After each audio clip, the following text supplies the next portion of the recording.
mountain of God. There the angel of the Lord appeared to him in a blazing fire from the middle of a bush. Moses stared in amazement. Though the bush was engulfed in flames, it didn't burn up.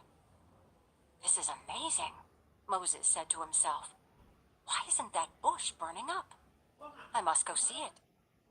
When the Lord saw Moses coming to take a closer look, God called to him from the middle of the bush, "Moses, Moses!" "Here I am," Moses replied. "Do not come any closer," the Lord warned. "Take off your sandals, for you are standing on holy ground. I am the God of your father, the God of Abraham, the God of Isaac, and the God of Jacob." When Moses heard this, he covered his face because he was afraid to look at God. Then the Lord told him, "I have certainly seen the oppression of my people in Egypt. I have heard their cries of distress because of their harsh slave drivers. Yes, I am aware of their suffering.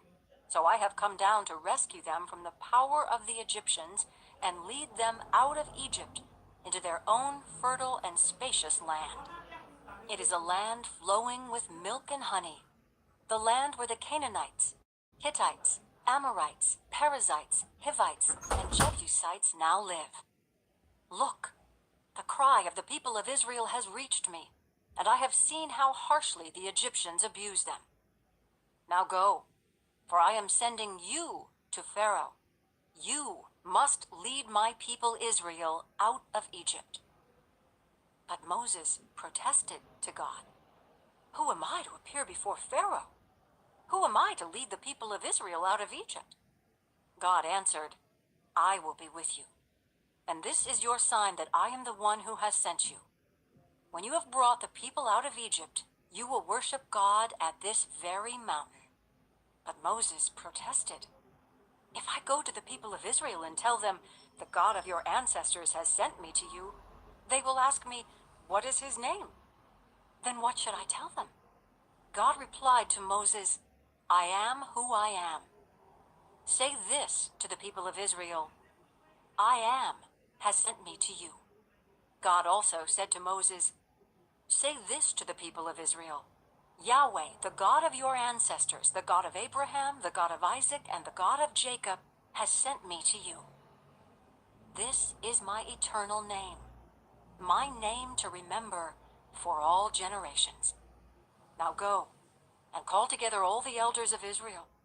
Tell them, Yahweh, the God of your ancestors, the God of Abraham, Isaac, and Jacob, has appeared to me. He told me, I have been watching closely, and I see how the Egyptians are treating you. I have promised to rescue you from your oppression in Egypt. I will lead you to a land flowing with milk and honey, the land where the Canaanites, Hittites, Amorites, Perizzites, Hivites, and Jebusites now live. The elders of Israel will accept your message. Then you and the elders must go to the king of Egypt and tell him, the Lord, the God of the Hebrews, has met with us. So please, let us take a 3-day journey into the wilderness to offer sacrifices to the Lord our God. But I know that the king of Egypt will not let you go unless a mighty hand forces him. So I will raise my hand and strike the Egyptians, performing all kinds of miracles among them. Then at last he will let you go. And I will cause the Egyptians to look favorably on you.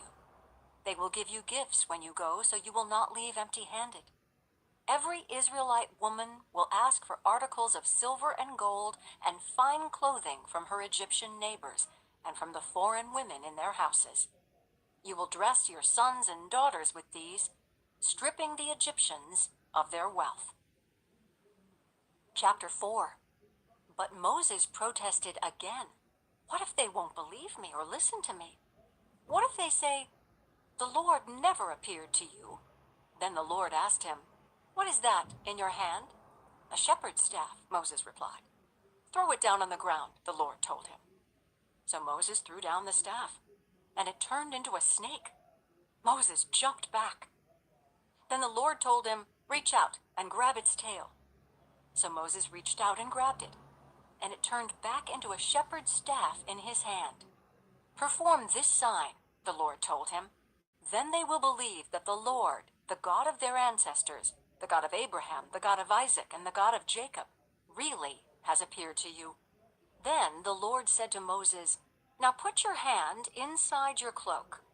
So Moses put his hand inside his cloak, and when he took it out again, his hand was white as snow with a severe skin disease. "Now put your hand back into your cloak," the Lord said.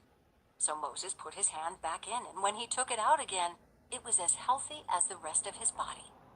The Lord said to Moses, "If they do not believe you and are not convinced by the first miraculous sign, they will be convinced by the second sign. And if they don't believe you or listen to you even after these two signs, then take some water from the Nile River and pour it out on the dry ground. When you do, the water from the Nile will turn to blood on the ground." But Moses pleaded with the Lord, "Oh Lord, I'm not very good with words. I never have been, and I'm not now, even though you have spoken to me. I get tongue-tied and my words get tangled." And the Lord asked Moses, "Who makes a person's mouth? Who decides whether people speak or do not speak, hear or do not hear, see or do not see? Is it not I, the Lord? Now go. I will be with you as you speak, and I will instruct you in what to say." But Moses again pleaded, "Lord, please send anyone else." Then the Lord became angry with Moses. "All right," he said. "What about your brother Aaron the Levite? I know he speaks well. And look, he is on his way to meet you now. He will be delighted to see you. Talk to him and put the words in his mouth. I will be with both of you as you speak, and I will instruct you both in what to do. Aaron will be your spokesman to the people. He will be your mouthpiece, and you will stand in the place of God for him, telling him what to say. And take your shepherd's staff with you, and use it to perform the miraculous signs I have shown you." So Moses went back home to Jethro, his father-in-law. "Please let me return to my relatives in Egypt," Moses said. "I don't even know if they are still alive." "Go in peace," Jethro replied. Before Moses left Midian, the Lord said to him, "Return to Egypt, for all those who wanted to kill you have died." So Moses took his wife and sons, put them on a donkey, and headed back to the land of Egypt. In his hand he carried the staff of God. And the Lord told Moses, "When you arrive back in Egypt, go to Pharaoh and perform all the miracles I have empowered you to do. But I will harden his heart so he will refuse to let the people go. Then you will tell him, 'This is what the Lord says. Israel is my firstborn son. I commanded you, let my son go so he can worship me. But since you have refused, I will now kill your firstborn son.'" On the way to Egypt, at a place where Moses and his family had stopped for the night, the Lord confronted him and was about to kill him. But Moses' wife, Zipporah, took a flint knife and circumcised her son. She touched his feet with the foreskin and said, "Now you are a bridegroom of blood to me." When she said, "a bridegroom of blood," she was referring to the circumcision. After that, the Lord left him alone. Now the Lord had said to Aaron, "Go out into the wilderness to meet Moses." So Aaron went and met Moses at the mountain of God, and he embraced him. Moses then told Aaron everything the Lord had commanded him to say. And he told him about the miraculous signs the Lord had commanded him to perform. Then Moses and Aaron returned to Egypt and called all the elders of Israel together. Aaron told them everything the Lord had told Moses, and Moses performed the miraculous signs as they watched. Then the people of Israel were convinced that the Lord had sent Moses and Aaron. When they heard that the Lord was concerned about them and had seen their misery, they bowed down and worshipped. Chapter 5. After this presentation to Israel's leaders, Moses and Aaron went and spoke to Pharaoh.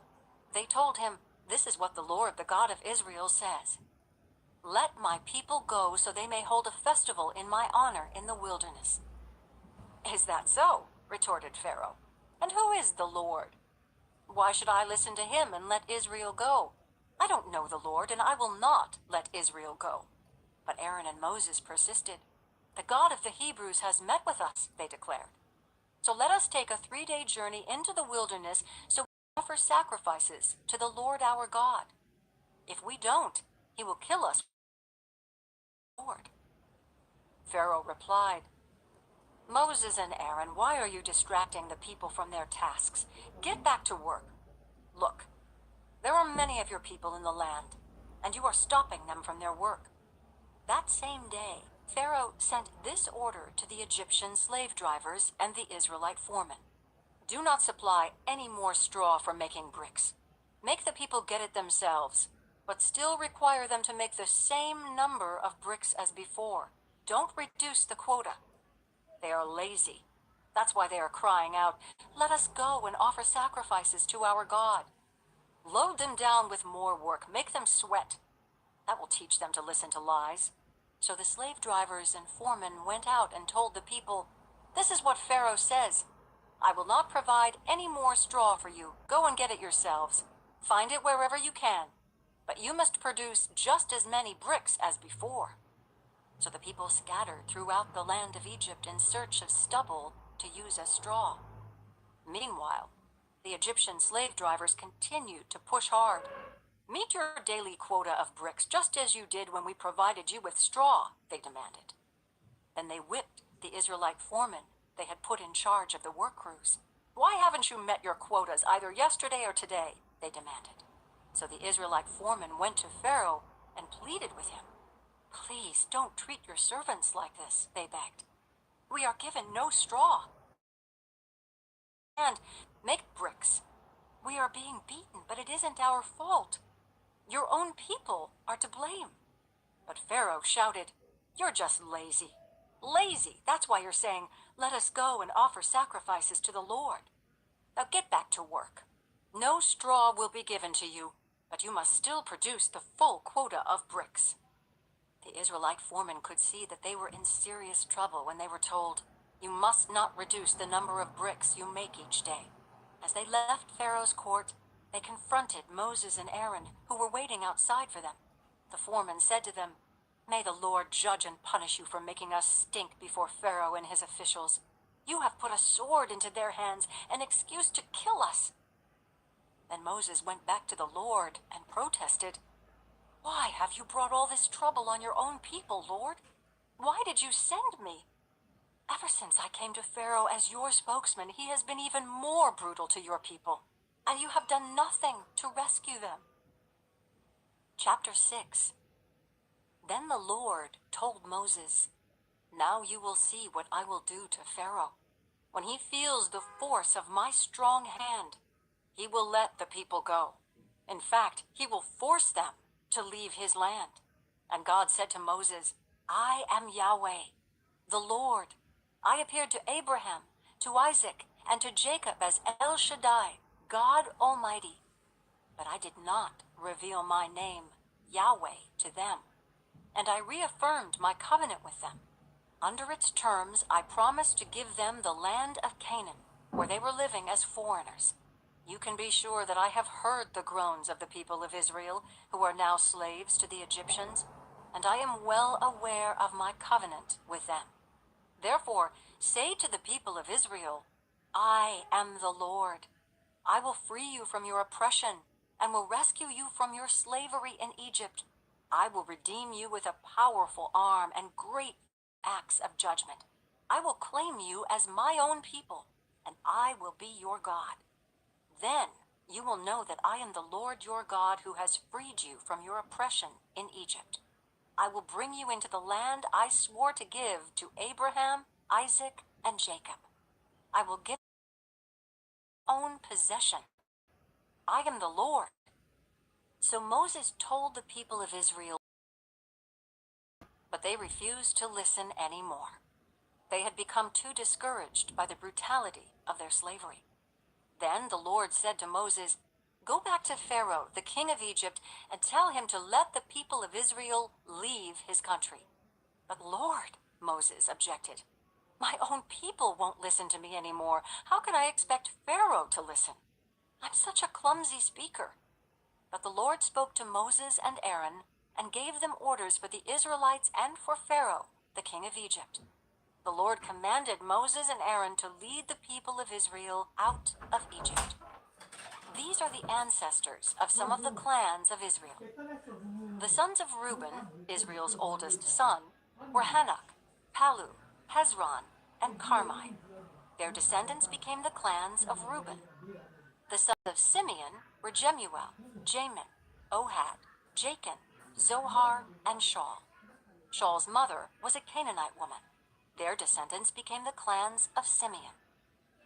These are the descendants of Levi as listed in their family records. The sons of Levi were Gershon, Kohath, and Merari. Levi lived to be 137 years old. The descendants of Gershon included Libni and Shimei, each of whom became the ancestor of a clan. The descendants of Kohath included Amram, Izhar, Hebron, and Uzziel. Kohath lived to be 133 years old. The descendants of Merari included Malai and Mushai. These are the clans of the Levites as listed in their family records. Amram married his father's sister, Jochebed, and she gave birth to his sons, Aaron and Moses. Amram lived to be 137 years old. The sons of Izhar were Korah, Nepheg, and Zikri.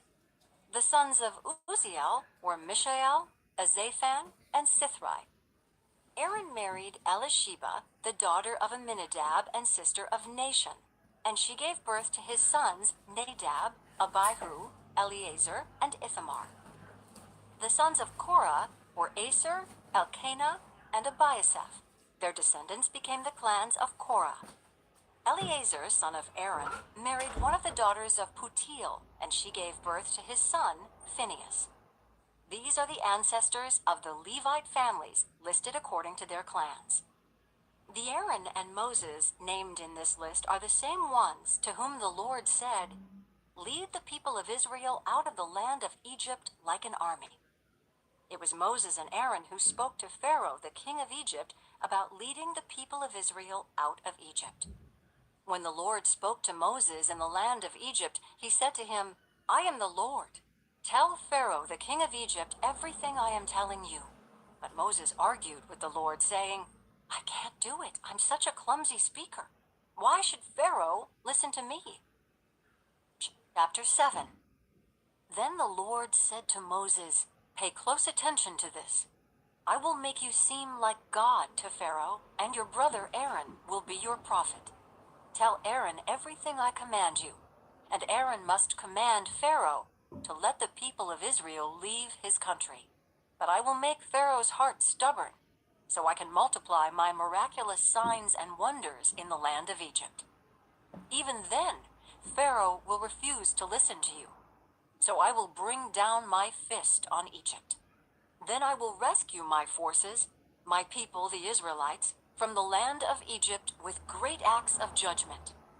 When I raise my powerful hand and bring out the Israelites, the Egyptians will know that I am the Lord." So Moses and Aaron did just as the Lord had commanded them. Moses was 80 years old, and Aaron was 83 when they made their demands to Pharaoh. Then the Lord said to Moses and Aaron, "Pharaoh will demand, 'Show me a miracle.' When he does this, say to Aaron, 'Take your staff and throw it down in front of Pharaoh, and it will become a serpent.'" So Moses and Aaron went to Pharaoh and did what the Lord had commanded them.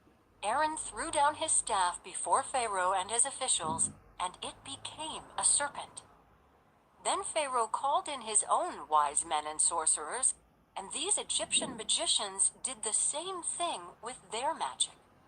They threw down their staffs, which also became serpents. But then Aaron's staff swallowed up their staffs. Pharaoh's heart, however, remained hard. He still refused to listen, just as the Lord had predicted. Then the Lord said to Moses, "Pharaoh's heart is stubborn, and he still refuses to let the people go. So go to Pharaoh in the morning as he goes down to the river. Stand on the bank of the Nile and meet him there. Be sure to take along the staff that turned into a snake. Then announce to him, 'The Lord, the God of the Hebrews, has sent me to tell you, let my people go, so they can worship me in the wilderness.' Until now you have refused to listen to him. So this is what the Lord says. I will show you that I am the Lord. Look, I will strike the water of the Nile with this staff in my hand, and the river will turn to blood. The fish in it will die, and the river will stink. The Egyptians will not be able to drink any water from the Nile. Then the Lord said to Moses, "Tell Aaron, take your staff and raise your hand over the waters of Egypt, all its rivers, canals, ponds, and all the reservoirs. Turn all the water to blood. Everywhere in Egypt the water will turn to blood, even the water stored in wooden bowls and stone pots." So Moses and Aaron did just as the Lord commanded them. As Pharaoh and all his officials watched, Aaron raised his staff and struck the water of the Nile. Suddenly, the whole river turned to blood. The fish in the river died, and the water became so foul that the Egyptians couldn't drink it. There was blood everywhere throughout the land of Egypt. But again, the magicians of Egypt used their magic, and they too turned water into blood. So Pharaoh's heart remained hard. He refused to listen to Moses and Aaron, just as the Lord had predicted. Pharaoh returned to his palace and put the whole thing out of his mind. Then all the Egyptians dug along the riverbank to find drinking water, for they couldn't drink the water from the Nile. 7 days passed from the time the Lord struck the Nile. Chapter 8. Then the Lord said to Moses, "Go back to Pharaoh and announce to him, 'This is what the Lord says. Let my people go so they can worship me. If you refuse to let them go, I will send a plague of frogs across your entire land. The Nile River will swarm with frogs. They will come up out of the river and into your palace, even into your bedroom and onto your bed. They will enter the houses of your officials and your people. They will even jump into your ovens and your kneading bowls. Frogs will jump on you, your people, and all your officials." Then the Lord said to Moses, "Tell Aaron, raise the staff in your hand over all the rivers, canals, and ponds of Egypt, and bring up frogs over all the land." So Aaron raised his hand over the waters of Egypt, and frogs came up and covered the whole land. But the magicians were able to do the same thing with their magic. They too caused frogs to come up on the land of Egypt. Then Pharaoh summoned Moses and Aaron and begged, "Plead with the Lord to take the frogs away from me and my people. I will let your people go so they can offer sacrifices to the Lord." "You set the time," Moses replied. "Tell me when you want me to pray for you, your officials, and your people. Then you and your houses will be rid of the frogs. They will remain only in the Nile River." "Do it tomorrow," Pharaoh said. "All right," Moses replied. "It will be as you have said. Then you will know that there is no one like the Lord our God. The frogs will leave you and your houses, your officials, and your people. They will remain only in the Nile River." So Moses and Aaron left Pharaoh's palace, and Moses cried out to the Lord about the frogs he had inflicted on Pharaoh. And the Lord did just what Moses had predicted. The frogs in the houses, the courtyards, and the fields all died. The Egyptians piled them into great heaps, and a terrible stench filled the land. But when Pharaoh saw that relief had come, he became stubborn. He refused to listen to Moses and Aaron, just as the Lord had predicted. So the Lord said to Moses, "Tell Aaron, raise your staff and strike the ground. The dust will turn into swarms of gnats throughout the land of Egypt." So Moses and Aaron did just as the Lord had commanded them. When Aaron raised his hand and struck the ground with his staff, gnats infested the entire land, covering the Egyptians and their animals. All the dust in the land of Egypt turned into gnats. Pharaoh's magicians tried to do the same thing with their secret arts, but this time they failed. And the gnats covered everyone, people and animals alike. "This is the finger of God," the magicians exclaimed to Pharaoh. But Pharaoh's heart remained hard. He wouldn't listen to them, just as the Lord had predicted. Then the Lord told Moses, "Get up early in the morning and stand in Pharaoh's way as he goes down to the river. Say to him, 'This is what the Lord says. Let my people go so they can worship me. If you refuse, then I will send swarms of flies on you, your officials, your people, and all the houses. The Egyptian homes will be filled with flies, and the ground will be covered with them. But this time I will spare the region of Goshen, where my people live. No flies will be found there. Then you will know that I am the Lord, and that I am present even in the heart of your land. I will make a clear distinction between my people and your people. This miraculous sign will happen tomorrow. And the Lord did just as he had said. A thick swarm of flies filled Pharaoh's palace and the houses of his officials. The whole land of Egypt was thrown into chaos by the flies. Pharaoh called for Moses and Aaron. "All right, go ahead and offer sacrifices to your God," he said, "but do it here in this land." But Moses replied, "That wouldn't be right. The Egyptians detest the sacrifices that we offer to the Lord our God. Look, if we offer our sacrifices here where the Egyptians can see us, they will stone us. We must take a 3-day trip into the wilderness to offer sacrifices to the Lord our God, just as he has commanded us." "All right, go ahead," Pharaoh replied. "I will let you go into the wilderness to offer sacrifices to the Lord your God. But don't go too far away. Now hurry and pray for me." Moses answered, "As soon as I leave you, I will pray to the Lord, and tomorrow the swarms of flies will disappear from you and your officials and all your people. But I am warning you, Pharaoh, don't lie to us again and refuse to let the people go to sacrifice to the Lord." So Moses left Pharaoh's palace and pleaded with the Lord to remove all the flies. And the Lord did as Moses asked, and caused the swarms of flies to disappear from Pharaoh, his officials, and his people. Not a single fly remained. But Pharaoh again became stubborn and refused to let the people go. Chapter 9. "Go back to Pharaoh," the Lord commanded Moses. "Tell him, this is what the Lord, the God of the Hebrews, says. Let my people go so they can worship me. If you continue to hold them and refuse to let them go, the hand of the Lord will strike all your livestock, your horses, donkeys, camels, cattle, sheep, and goats, with a deadly plague. But the Lord will again make a distinction between the livestock of the Israelites and that of the Egyptians. Not a single one of Israel's animals will die.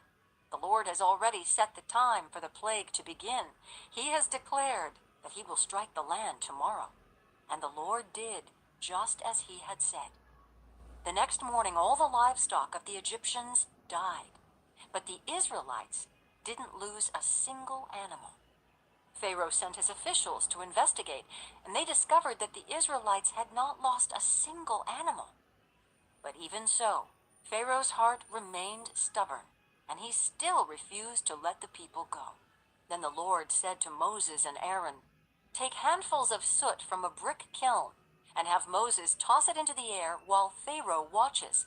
The ashes will spread like fine dust over the whole land of Egypt, causing festering boils to break out on people and animals throughout the land." So they took soot from a brick kiln and went and stood before Pharaoh. As Pharaoh watched, Moses threw the soot into the air, and boils broke out on people and animals alike. Even the magicians were unable to stand before Moses, out on them and all the Egyptians. But the Lord hardened Pharaoh's heart, and just as the Lord had predicted to Moses, Pharaoh refused to listen. Then the Lord said to Moses, "Get up early in the morning and stand before Pharaoh. Tell him, this is what the Lord, the God of the Hebrews, says. Let my people go so they can worship me. If you don't, I will send more plagues on you and your officials and your people. Then you will know that there is no one like me in all the earth. By now I could have lifted my hand and struck you and your people with a plague to wipe you off the face of the earth. But I have spared you for a purpose, to show you my power and to spread my fame throughout the earth. But you still lord it over my people and refuse to let them go. So tomorrow, at this time, I will send a hailstorm more devastating than any in all the history of Egypt. Quick, order your livestock and servants to come in from the fields to find shelter. Any person or animal left outside will die when the hail falls." Some of Pharaoh's officials were afraid because of what the Lord had said. They quickly brought their servants and livestock in from the fields, but those who paid no attention to the word of the Lord left theirs out in the open. Then the Lord said to Moses, "Lift your hand toward the sky so hail may fall on the people, the livestock, and all the plants throughout the land of Egypt." So Moses lifted his staff toward the sky, and the Lord sent thunder and hail, and lightning flashed toward the earth. The Lord sent a tremendous hailstorm against all the land of Egypt. Never in all the history of Egypt had there been a storm like that, with such devastating hail and continuous lightning. It left all of Egypt in ruins. The hail struck down everything in the open field, people, animals, and plants alike. Even the trees were destroyed. The only place without hail was the region of Goshen, where the people of Israel lived. Then Pharaoh quickly summoned Moses and Aaron. "This time I have sinned," he confessed. "The Lord is the righteous one, and my people and I are wrong. Please beg the Lord to end this terrifying thunder and hail. We've had enough. I will let you go. You don't need to stay any longer." "All right," Moses replied. "As soon as I leave the city, I will lift my hands and pray to the Lord. Then the thunder and hail will stop, and you will know that the earth belongs to the Lord. But I know that you and your officials still do not fear the Lord God." All the flax and barley were ruined by the hail, because the barley had formed heads and the flax was budding. But the wheat and the emmer wheat were spared, because they had not yet sprouted from the ground. So Moses left Pharaoh's court and went out of the city. When he lifted his hands to the Lord, the thunder and hail stopped and the downpour ceased. But when Pharaoh saw that the rain, hail, and thunder had stopped, he and his officials sinned again, and Pharaoh again became stubborn. Because his heart was hard, Pharaoh refused to let the people leave, just as the Lord had predicted through Moses. Chapter 10. Then the Lord said to Moses, "Return to Pharaoh and make your demands again. I have made him and his officials stubborn so I can display my miraculous signs among them. I've also done it so you can tell your children and grandchildren about how I made a mockery of the Egyptians and about the signs I displayed among them, and so you will know that I am the Lord." So Moses and Aaron went to Pharaoh and said, "This is what the Lord, the God of the Hebrews, says. How long will you refuse to submit to me? Let my people go so they can worship me. If you refuse, watch out, for tomorrow I will bring a swarm of locusts on your country. They will cover the land so that you won't be able to see the ground. They will devour what little is left of your crops after the hailstorm, including all the trees growing in the fields. They will overrun your palaces and the homes of your officials and all the houses in Egypt. Never in the history of Egypt have your ancestors seen a plague like this one." And with that, Moses turned and left Pharaoh. Pharaoh's officials now came to Pharaoh and appealed to him. "How long will you let this man hold us hostage? Let the men go to worship the Lord their God. Don't you realize that Egypt lies in ruins?" So Moses and Aaron were brought back to Pharaoh. "All right," he told them. "Go and worship the Lord your God. But who exactly will be going with you?" Moses replied, "We will all go, young and old, our sons and daughters, and our flocks and herds. We must all join together in celebrating a festival to the Lord." Pharaoh retorted, "The Lord will certainly need to be with you if I let you take your little ones. I can see through your evil plan. Never. Only the men may go and worship the Lord, since that is what you requested." And Pharaoh threw them out of the palace. Then the Lord said to Moses, "Raise your hand over the land of Egypt to bring on the locusts. Let them cover the land and devour every plant that survived the hailstorm." So Moses raised his staff over Egypt, and the Lord caused an east wind to blow over the land all that day and through the night. When morning arrived, the east wind had brought the locusts. and the locusts swarmed over the whole land of Egypt, settling in dense swarms from one end of the country to the other. It was the worst locust plague in Egyptian history, and there has never been another one like it.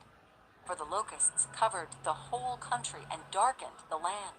They devoured every plant in the fields and all the fruit on the trees that had survived the hailstorm. Not a single leaf was left on the trees and plants throughout the land of Egypt. Pharaoh quickly summoned Moses and Aaron. "I have sinned against the Lord your God and against you," he confessed. "Forgive my sin just this once, and plead with the Lord your God to take away this death from me." So Moses left Pharaoh's court and pleaded with the Lord. The Lord responded by shifting the wind, and the strong west wind blew the locusts into the Red Sea. Not a single locust remained in all the land of Egypt. But the Lord hardened Pharaoh's heart again, so he refused to let the people go. Then the Lord said to Moses, "Lift your hand toward heaven, and the land of Egypt will be covered with a darkness so thick you can feel it." So Moses lifted his hand to the sky, and a deep darkness covered the entire land of Egypt for 3 days. During all that time, the people could not see each other, and no one moved. But there was light, as usual, where the people of Israel lived. Finally, Pharaoh called for Moses. "Go and worship the Lord," he said. "But leave your flocks and herds here. You may even take your little ones with you." "No," Moses said. "You must provide us with animals for sacrifices and burnt offerings to the Lord our God. All our livestock must go with us too. Not a hoof can be left behind. We must choose our sacrifices for the Lord our God from among these animals, and we won't know how we are to worship the Lord until we get there." But the Lord hardened Pharaoh's heart once more, and he would not let them go. "Get out of here," Pharaoh shouted at Moses. "I'm warning you, never come back to see me again. The day you see my face, you will die." "Very well," Moses replied. "I will never see your face again." Chapter 11. Then the Lord said to Moses, "I will strike Pharaoh in the land of Egypt with one more blow. After that, Pharaoh will let you leave this country. In fact, he will be so eager to get rid of you that he will force you all to leave. Tell all the Israelite men and women to ask their Egyptian neighbors for articles of silver and gold." Now the Lord had caused the Egyptians to look favorably on the people of Israel, and Moses was considered a very great man in the land of Egypt, respected by Pharaoh's officials and the Egyptian people alike. Moses had announced to Pharaoh, "This is what the Lord says. At midnight tonight I will pass through the heart of Egypt. All the firstborn sons will die in every family in Egypt, from the oldest son of Pharaoh, who sits on his throne, to the oldest son of his lowliest servant girl who grinds the flour. Even the firstborn of all the livestock will die. Then a loud wail will rise throughout the land of Egypt, a wail like no one has heard before or will ever hear again. But among the Israelites, it will be so peaceful that not even a dog will bark. Then you will know that the Lord makes a distinction between the Egyptians and the Israelites. All the officials fall to the ground before me. Please leave, they will beg. Hurry and take all your followers with you. Only then will I." Then, burning with anger, Moses left Pharaoh. Now the Lord had told Moses earlier, "Pharaoh will not listen to you, but then I will do even more mighty miracles in the land of Egypt." Moses and Aaron performed these miracles in Pharaoh's presence, but the Lord hardened Pharaoh's heart, and he wouldn't let the Israelites leave the country. Chapter 12. While the Israelites were still in the land of Egypt, the Lord gave the following instructions to Moses and Aaron. "From now on, this month will be the first month of the year for you. Announce to the whole community of Israel that on the 10th day of this month, each family must choose a lamb or a young goat for a sacrifice, one animal for each household. If a family is too small to eat a whole animal, let them share with another family in the neighborhood. Divide the animal according to the size of each family and how much they can eat. The animal you select must be a 1-year-old male, either a sheep or a goat, with no defects. Take special care of this chosen animal until the evening of the 14th day of this first month. Then the whole assembly of the community of Israel must slaughter their lamb or young goat at twilight. They are to take some of the blood and smear it on the sides and top of the door frames of the houses where they eat the animal. That same night, they must roast the meat over a fire and eat it along with bitter salad greens and bread made without yeast. Do not eat any of the meat raw or boiled in water. The whole animal, including the head, legs, and internal organs, must be roasted over a fire. Do not leave any of it until the next morning. Burn whatever is not eaten before morning. These are your instructions for eating this meal. Be fully dressed, wear your sandals, and carry your walking stick in your hand. Eat the meal with urgency, for this is the Lord's Passover. On that night I will pass through the land of Egypt and strike down every firstborn son and firstborn male animal in the land of Egypt. I will execute judgment against all the gods of Egypt, for I am the Lord. But the blood on your doorposts will serve as a sign, marking the houses where you are staying. When I see the blood, I will pass over you. This plague of death will not touch you when I strike the land of Egypt. This is a day to remember. Each year, from generation to generation, you must celebrate it as a special festival to the Lord. This is a law for all time. For 7 days, the bread you eat must be made without yeast. On the first day of the festival, remove every trace of yeast from your homes. Anyone who eats bread made with yeast during the 7 days of the festival will be cut off from the community of Israel. On the first day of the festival, and again on the 7th day, all the people must observe an official day for holy assembly. No work of any kind may be done on these days, except in the preparation of food. Celebrate this festival of unleavened bread, for it will remind you that I brought your forces out of the land of Egypt on this very day. This festival will be a permanent law for you. Celebrate this day from generation to generation. The bread you eat must be made without yeast from the evening of the 14th day of the first month until the evening of the 21st day of that month. During those 7 days, there must be no trace of yeast in your homes. Anyone who eats anything made with yeast during this week will be cut off from the community of Israel. These regulations apply both to the foreigners living among you and to the native-born Israelites. During those days, you must not eat anything made with yeast. Wherever you live, eat only bread made without yeast. Then Moses called all the elders of Israel together and said to them, "Go, pick out a lamb or young goat for each of your families and slaughter the Passover animal. Drain the blood into a basin. Then take a bundle of hyssop branches and dip it into the blood. Brush the hyssop across the top and sides of the door frames of your houses, and no one may go out through the door until morning. For the Lord will pass through the land to strike down the Egyptians. But when he sees the blood on the top and sides of the doorframe, the Lord will pass over your home. He will not permit his death angel to enter your house and strike you down." Remember, these instructions are a permanent law that you and your descendants must observe forever. When you enter the land the Lord has promised to give you, you will continue to observe this ceremony.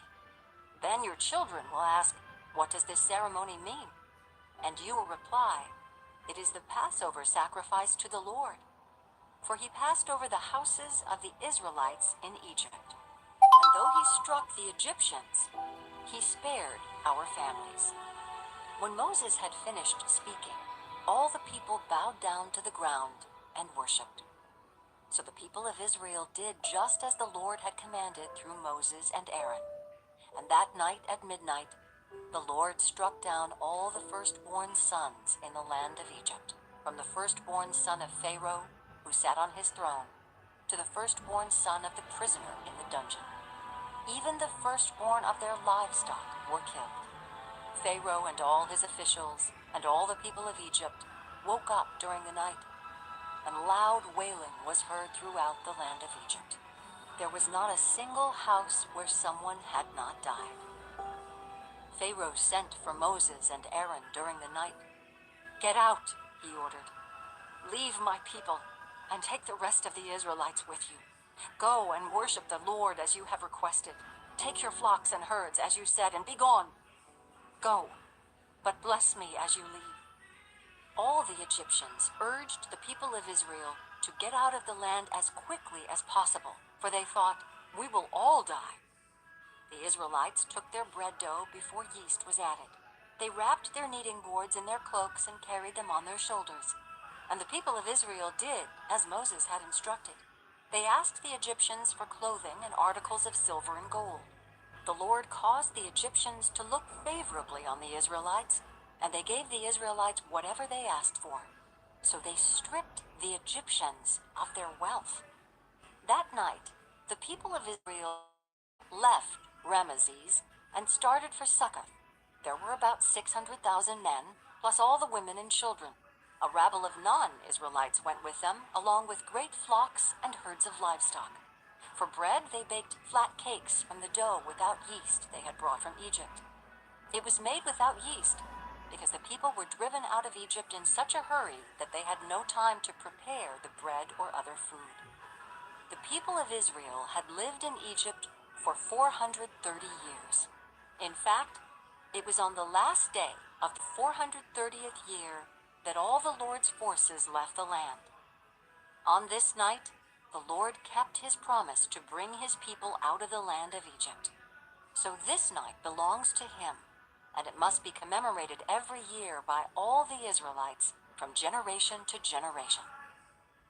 Then the Lord said to Moses and Aaron, "These are the instructions for the festival of Passover. No outsiders are allowed to eat the Passover meal, but any slave who has been purchased may eat it if he has been circumcised. Temporary residents and hired servants may not eat it. Each Passover lamb must be eaten in one house. Do not carry any of its meat outside, and do not break any of its bones. The whole community of Israel must celebrate this Passover festival. If there are foreigners living among you who want to celebrate the Lord's Passover, let all their males be circumcised.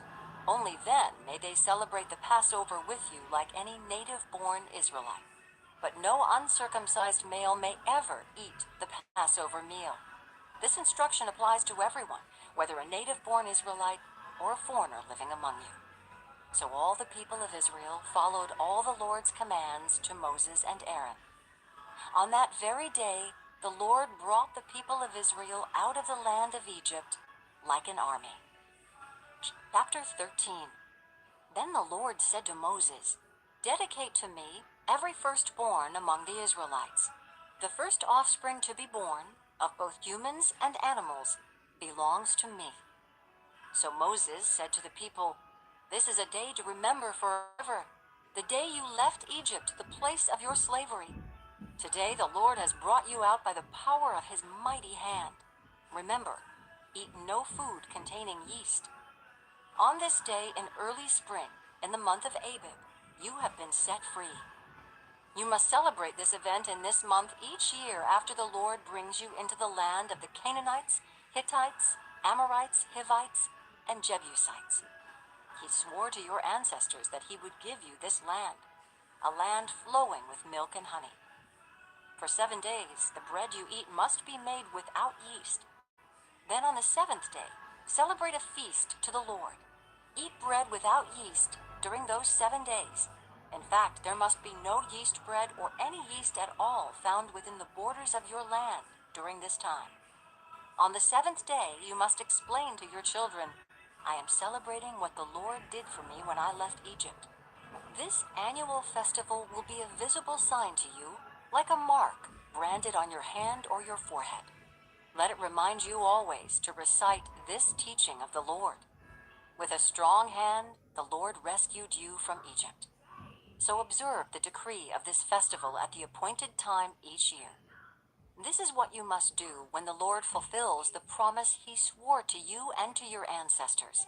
When he gives you the land where the Canaanites now live, you must present all firstborn sons and firstborn male animals to the Lord, for they belong to him.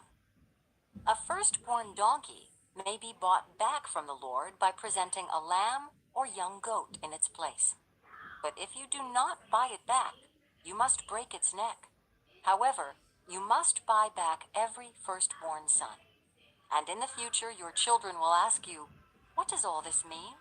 Then you will tell them, "With the power of his mighty hand, the Lord brought us out of Egypt, the place of our slavery. Pharaoh stubbornly refused to let us go. So the Lord killed all the firstborn males throughout the land of Egypt, both people and animals. That is why I now sacrifice all the firstborn males to the Lord, except that the firstborn sons are always bought back. This ceremony will be like a mark branded on your hand or your forehead. It is a reminder that the power of the Lord's mighty hand brought us out of Egypt." When Pharaoh finally let the people go, God did not lead them along the main road that runs through Philistine territory, even though that was the shortest route to the Promised Land. God said, if the people are faced with a battle, they might change their minds and return to Egypt. So God led them in a roundabout way through the wilderness toward the Red Sea. Thus the Israelites left Egypt like an army ready for battle. Moses took the bones of Joseph with him, for Joseph had made the sons of Israel swear to do this. He said, "God will certainly come to help you. When he does, you must take my bones with you from this place." The Israelites left Succoth and camped at Etham on the edge of the wilderness. The Lord went ahead of them. He guided them during the day with a pillar of cloud, and he provided light at night with a pillar of fire. This allowed them to travel by day or by night. And the Lord did not remove the pillar of cloud or pillar of fire from its place in front of the people. Chapter 14. Then the Lord gave these instructions to Moses. Order the Israelites to turn back and camp by Pi-hahiroth, between Migdol and the sea. Camp there along the shore, across from Baal-zephon. Then Pharaoh will think, "The Israelites are confused. They are trapped in the wilderness. And once again I will harden Pharaoh's heart, and he will chase after you. I have planned this in order to display my glory through Pharaoh and his whole army. After this, the Egyptians will know that I am the Lord." So the Israelites camped there as they were told. When word reached the king of Egypt that the Israelites had fled, Pharaoh and his officials changed their minds. "What have we done, letting all those Israelite slaves get away?" they asked. So Pharaoh harnessed his chariot and called up his troops. He took with him 600 of Egypt's best chariots, along with the rest of the chariots of Egypt, each with its commander. The Lord hardened the heart of Pharaoh, the king of Egypt. So he chased after the people of Israel, who had left with fists raised in defiance. The Egyptians chased after them with all the forces in Pharaoh's army, all his horses and chariots, his charioteers and his troops. The Egyptians caught up with the people of Israel as they were camped beside the shore near Pi-hahiroth, across from Baal-zephon. As Pharaoh approached, the people of Israel looked up and panicked when they saw the Egyptians overtaking them. They cried out to the Lord, and they said to Moses, "Why did you bring us out here to die in the wilderness? Weren't there enough graves for us in Egypt? What have you done to us? Why did you make us leave Egypt? Didn't we tell you this would happen while we were still in Egypt? We said, 'Leave us alone. Let us be slaves to the Egyptians. It's better to be a slave in Egypt than a corpse in the wilderness.' But Moses told the people, 'Don't be afraid. Just stand still and watch the Lord rescue you today. The Egyptians you see today will never be seen again. The Lord himself will fight for you. Just stay calm.' Then the Lord said to Moses, 'Why are you crying out to me? Tell the people to get moving. Pick up your staff and raise your hand over the sea. Divide the water so the Israelites can walk through the middle of the sea on dry ground. And I will harden the hearts of the Egyptians, and they will charge in after the Israelites. My great glory will be displayed through Pharaoh and his troops, his chariots, and his charioteers. When my glory is displayed through them, all Egypt will see my glory and know that I am the Lord." Then the angel of God, who had been leading the people of Israel, moved to the rear of the camp. The pillar of cloud also moved from the front and stood behind them. The cloud settled between the Egyptian and Israelite camps. As darkness fell, the cloud heating up the night, but the Egyptians and Israelites did not approach each other all night. Then Moses raised his hand over the sea, and the Lord opened up a path through the water with a strong east wind. The wind blew all that night, turning the seabed into dry land. So the people of Israel on dry ground, with walls of water on each side. Then the Egyptians, all of Pharaoh's horses, chariots, and charioteers, chased them into the middle of the sea. But just before dawn, the Lord an army from the pillar of fire and cloud, and he threw their forces into total confusion. He twisted their chariot wheels, making their chariots difficult to drive. "Let's get out of here, away from these Israelites," the Egyptians shouted. "The Lord is fighting for them against Egypt." When all the Israelites had reached the other side, the Lord said to Moses, "Raise your hand over the sea again. Then the waters will rush back and cover the Egyptians and their chariots and charioteers." So as the sun began to rise, Moses raised his hand over the sea, and the water rushed back into its usual place. The Egyptians tried to escape, but the Lord swept them into the sea. Then the waters returned and covered all the chariots and charioteers, the entire army of Pharaoh. Of all the Egyptians who had chased the Israelites into the sea, not a single one survived. But the people of Israel had walked through the middle of the sea on dry ground, as the water stood up like a wall on both sides.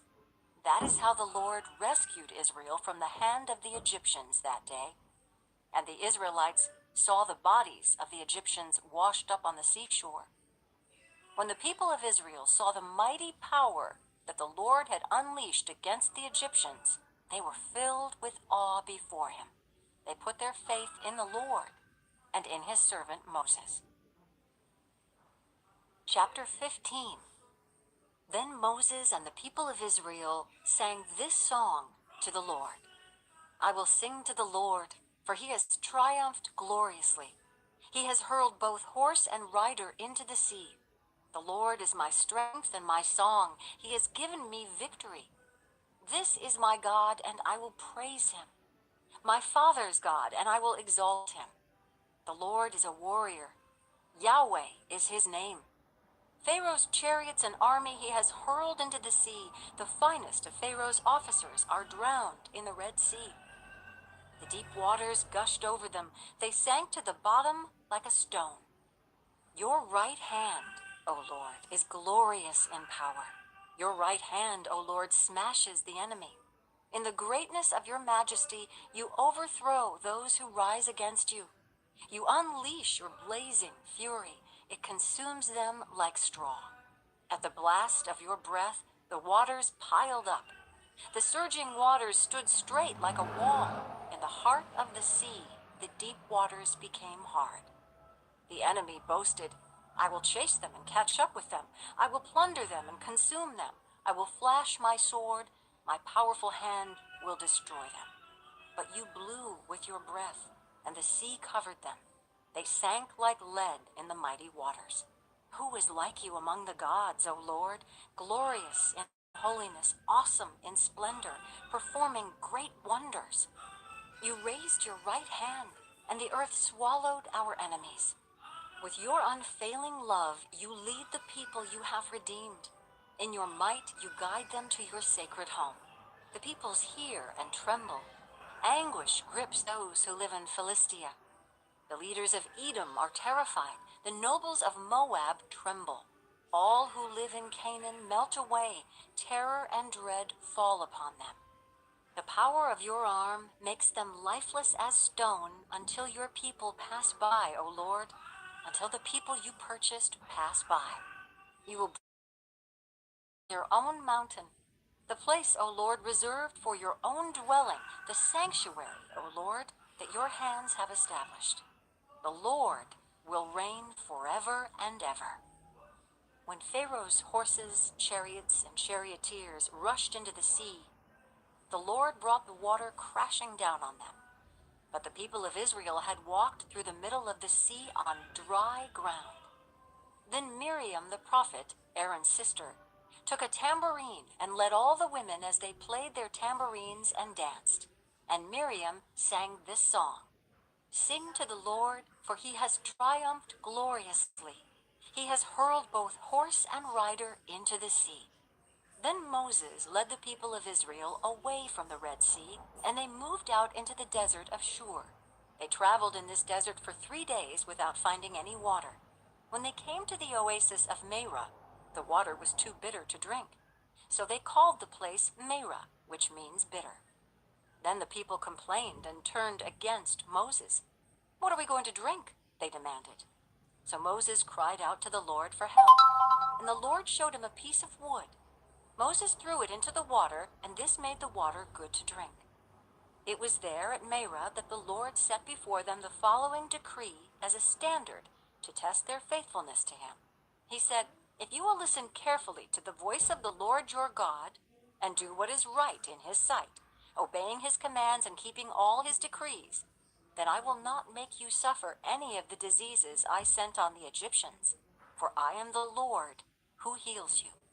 After leaving Marah, the Israelites traveled on to the oasis of Elim, where they found 12 springs and 70 palm trees. They camped there beside the water. Chapter 16. Then the whole community of Israel set out from Elim and journeyed into the wilderness of Sin, between Elim and Mount Sinai. They arrived there on the 15th day of the 2nd month, 1 month after leaving the land of Egypt. There, too, the whole community of Israel complained about Moses and Aaron. "If only the Lord had killed us back in Egypt," they moaned. "There we sat around pots filled with meat and ate all the bread we wanted. But now you have brought us into this wilderness to starve us all to death." Then the Lord said to Moses, "Look, I'm going to rain down food from heaven for you. Each day the people can go out and pick up as much food as they need for that day. I will test them in this to see whether or not they will follow my instructions. On the 6th day they will gather food, and when they prepare it, there will be twice as much as usual." So Moses and Aaron said to all the people of Israel, "By evening you will realize it was the Lord who brought you out of the land of Egypt. In the morning you will see the glory of the Lord, because he has heard your complaints, which are against him, not against us. What have we done that you should complain about us?" Then Moses added, "The Lord will give you meat to eat in the evening and bread to satisfy you in the morning, for he has heard all your complaints against him. What have we done? Yes, your complaints are against the Lord, not against us." And Moses said to Aaron, "Announce this to the entire community of Israel. Present yourselves before the Lord, for he has heard your complaining." And as Aaron spoke to the whole community of Israel, they looked out toward the wilderness. There they could see the awesome glory of the Lord in the cloud. Then the Lord said to Moses, "I have heard the Israelites' complaints. Now tell them, in the evening you will have meat to eat, and in the morning you will have all the bread you want. Then you will know that I am the Lord your God." That evening vast numbers of quail flew in and covered the camp. And the next morning the area around the camp was wet with dew. When the dew evaporated, a flaky substance as fine as frost blanketed the ground. The Israelites were puzzled when they saw it. "What is it?" they asked each other. They had no idea what it was. And Moses told them, "It is the food the Lord has given you to eat. These are the Lord's instructions. Each household should gather as much as it needs. Pick up 2 quarts for each person in your tent." So the people of Israel did as they were told. Some gathered a lot, some only a little. But when they measured it out, everyone had just enough. Those who gathered a lot had nothing left over, and those who gathered only a little had enough. Each family had just what it needed. And Moses told them, "Do not keep any of it until morning." But some of them didn't listen and kept some of it until morning. but by then it was full of maggots and had a terrible smell. Moses was very angry with them. After this, the people gathered the food morning by morning, each family according to its need. And as the sun became hot, the flakes they had not picked up melted and disappeared. On the 6th day, they gathered twice as much as usual, 4 quarts for each person instead of 2. Then all the leaders of the community came and asked Moses for an explanation. He told them, "This is what the Lord commanded. Tomorrow will be a day of complete rest, a holy Sabbath day set apart for the Lord. So bake or boil as much as you want today, and set aside what is left for tomorrow." So they put some aside until morning, just as Moses had commanded. And in the morning the leftover food was wholesome and good, without maggots or odor. Moses said, "Eat this food today, for today is a Sabbath day dedicated to the Lord. There will be no food on the ground today. You may gather the food for 6 days, but the 7th day is the Sabbath. There will be no food on the ground that day." Some of the people went out anyway on the 7th day, but they found no food. The Lord asked Moses, "How long will these people refuse to obey my commands and instructions? They must realize that the Sabbath is the Lord's gift to you. That is why he gives you a 2-day supply on the 6th day, so there will be enough for 2 days. On the Sabbath day, you must each stay in your place. Do not go out to pick up food on the 7th day." So the people did not gather any food on the 7th day. The Israelites called the food manna. It was white like coriander seed, and it tasted like honey wafers. Then Moses said, "This is what the Lord has commanded. Fill a 2-quart container with manna to preserve for your descendants. Then later generations will be able to see the food I gave you in the wilderness when I set you free from Egypt." Moses said to Aaron, "Get a jar and fill it with 2 quarts of manna. Then put it in a sacred place before the Lord to preserve it for all future generations." Aaron did just as the Lord had commanded Moses. He eventually placed it in the Ark of the Covenant, in front of the stone tablets inscribed with the terms of the covenant. So the people of Israel ate manna for 40 years, until they arrived at the land where they would settle. They ate manna until they came to the border of the land of Canaan. The container used to measure the manna was an omer, which was 1/10 of an ephah. It held about 2 quarts. Chapter 17.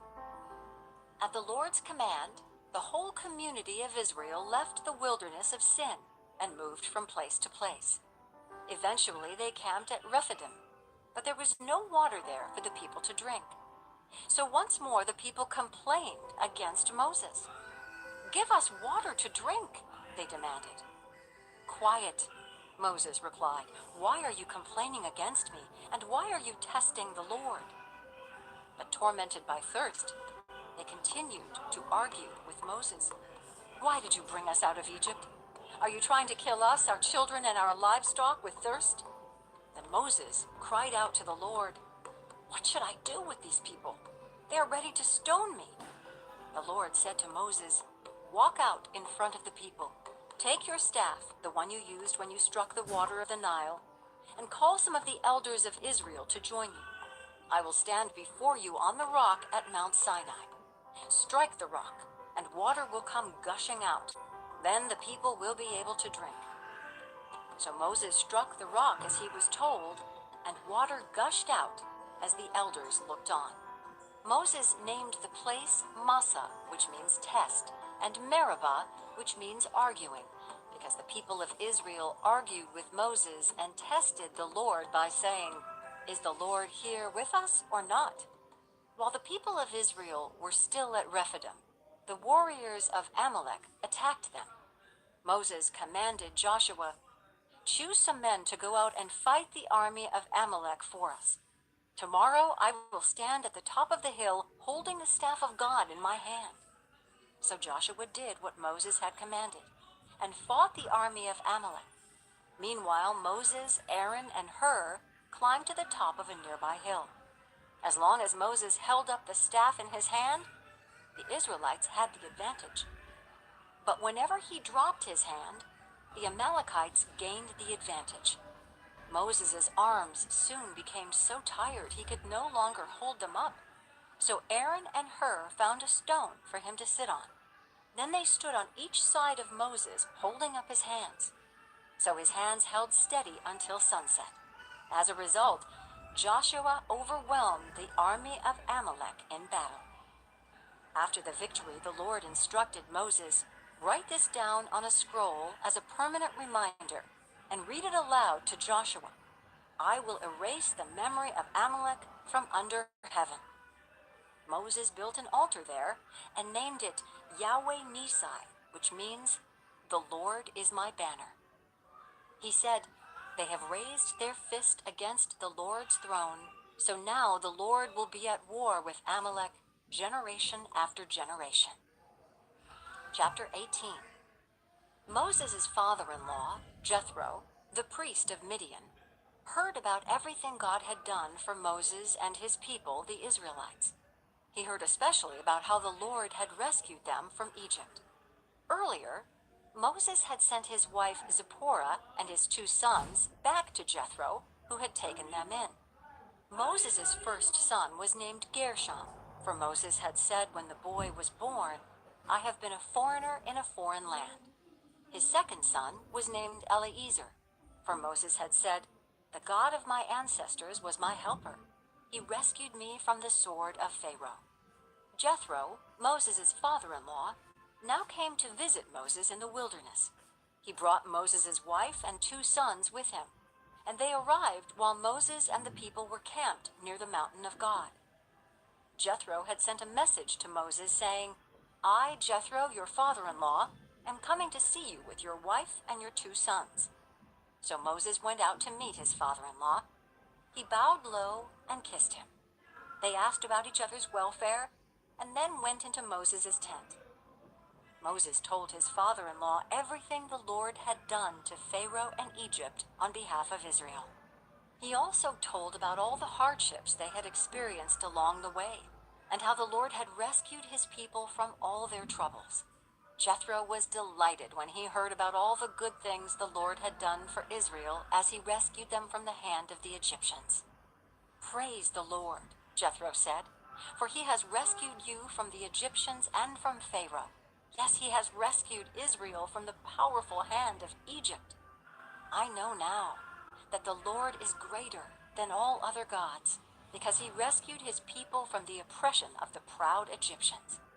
Then Jethro, Moses' father-in-law, brought a burnt offering and sacrifices to God. Aaron and all the elders of Israel came out and joined him in a sacrificial meal in God's presence. The next day, Moses took his seat to hear the people's disputes against each other. They waited before him from morning till evening. When Moses' father-in-law saw all that Moses was doing for the people, he asked, "What are you really accomplishing here?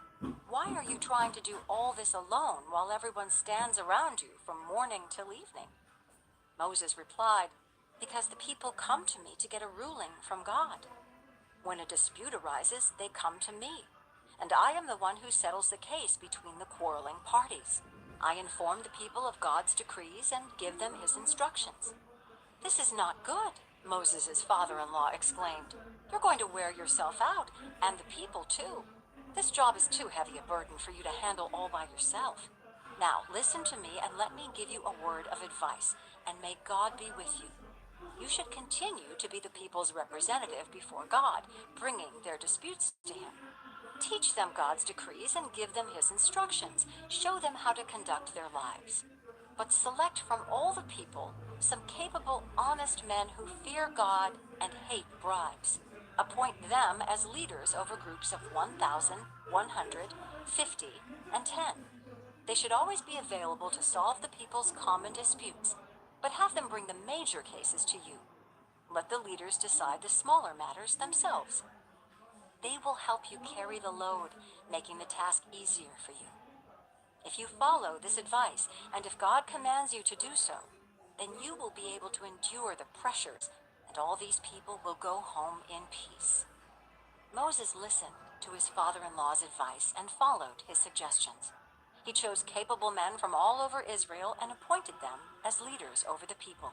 He put them in charge of groups of 1,000, 100, 50, and 10. These men were always available to solve the people's common disputes. They brought the major cases to Moses. They took care of the smaller matters themselves. Soon after this, Moses said goodbye to his father-in-law, who returned to his own land. Chapter 19. Exactly 2 months after the Israelites left Egypt, they arrived in the wilderness of Sinai. After breaking camp at Rephidim, they came to the wilderness of Sinai and set up camp there at the base of Mount Sinai. Then Moses climbed the mountain to appear before God. The Lord called to him from the mountain and said, "Give these instructions to the family of Jacob. Announce it to the descendants of Israel. You have seen what I did to the Egyptians. You know how I carried you on eagle's wings and brought you to myself. Now if you will obey me and keep my covenant, you will be my own special treasure from among all the peoples on earth, for all the earth belongs to me, and you will be my kingdom of priests, my holy nation. This is the message you must give to the people of Israel." So Moses returned from the mountain and called together the elders of the people and told them everything the Lord had commanded him. And all the people responded together, "We will do everything the Lord has commanded." So Moses brought the people's answer back to the Lord. Then the Lord said to Moses, "I will come to you in a thick cloud, Moses, so the people themselves can hear me when I speak with you. Then they will always trust you." Moses told the Lord what the people had said. Then the Lord told Moses, "Go down and prepare the people for my arrival. Consecrate them today and tomorrow and have them wash their clothing. Be sure they are ready on the 3rd day, for on that day the Lord will come down on Mount Sinai as all the people watch. Mark off a boundary all around the mountain. Warn the people, be careful. Do not go up on the mountain or even touch its boundaries.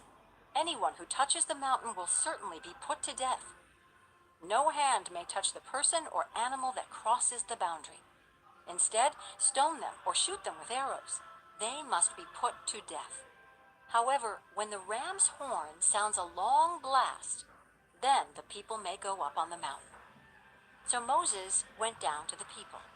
He consecrated them for worship, and they washed their clothes.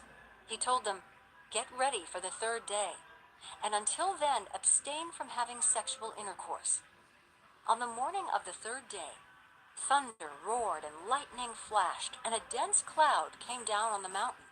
There was a long, loud blast from a ram's horn, and all the people trembled. Moses led them out from the camp to meet with God, and they stood at the foot of the mountain. All of Mount Sinai was covered with smoke, because the Lord had descended on it in the form of fire. The smoke billowed into the sky like smoke from a brick kiln, and the whole mountain shook violently. As the blast of the ram's horn grew louder and louder, Moses spoke, and God thundered his reply. The Lord came down on the top of Mount Sinai and called Moses to the top of the mountain. So Moses climbed the mountain. Then the Lord told Moses, "Go back down and warn the people not to break through the boundaries to see the Lord, or they will die. Even the priests who regularly come near to the Lord must purify themselves so that the Lord does not break out and destroy them." "But Lord," Moses protested, "the people cannot come up to Mount Sinai. You already warned us. You told me, mark off a boundary all around the mountain to set it apart as holy." But the Lord said, "Go down and bring Aaron back up with you. In the meantime, do not let the priests or the people break through to approach the Lord, or he will break out and destroy them." So Moses went down to the people and told them what the Lord had said. Chapter 20. Then God gave the people all these instructions. "I am the Lord your God who rescued you from the land of Egypt, the place of your slavery. You must not have any other God but me. You must not make for yourself an idol of any kind or an image of anything in the heavens or on the earth or in the sea. You must not bow down to them or worship them, for I, the Lord your God, am a jealous God, who will not tolerate your affection for any other gods. I lay the sins of the parents upon their children. The entire family is affected, even children in the third and fourth generations of those who reject me. But I lavish unfailing love for 1,000 generations on those who love me and obey my commands. You must not misuse the name of the Lord your God. The Lord will not let you go unpunished if you misuse his name. Remember to observe the Sabbath day by keeping it holy. You have 6 days each week for your ordinary work, but the seventh day is a Sabbath day of rest dedicated to the Lord your God. On that day, no one in your household may do any work. This includes you, your sons and daughters, your male and female servants, your livestock, and any foreigners living among you. For in 6 days the Lord made the heavens, the earth, the sea, and everything in them. But on the seventh day he rested. That is why the Lord blessed the Sabbath day and set it apart as holy. Honor your father and mother. Then you will live a long, full life in the land the Lord your God is giving you. You must not murder. You must not commit adultery. You must not steal. You must not testify falsely against your neighbor. You must not covet your neighbor's house. You must not covet your neighbor's wife, male or female servant, ox or donkey, or anything else that belongs to your neighbor. When the people heard the thunder and the loud blast of the ram's horn, and when they saw the flashes of lightning and the smoke billowing from the mountain, they stood at a distance trembling with fear. And they said to Moses, "You speak to us and we will listen, but don't let God speak directly to us, or we will die." "Don't be afraid," Moses answered them, "for God has come in this way to test you, and so that your fear of him will keep you from sinning." As the people stood in the distance, Moses approached the dark cloud where God was. And the Lord said to Moses, "Say this to the people of Israel. You saw for yourselves that I spoke to you from heaven. Remember, you must not make any idols of silver or gold to rival me. Build for me an altar made of earth and offer your sacrifices to me, your burnt offerings and peace offerings, your sheep and goats, and your cattle. Build my altar wherever I cause my name to be remembered, and I will come to you and bless you. If you use stones to build my altar, use only natural, uncut stones. Do not shape the stones with a tool, for that would make the altar unfit for holy use. And do not approach my altar by going up steps. If you do, someone might look up under your clothing and see your nakedness." Chapter 21. These are the regulations you must present to Israel. If you buy a Hebrew slave, he may serve for no more than 6 years. Set him free in the 7th year, and he will owe you nothing for his freedom. If he was single when he became your slave, he shall leave single. But if he was married before he became a slave, then his wife must be freed with him. If his master gave him a wife while he was a slave and they had sons or daughters, then only the man will be free in the 7th year, but his wife and children will still belong to his master. But the slave may declare, "I love my master, my wife, and my children. I don't want to go free." If he does this, his master must present him before God. Then his master must take him to the door or doorpost and publicly pierce his ear with an awl. After that, the slave will serve his master for life. When a man sells his daughter as a slave, she will not be freed at the end of 6 years as the men are. If she does not satisfy her owner, he must allow her to be bought back again. But he is not allowed to sell her to foreigners, since he is the one who broke the contract with her. But if the slave's owner arranges for her to marry his son, he may no longer treat her as a slave, but as a daughter. If a man who has married a slave wife takes another wife for himself, he must not neglect the rights of the first wife to food, clothing, and sexual intimacy. If he fails in any of these 3 obligations, she may leave as a free woman without making any payment. Anyone who assaults and kills another person must be put to death. But if it was simply an accident permitted by God, I will appoint a place of refuge where the slayer can run for safety. However, if someone deliberately kills another person, then the slayer must be dragged even from my altar and be put to death. Anyone who strikes father or mother must be put to death. Kidnappers must be put to death, whether they are caught in possession of their victims or have already sold them as slaves. Anyone who dishonors father or mother must be put to death. Now, suppose two men quarrel, and one hits the other with a stone or fist, and the injured person does not die, but is confined to bed.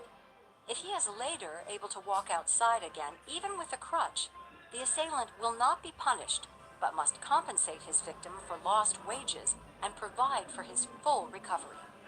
If a man beats his male or female slave, and the slave dies as a result, the owner must be punished.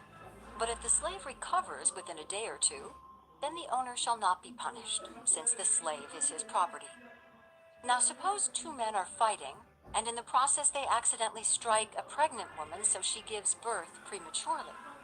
If no further injury results, the man who struck the woman must pay the amount of compensation the woman's husband demands and the judges approve. But if there is further injury, the punishment must match the injury.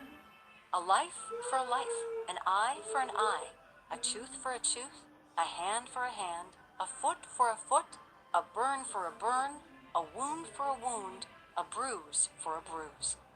If a man hits his male or female slave in the eye and the eye is blinded, he must let the slave go free to compensate for the eye. And if a man knocks out the tooth of his male or female slave, he must let the slave go free to compensate for the tooth. If an ox gores a man or woman to death, the ox must be stoned, and its flesh may not be eaten. In such a case, however, the owner will not be held liable. But suppose the ox had a reputation for goring, and the owner had been informed but failed to keep it under control. If the ox then kills someone, it must be stoned, and the owner must also be put to death. However, the dead person's relatives may accept payment to compensate for the loss of life. The owner of the ox may redeem his life by paying whatever is demanded. The same regulation applies if the ox gores a boy or a girl. But if the ox gores a slave, either male or female, the animal's owner must pay the slave's owner 30 silver coins, and the ox must be stoned. Suppose someone digs or uncovers a pit and fails to cover it, and then an ox or a donkey falls into it. The owner of the pit must pay full compensation to the owner of the animal, but then he gets to keep the dead animal. If someone's ox injures a neighbor's ox, and the injured ox dies, then the two owners must sell the live ox and divide the price equally between them. They must also divide the dead animal. But if the ox had a reputation for goring, yet its owner failed to keep it under control, he must pay full compensation, a live ox for the dead one, but he may keep the dead ox. Chapter 22. If someone steals an ox or sells it, the thief must pay back 5 oxen for each ox stolen, and 4 sheep for each sheep stolen. If a thief is caught in the act of breaking into a house and is struck and killed in the process, the person who killed the thief is not guilty of murder. But if it happens in daylight, the one who killed the thief is guilty of murder. The thief who is caught must pay in full for everything he stole. If he cannot pay, he must be sold as a slave to pay for his theft. If someone steals an ox or a donkey or a sheep, and it is found in the thief's possession, then the thief must pay double the value of the stolen animal. If an animal is grazing in a field or vineyard, and the owner lets it stray into someone else's field to graze, then the animal's owner must pay compensation from the best of his own grain or grapes. If you are burning thorn bushes and the fire gets out of control and spreads into another person's field, destroying the sheaves or the uncut grain or the whole crop, the one who started the fire must pay for the lost crop. Suppose someone leaves money or goods with a neighbor for safekeeping. and they are stolen from the neighbor's house. If the thief is caught, the compensation is double the value of what was stolen. But if the thief is not caught, the neighbor must appear before God, who will determine if he stole the property. Suppose there is a dispute between two people who both claim to own a particular ox, donkey, sheep, article of clothing, or any lost property. Both parties must come before God, and the person whom God declares guilty must pay double compensation to the other. Now suppose someone leaves a donkey, ox, sheep, or any other animal with a neighbor for safekeeping, but it dies or is injured or is taken away, and no one sees what happened. The neighbor must then of the Lord. If the Lord confirms that the neighbor did not steal the property, the owner must accept the verdict, and no payment will be required. But if the animal was indeed stolen, the guilty person must pay compensation to the owner. If it was torn to pieces by a wild animal, the remains of the carcass must be shown as evidence, and no compensation will be required. If someone borrows an animal from a neighbor and it is injured or dies when the owner is absent, the person who borrowed it must pay full compensation. But if the owner was present, no compensation is required. And no compensation is required if the animal was rented, for this loss is covered by the rental fee. If a man seduces a virgin who is not engaged to anyone and has sex with her, he must pay the customary bride price and marry her. But if her father refuses to let him marry her, the man must still pay him an amount equal to the bride price of a virgin. You must not allow a sorceress to live. Anyone who has sexual relations with an animal must certainly be put to death. Anyone who sacrifices to any god other than the Lord must be destroyed. You must not mistreat or oppress foreigners in any way.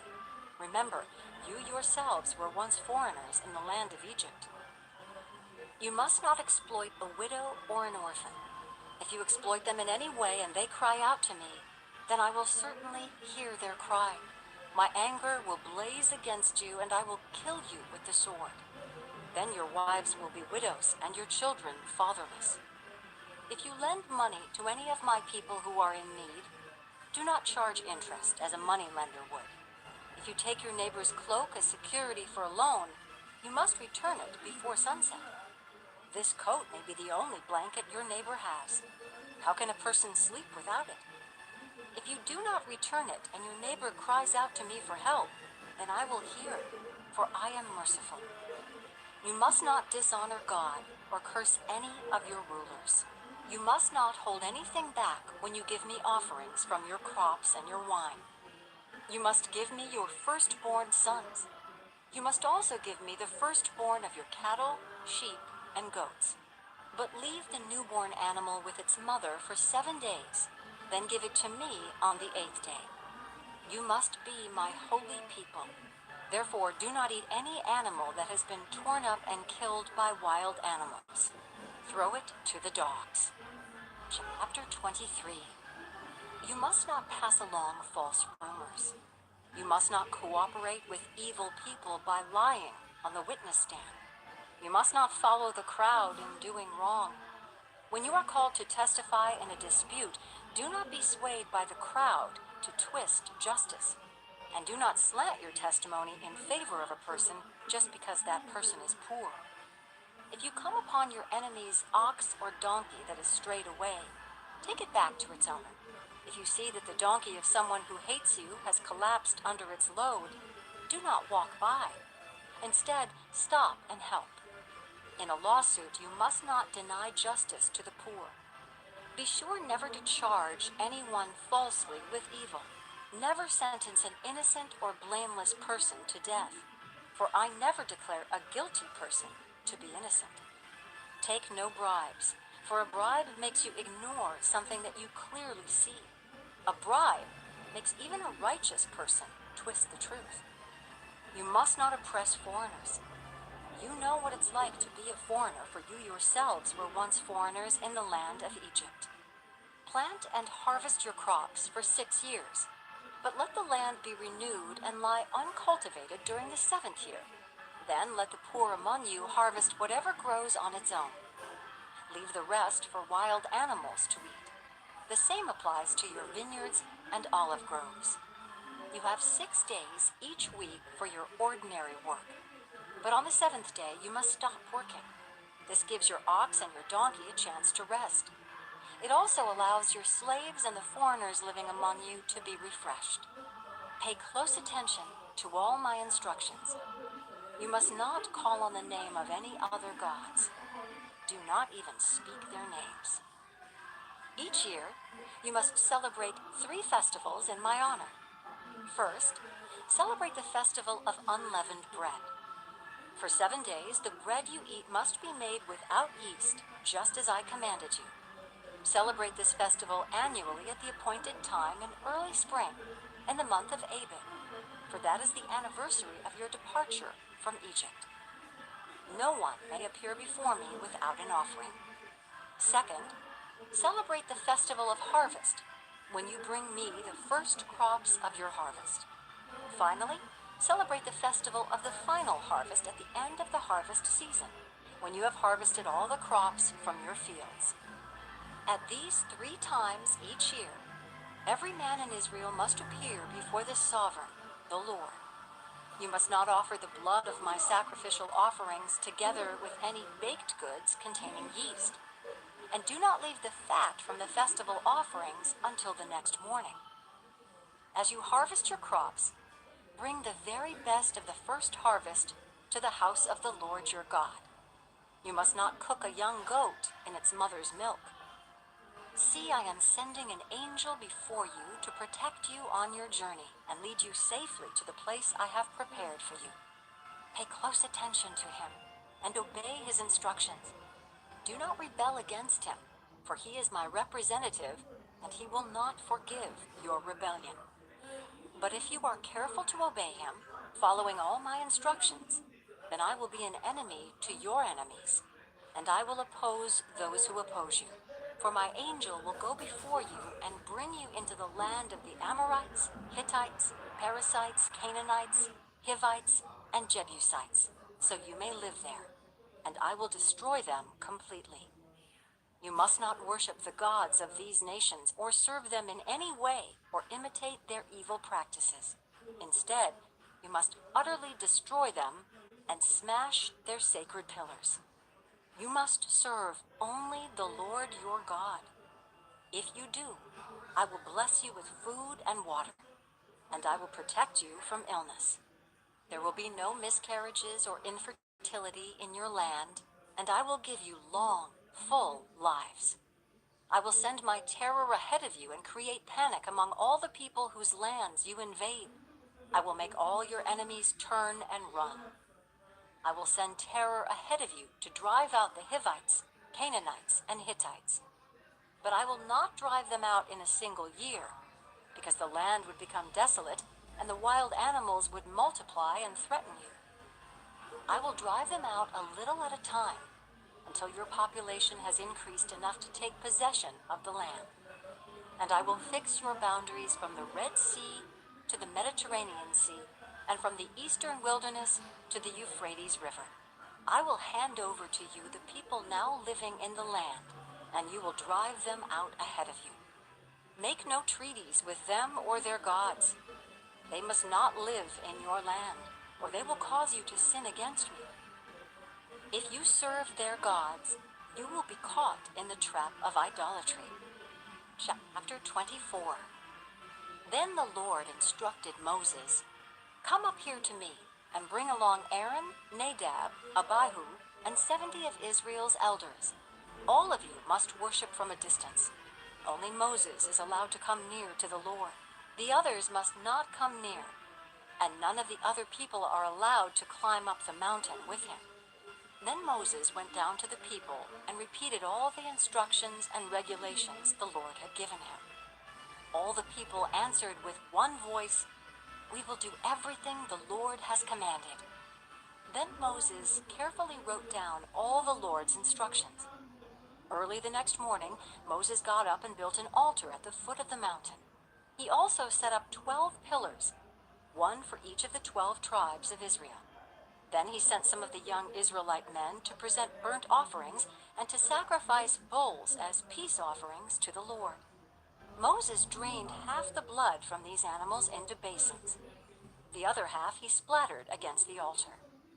Then he took the book of the covenant and read it aloud to the people.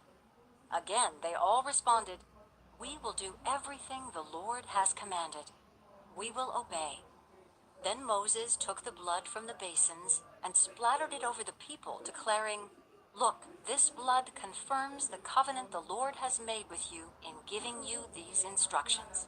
Then Moses, Aaron, Nadab, Abihu, and the 70 elders of Israel climbed up the mountain. There they saw the God of Israel. Under his feet there seemed to be a surface of brilliant blue lapis lazuli, as clear as the sky itself. And though these nobles of Israel gazed upon God, he did not destroy them. In fact, they ate a covenant meal, eating and drinking in his presence. Then the Lord said to Moses, "Come up to me on the mountain. Stay there, and I will give you the tablets of stone on which I have inscribed the instructions and commands so you can teach the people." So Moses and his assistant Joshua set out, and Moses climbed up the mountain of God. Moses told the elders, "Stay here and wait for us until we come back. Aaron and Hur are here with you. If anyone has a dispute while I am gone, consult with them." Then Moses climbed up the mountain, and the cloud covered it. And the glory of the Lord settled down on Mount Sinai, and the cloud covered it for 6 days. On the 7th day, the Lord called to Moses from inside the cloud. To the Israelites at the foot of the mountain, the glory of the Lord appeared at the summit like a consuming fire. Then Moses disappeared into the cloud as he climbed higher up the mountain. He remained on the mountain 40 days and 40 nights. Chapter 25. The Lord said to Moses, "Tell the people of Israel to bring me their sacred offerings. Accept the contributions from all whose hearts are moved to offer them." Here is a list of sacred offerings you may accept from them: gold, silver, and bronze, blue, purple, and scarlet thread, fine linen and goat hair for cloth, tanned ram skins and fine goatskin leather, acacia wood, olive oil for the lamps, spices for the anointing oil and the fragrant incense, onyx stones and other gemstones to be set in the ephod and the priest's chestpiece. Have the people of Israel build me a holy sanctuary so I can live among them. You must build this tabernacle and its furnishings exactly according to the pattern I will show you. Have the people make an ark of acacia wood, a sacred chest 45 inches long, 27 inches wide, and 27 inches high.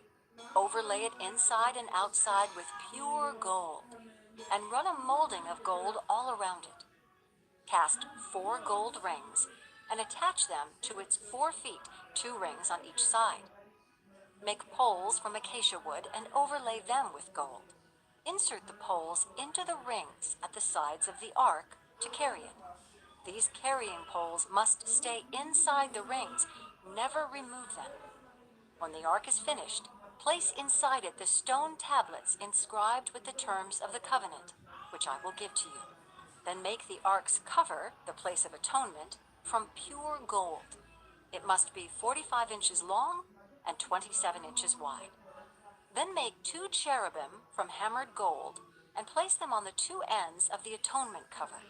Mold the cherubim on each end of the atonement cover, making it all of 1 piece of gold. The cherubim will face each other and look down on the atonement cover. With their wings spread above it, they will protect it. Place inside the ark the stone tablets inscribed with the terms of the covenant, which I will give to you. Then put the atonement cover on top of the ark. I will meet with you there and talk to you from above the atonement cover between the gold cherubim that hover over the ark of the covenant. From there, I will give you my commands for the people of Israel. Then make a table of acacia wood, 36 inches long, 18 inches wide, and 27 inches high. Overlay it with pure gold and run a gold molding around the edge. Decorate it with a 3-inch border all around and run a gold molding along the border. Make 4 gold rings for the table and attach them at the 4 corners next to the 4 legs. Attach the rings near the border to hold the poles that are used to carry the table. Make these poles from acacia wood and overlay them with gold. Make special containers of pure gold for the table: bowls, ladles, pitchers, and jars to be used in pouring out liquid offerings. Place the bread of the presence on the table to remain before me at all times. Make a lampstand of pure hammered gold. Make the entire lampstand and its decorations of one piece: the base, center stem, lamp cups, buds, and petals. Make it with 6 branches going out from the center stem, 3 on each side. Each of the 6 branches will have 3 lamp cups shaped like almond blossoms, complete with buds and petals. Craft the center stem of the lampstand with 4 lamp cups shaped like almond blossoms, complete with buds and petals. There will also be an almond bud beneath each pair of branches where the 6 branches extend from the center stem. The almond buds and branches must all be of one piece with the center stem, and they must be hammered from pure gold. Then make the 7 lamps for the lampstand and set them so they reflect their light forward. The lamp snuffers and trays must also be made of pure gold. You will need 75 pounds of pure gold for the lampstand and its accessories. Be sure that you make everything according to the pattern I have shown you here on the mountain. Chapter 26. Make the tabernacle from 10 curtains of finely woven linen. Decorate the curtains with blue, purple, and scarlet thread and with skillfully embroidered cherubim. These 10 curtains must all be exactly the same size, 42 feet long and 6 feet wide. Join 5 of these curtains together to make one long curtain, then join the other 5 into a second long curtain. Put loops of blue yarn along the edge of the last curtain in each set. The 50 loops along the edge of one curtain are to match the 50 loops along the edge of the other curtain. Then make 50 gold clasps and fasten the long curtains together with the clasps. In this way, the tabernacle will be made of one continuous piece. Make 11 curtains of goat hair cloth to serve as a tent covering for the tabernacle. These 11 curtains must all be exactly the same size, 45 feet long and 6 feet wide. Join 5 of these curtains together to make one long curtain, and join the other 6 into a second long curtain. Allow 3 feet of material from the second set of curtains to hang over the front of the sacred tent. Make 50 loops for one edge of each large curtain. Then make 50 bronze clasps and fasten the loops of the long curtains with the clasps. In this way, the tent covering will be made of one continuous piece. The remaining 3 feet of this tent covering will be left to hang over the back of the tabernacle. Allow 18 inches of remaining material to hang down over each side so the tabernacle is completely covered. Complete the tent covering with a protective layer of tanned ram skins and a layer of fine goatskin leather. For the framework of the tabernacle, construct frames of acacia wood. Each frame must be 15 feet high and 27 inches wide, with 2 pegs under each frame. Make all the frames identical. Make 20 of these frames to support the curtains on the south side of the tabernacle. Also make 40 silver bases, 2 bases under each frame, with the pegs fitting securely into the bases. For the north side of the tabernacle, make another 20 frames, with their 40 silver bases, 2 bases under each frame. Make 6 frames for the rear, the west side of the tabernacle, along with 2 additional frames to reinforce the rear corners of the tabernacle. These corner frames will be matched at the bottom and firmly attached at the top with a single ring, forming a single corner unit. Make both of these corner units the same way. So there will be 8 frames at the rear of the tabernacle, set in 16 silver bases, 2 bases under each frame. Make crossbars of acacia wood to link the frames, 5 crossbars for the north side of the tabernacle and 5 for the south side. Also, make 5 crossbars for the rear of the tabernacle, which will face west. The middle crossbar attached halfway up the frames, will run all the way from one end of the tabernacle to the other. Overlay the frames with gold and make gold rings to hold the crossbars. Overlay the crossbars with gold as well. Set up this tabernacle according to the pattern you were shown on the mountain. For the inside of the tabernacle, make a special curtain of finely woven linen. Decorate it with blue, purple, and scarlet thread and with skillfully embroidered cherubim. Hang this curtain on gold hooks attached to 4 posts of acacia wood. Overlay the posts with gold and set them in 4 silver bases. Hang the inner curtain from clasps and put the Ark of the Covenant in the room behind it. This curtain will separate the holy place from the most holy place. Then put the Ark's cover, the place of atonement, on top of the Ark of the Covenant inside the most holy place. Place the table outside the inner curtain on the north side of the tabernacle and place the lampstand across the room on the south side. Make another curtain for the entrance to the sacred tent. Make it of finely woven linen and embroider it with exquisite designs using blue, purple, and scarlet thread. Craft 5 posts from acacia wood. Overlay them with gold and hang the curtain from them with gold hooks. Cast 5 bronze bases for the posts. Chapter 27. Using acacia wood, construct a square altar 7 1/2 feet wide, 7 1/2 feet long, and 4 1/2 feet high. Make horns for each of its 4 corners so that the horns and altar are all one piece. Overlay the altar with bronze. Make ash buckets, shovels, basins, meat forks, and fire pans, all of bronze. Make a bronze grating for it and attach 4 bronze rings at its 4 corners. Install the grating halfway down the side of the altar under the ledge. For carrying the altar, make poles from acacia wood and overlay them with bronze. Insert the poles through the rings on the 2 sides of the altar. The altar must be hollow, made from planks. Build it just as you were shown on the mountain. Then make the courtyard for the tabernacle, enclosed with curtains made of finely woven linen.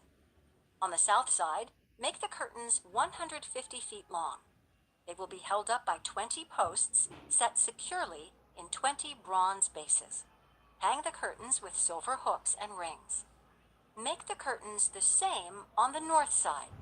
150 feet of curtains held up by 20 posts set securely in bronze bases. Hang the curtains with silver hooks and rings. The curtains on the west end of the courtyard will be 75 feet long, supported by 10 posts set into 10 bases. The east end of the courtyard, the front, will also be 75 feet long. The courtyard entrance will be on the east end, flanked by 2 curtains. The curtain on the right side will be 22 1/2 feet long, supported by 3 posts set into 3 bases. The curtain on the left side will also be 22 1/2 feet long, supported by 3 posts set into 3 bases. For the entrance to the courtyard, make a curtain that is 30 feet long. Make it from finely woven linen and decorate it with beautiful embroidery in blue, purple, and scarlet thread. Support it with 4 posts, each securely set in its own base. All the posts around the courtyard must have silver rings and hooks and bronze bases. So the entire courtyard will be 150 feet long and 75 feet wide, with curtain walls 7 1/2 feet high, made from finely woven linen. The bases for the posts will be made of bronze. All the articles used in the rituals of the tabernacle, including all the tent pegs used to support the tabernacle and the courtyard curtains, must be made of bronze. Command the people of Israel to bring you pure oil of pressed olives for the light, to keep the lamps burning continually. The lampstand will stand in the tabernacle in front of the inner curtain that shields the Ark of the Covenant. Aaron and his sons must keep the lamps burning in the Lord's presence all night. This is a permanent law for the people of Israel, and it must be observed from generation to generation. Chapter 28. Call for your brother Aaron and his sons, Nadab, Abihu, Eleazar, and Ithamar. Set them apart from the rest of the people of Israel, so they may minister to me and be my priests. Make sacred garments for Aaron that are glorious and beautiful. Instruct all the skilled craftsmen whom I have filled with the spirit of wisdom. Have them make garments for Aaron that will distinguish him as a priest set apart for my service. These are the garments they are to make: a chest piece, an ephod, a robe, a patterned tunic, a turban, and a sash. They are to make these sacred garments for your brother Aaron and his sons to wear when they serve me as priests. So give them fine linen cloth, gold thread, and blue, purple, and scarlet thread. The craftsman must make the ephod of finely woven linen and skillfully embroider it with gold and with blue, purple, and scarlet thread. It will consist of 2 pieces, front and back, joined at the shoulders with 2 shoulder pieces. The decorative sash will be made of the same materials: finely woven linen embroidered with gold and with blue, purple, and scarlet thread. Take 2 onyx stones and engrave on them the names of the tribes of Israel. 6 names will be on each stone, arranged in the order of the births of the original sons of Israel. Engrave these names on the 2 stones in the same way a jeweler engraves a seal. Then mount the stones in settings of gold filigree. Fasten the 2 stones on the shoulder pieces of the ephod as a reminder that Aaron represents the people of Israel. Aaron will carry these names on his shoulders as a constant reminder whenever he goes before the Lord. Make the settings of gold filigree, then braid 2 cords of pure gold and attach them to the filigree settings on the shoulders of the ephod. Then with great skill and care, make a chest piece to be worn for seeking a decision from God. Make it to match the ephod, using finely woven linen embroidered with gold and with blue, purple, and scarlet thread. Make the chest piece of a single piece of cloth, folded to form a pouch 9 inches square. Mount 4 rows of gemstones on it. The first row will contain a red carnelian, a pale green peridot, and an emerald. The second row will contain a turquoise, a blue lapis lazuli, and a white moonstone.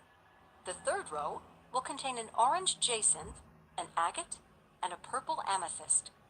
The fourth row will contain a blue-green beryl, an onyx, and a green jasper. All of these stones will be set in gold filigree. Each stone will represent one of the 12 sons of Israel, and the name of that tribe will be engraved on it like a seal. To attach the chest piece to the ephod, make braided cords of pure gold thread. Then make 2 gold rings and attach them to the top corners of the chest piece. Tie the 2 gold cords to the 2 rings on the chest piece. Tie the other ends of the cords to the gold settings on the shoulder pieces of the ephod. Then make 2 more gold rings and attach them to the inside edges of the chest piece next to the ephod. And make 2 more gold rings and attach them to the front of the ephod below the shoulder pieces, just above the knot where the decorative sash is fastened to the ephod. Then attach the bottom rings of the chest piece to the rings on the ephod with blue cords. This will hold the chest piece securely to the ephod above the decorative sash. In this way, Aaron will carry the names of the tribes of Israel on the sacred chest piece over his heart when he goes into the holy place. This will be a continual reminder that he represents the people when he comes before the Lord. Insert the Urim and Thummim into the sacred chest piece, so they will be carried over Aaron's heart when he goes into the Lord's presence. In this way, Aaron will always carry over his heart the objects used to determine the Lord's will for his people whenever he goes in before the Lord. Make the robe that is worn with the ephod from a single piece of blue cloth, with an opening for Aaron's head in the middle of it. Reinforce the opening with a woven collar so it will not tear. Make pomegranates out of blue, purple, and scarlet yarn and attach them to the hem of the robe, with gold bells between them. The gold bells and pomegranates are to alternate all around the hem. Aaron will wear this robe whenever he ministers before the Lord. and the bells will tinkle as he goes in and out of the Lord's presence in the holy place. If he wears it, he will not die. Next, make a medallion of pure gold and engrave it like a seal with these words, Holy to the Lord. Attach the medallion with a blue cord to the front of Aaron's turban, where it must remain. Aaron must wear it on his forehead, so he may take on himself any guilt of the people of Israel when they consecrate their sacred offerings. He must always wear it on his forehead, so the Lord will accept the people.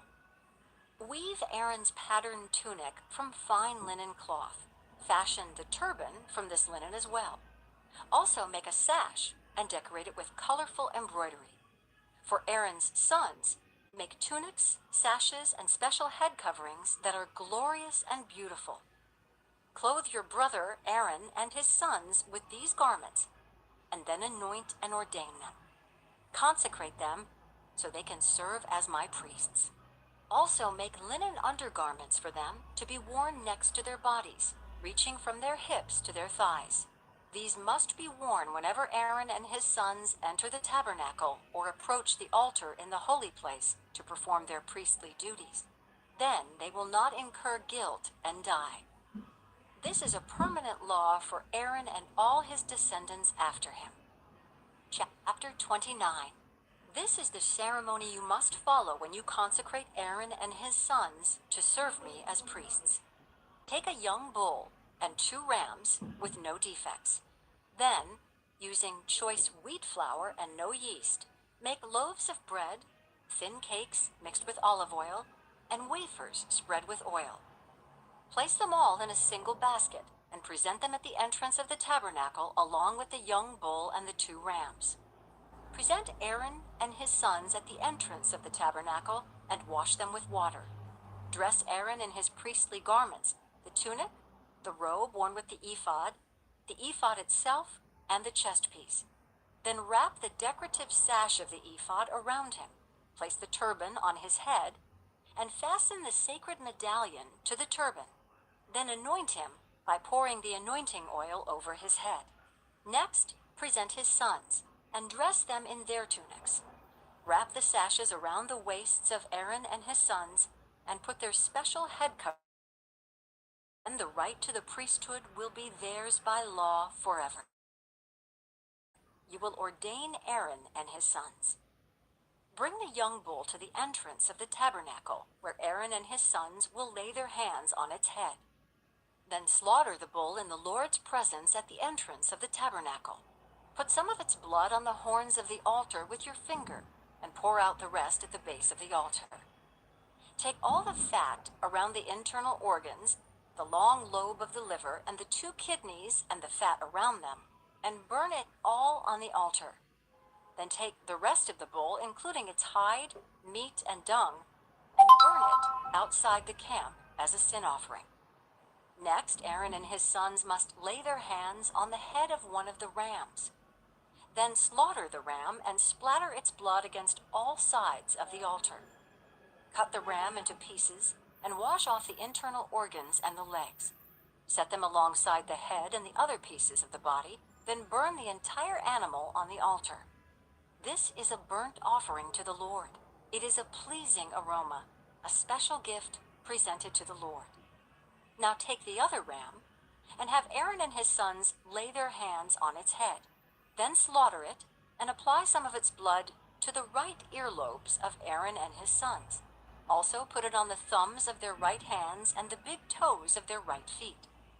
Splatter the rest of the blood against all sides of the altar. Then take some of the blood from the altar and some of the anointing oil and sprinkle it on Aaron and his sons and on their garments. In this way, they and their garments will be set apart as holy. Since this is the ram for the ordination of Aaron and his sons, take the fat of the ram, including the fat of the broad tail, the fat around the internal organs, the long lobe of the liver, and the 2 kidneys and the fat around them, along with the right thigh. Then take 1 round loaf of bread, 1 thin cake mixed with olive oil, and 1 wafer from the basket of bread without yeast that was placed in the Lord's presence. Put all these in the hands of Aaron and his sons to be lifted up as a special offering to the Lord. Afterward, take the various breads from their hands and burn them on the altar along with the burnt offering. It is a pleasing aroma to the Lord, a special gift for him. Then take the breast of Aaron's ordination ram and lift it up in the Lord's presence as a special offering to him. Then keep it as your own portion.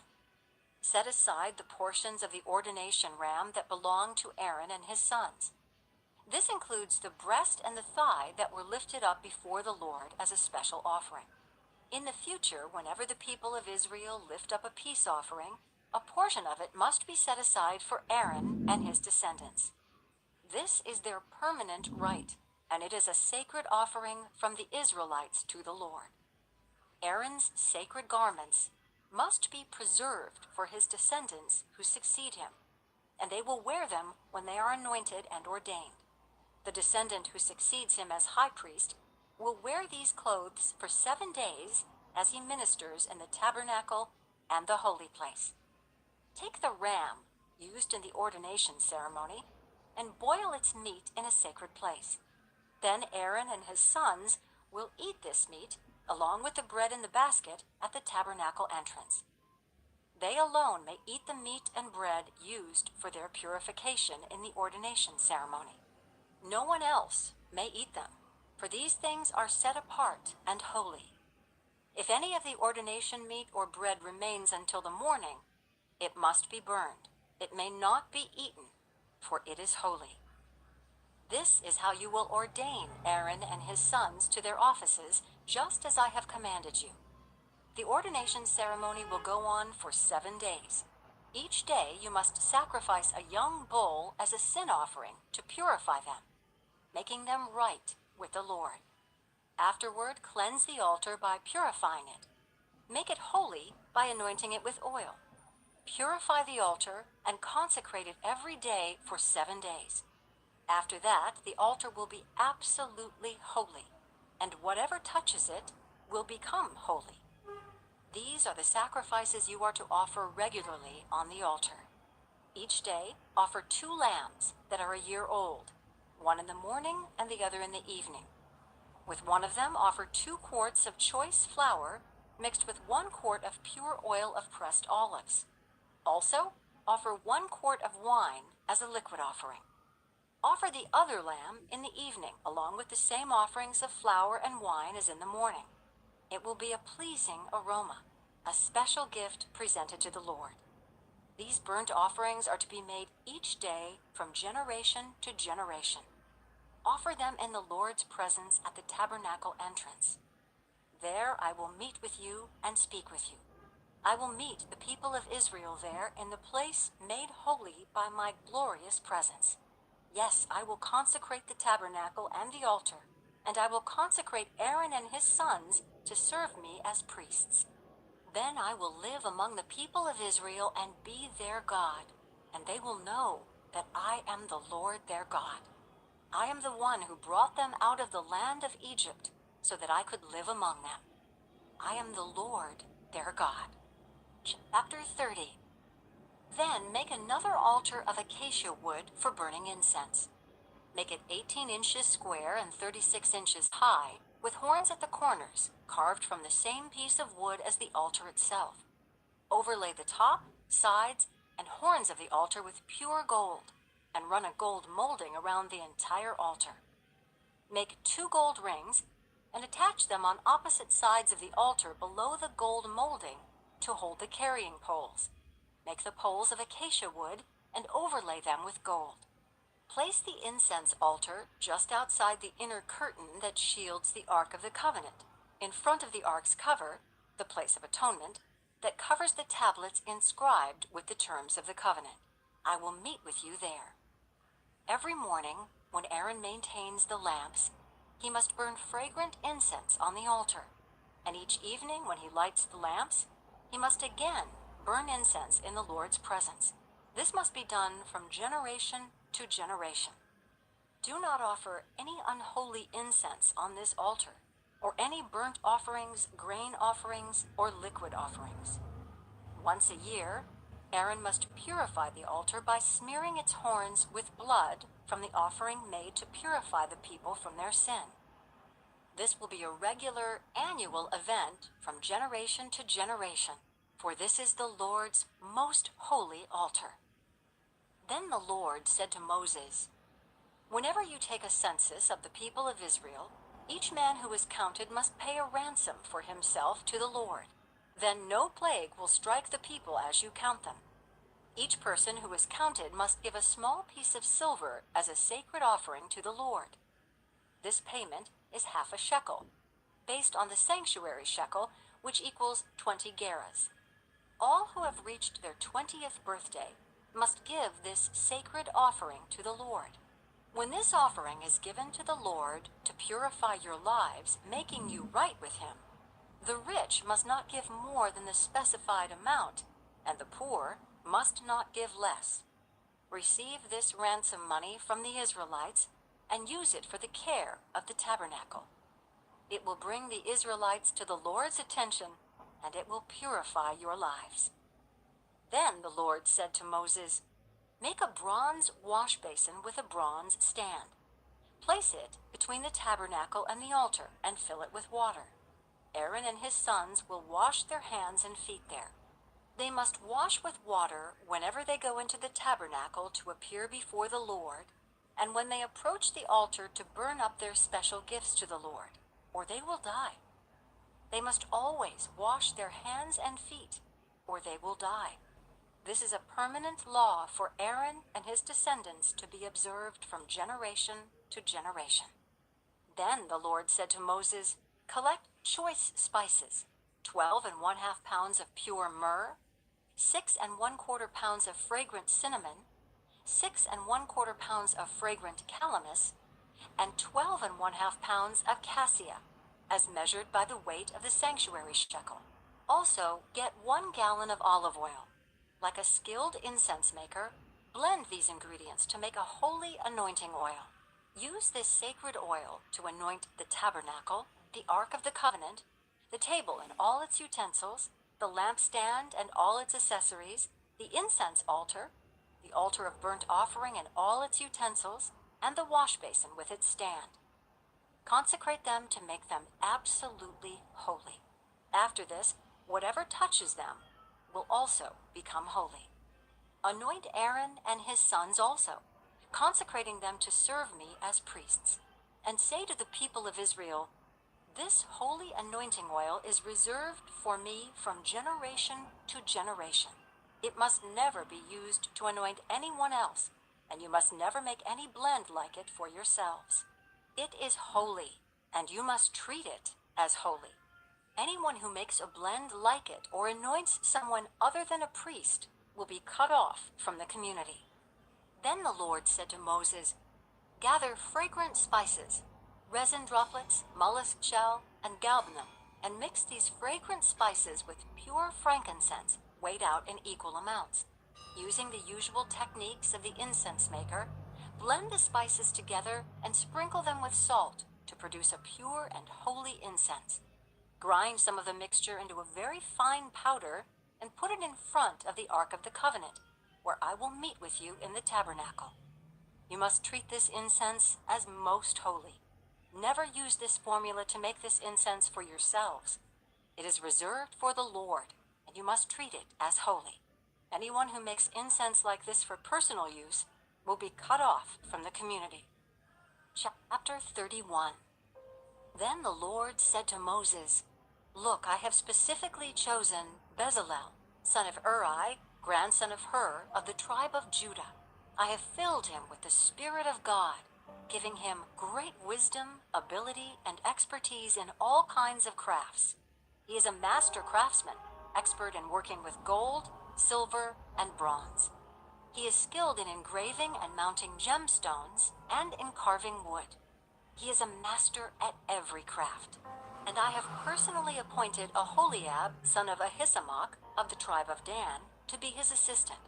Moreover, I have given special skill to all the gifted craftsmen so they can make all the things I have commanded you to make: the tabernacle, the Ark of the Covenant, the Ark's cover, the place of atonement, all the furnishings of the tabernacle, the table and its utensils, the pure gold lampstand with all its accessories, the incense altar, the altar of burnt offering with all its utensils, the wash basin with its stand, the beautifully stitched garments, the sacred garments for Aaron the priest and the garments for his sons to wear as they minister as priests, the anointing oil, the fragrant incense for the holy place.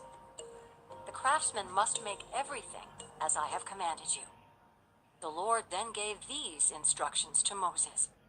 Tell the people of Israel, be careful to keep my Sabbath day, for the Sabbath is a sign of the covenant between me and you from generation to generation. It is given so you may know that I am the Lord who makes you holy. You must keep the Sabbath day, for it is a holy day for you. Anyone who desecrates it must be put to death. Anyone who works on that day will be cut off from the community. You have 6 days each week for your ordinary work, but the 7th day must be a Sabbath day of complete rest, a holy day dedicated to the Lord. Anyone who works on the Sabbath must be put to death. The people of Israel must keep the Sabbath day by observing it from generation to generation. This is a covenant obligation for all time. It is a permanent sign of my covenant with the people of Israel. For in 6 days the Lord made heaven and earth. But on the 7th day he stopped working and was refreshed. When the Lord finished speaking with Moses on Mount Sinai, he gave him the 2 stone tablets inscribed with the terms of the covenant, written by the finger of God. Chapter 32. When the people saw how long it was taking Moses to come back down the mountain, they gathered around Aaron. Come on, they said. Make us some gods who can lead us. We don't know what happened to this fellow Moses who brought us here from the land of Egypt. So Aaron said, take the gold rings from the ears of your wives and sons and daughters and bring them to me. All the people took the gold rings from their ears and brought them to Aaron. Then Aaron took the gold, melted it down, and molded it into the shape of a calf. When the people saw it, they exclaimed, "O Israel, these are the gods who brought you out of the land of Egypt." Aaron saw how excited the people were, so he built an altar in front of the calf. Then he announced, "Tomorrow will be a festival to the Lord." The people got up early the next morning to sacrifice burnt offerings and peace offerings. After this, they celebrated with feasting and drinking, and they indulged in pagan revelry. The Lord told Moses, "Quick, go down the mountain. Your people whom you brought from the land of Egypt have corrupted themselves. How quickly they have turned away from the way I commanded them to live. They have melted down gold and made a calf, and they have bowed down and sacrificed to it. They are saying, 'These are your gods, O Israel, who brought you out of the land of Egypt.'" Then the Lord said, "I have seen how stubborn and rebellious these people are. Now leave me alone so my fierce anger can blaze against them, and I will destroy them. Then I will make you, Moses, into a great nation." But Moses tried to pacify the Lord his God. "O Lord," he said, "why are you so angry with your own people, whom you brought from the land of Egypt with such great power and such a strong hand? Why let the Egyptians say, 'Intention of slaughtering them in the mountains and wiping them from the face of the earth'? Turn away from your fierce anger. Change your mind about this terrible disaster you have threatened against your people. Remember your servants Abraham, Isaac, and Jacob. You bound yourself with an oath to them, saying, 'I will make your descendants as numerous as the stars of heaven, and I will give them all of this land that I have promised to your descendants, and they will possess it forever.' So the Lord changed his mind about the terrible disaster he had threatened to bring on his people. Then Moses turned and went down the mountain. He held in his hands the 2 stone tablets inscribed with the terms of the covenant. They were inscribed on both sides, front and back. These tablets were God's work. The words on them were written by God himself. When Joshua heard the boisterous noise of the people shouting below them, he exclaimed to Moses, "That sounds like war in the camp." But Moses replied, "No, it's not a shout of victory nor the wailing of defeat. I hear the sound of a celebration." When they came near the camp, Moses saw the calf and the dancing, and he burned with anger. He threw the stone tablets to the ground, smashing them at the foot of the mountain. He took the calf they had made and burned it. Then he ground it into powder, threw it into the water, and forced the people to drink it. Finally, he turned to Aaron and demanded, "What did these people do to you to make you bring such terrible sin upon them?" "Don't get so upset, my lord," Aaron replied. "You yourself know how evil these people are. They said to me, 'Make us gods who will lead us.' We don't know what happened to this fellow Moses who brought us here from the land of Egypt." So I told them, "Whoever has gold jewelry, take it off."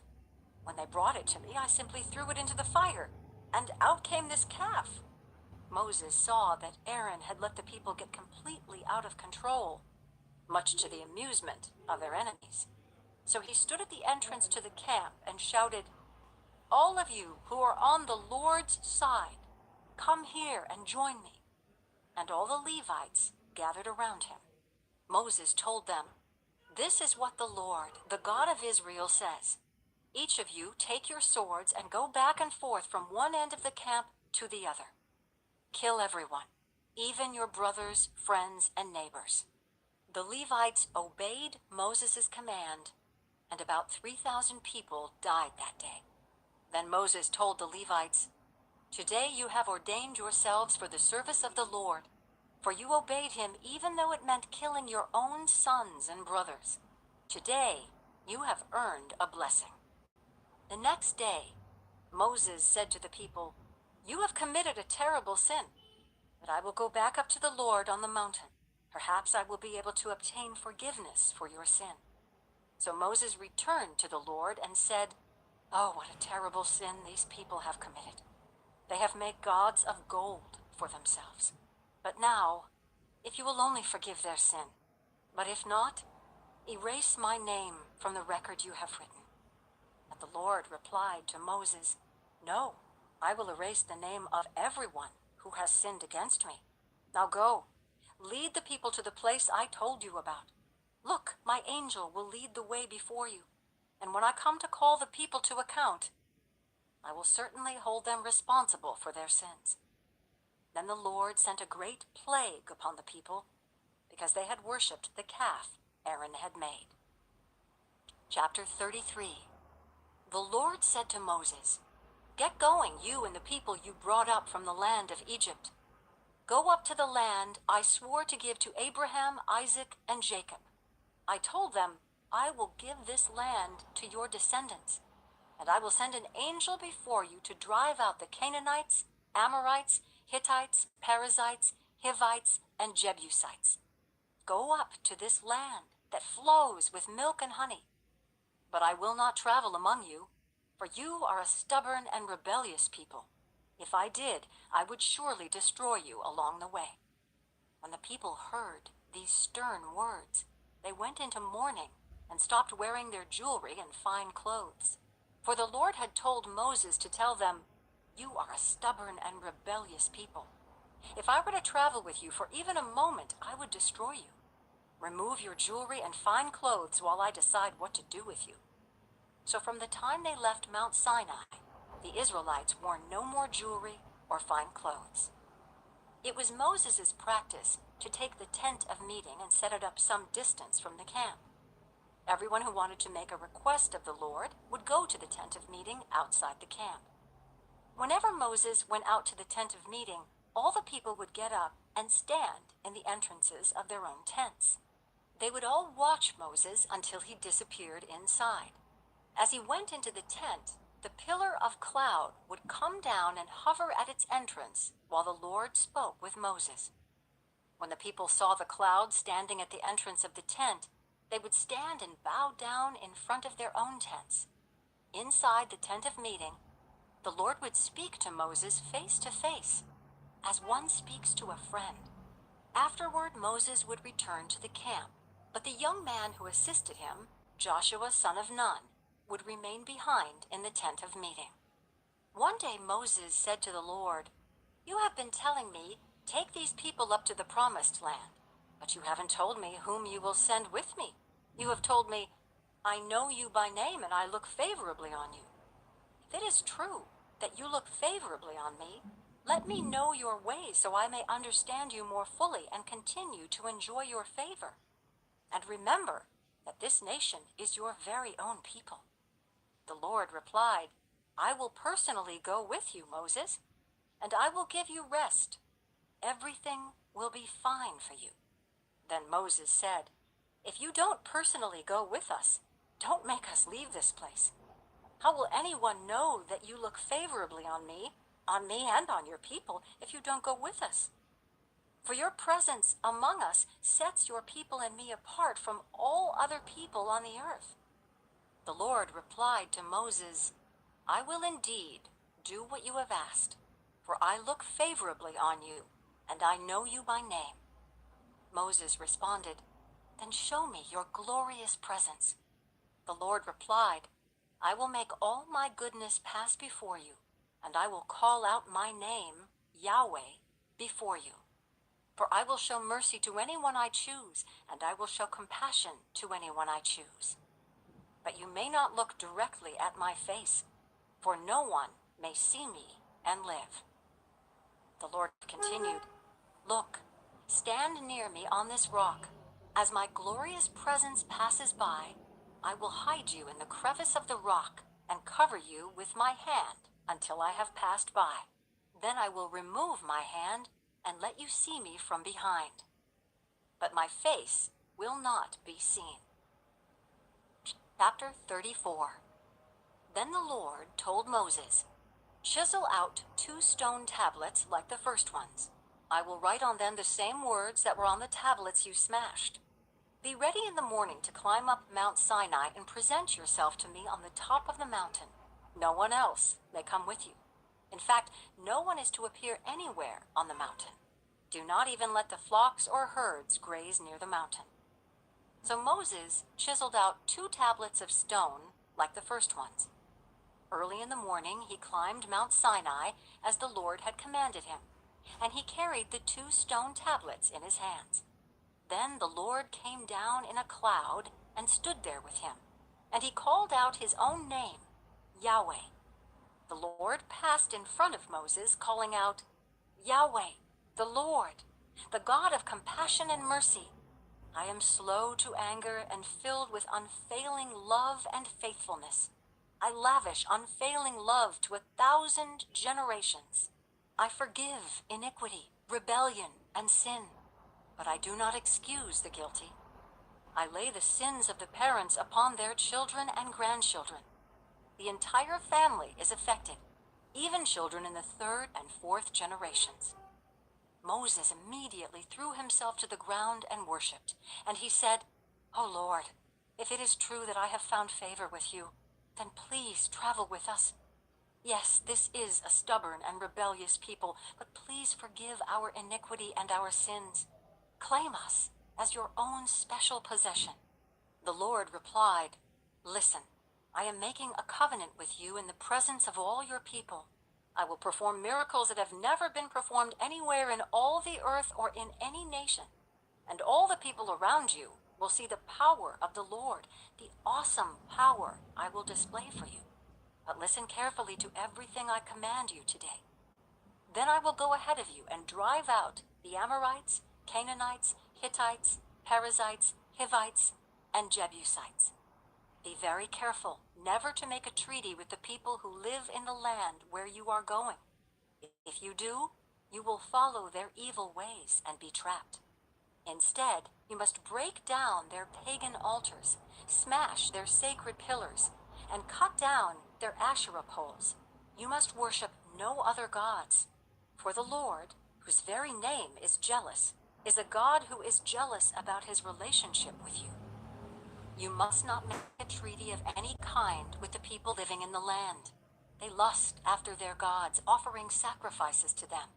They will invite you to join them in their sacrificial meals, and you will go with them.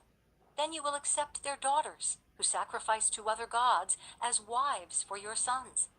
and they will seduce your sons to commit adultery against me by worshiping other gods. You must not make any gods of molten metal for yourselves. You must celebrate the festival of unleavened bread. For 7 days, the bread you eat must be made without yeast, just as I commanded you. Celebrate this festival annually at the appointed time in early spring in the month of Abib, for that is the anniversary of your departure from Egypt. The firstborn of every animal belongs to me, including the firstborn males from your herds of cattle and your flocks of sheep and goats. A firstborn donkey may be bought back from the Lord by presenting a lamb or young goat in its place. But if you do not buy it back, you must break its neck. However, you must buy back every firstborn son. No one may appear before me without an offering. You have 6 days each week for your ordinary work, but on the 7th day you must stop working, even during the seasons of plowing and harvest. You must celebrate the festival of harvest with the first crop of the wheat harvest, and celebrate the festival of the final harvest at the end of the harvest season. 3 times each year, every man in Israel must appear before the sovereign, the Lord, the God of Israel. I will drive out the other nations ahead of you and expand your territory, so no one will covet and conquer your land while you appear before the Lord your God 3 times each year.